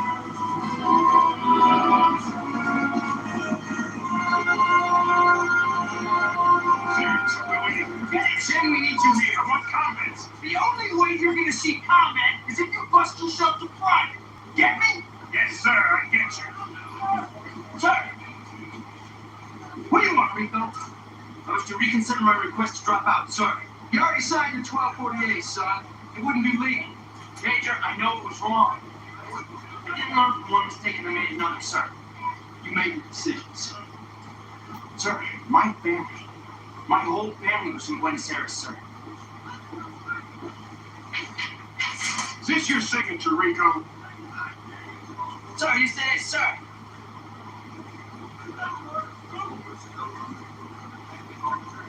Doesn't look like it to me. There we are. Yes, sir.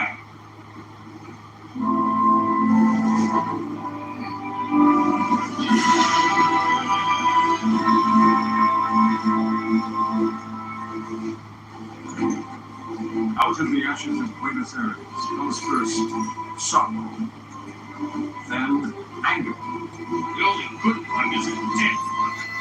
In Geneva, the Federal Council convenes.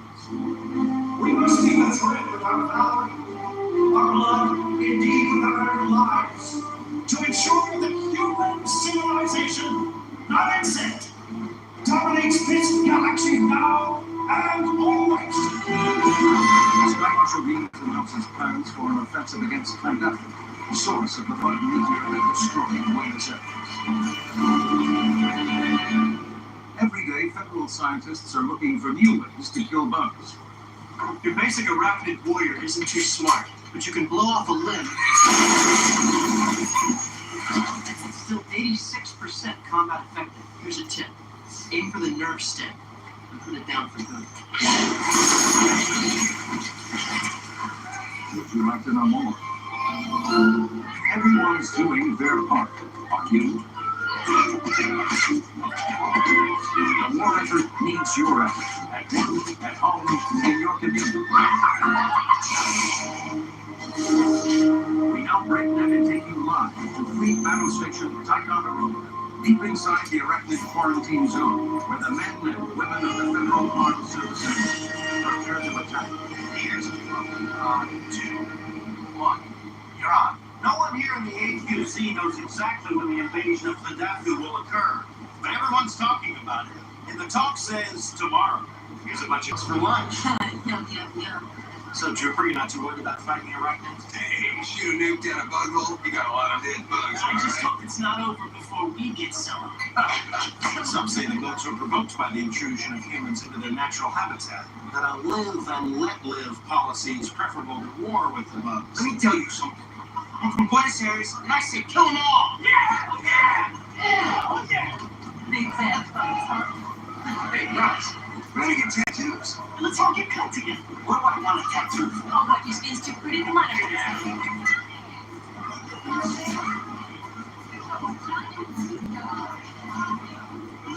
Carmen?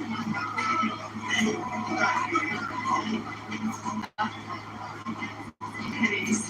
What's the hat when I'm off duty? Hi, Dennis.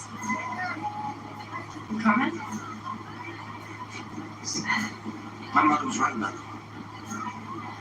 You look great in uniform. You look pretty good yourself. So, what do you hear? You know about anyone who made it out of VA alive? Most of the time I think about it happened to someone else. And it hits me and I stop crying. Well, we're still alive. You gotta be happy about that. You don't look very happy to see me. Should I be? It's different now. We're at war. I think what I did was probably the best thing for both of us. Everything from set a good time? Xander, you remember Johnny? Xander and I are on flight together. Yeah, best in the fleet. Thank you. This is the fucking special role. Don't do me any more favors. Trouble waits. Don't forget it, Lieutenant. He's mobile infantry. See, when you're trained to kill, it just doesn't pay to be polite. You got something to say about the mobile infantry? I think you heard me. You wanna make something up? Private? Not with an officer. No, sir. The MI doesn't need stupid troopers. Let's disregard rank. Xander, please. But you hear that? Rank is not an issue here. Don't do this. Come on, let's get a drink.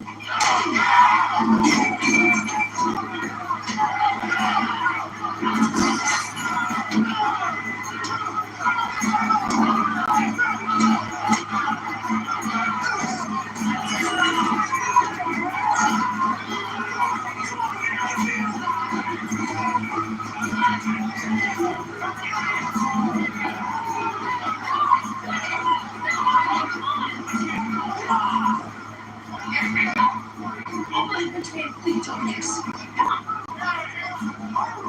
Come on, let's go.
You smash the entire area, you kill anything that has more than 2 legs, you get me?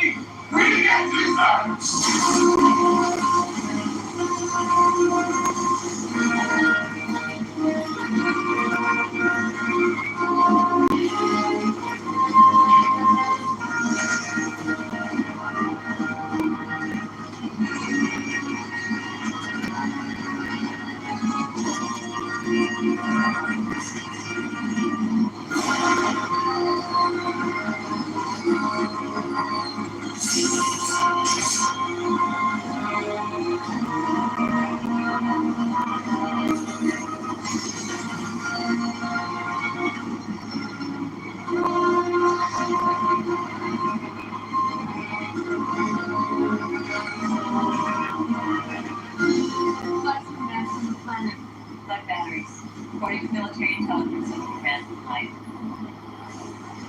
Drop status? Drop is 35% complete.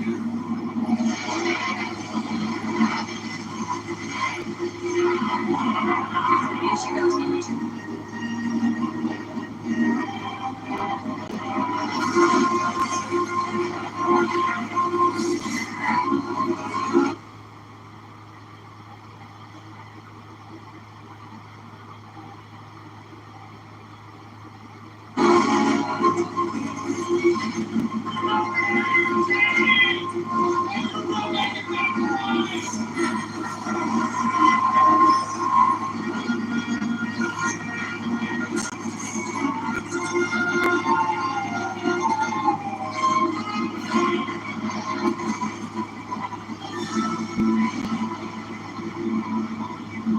This is a random light. Someone made a mistake. That's it.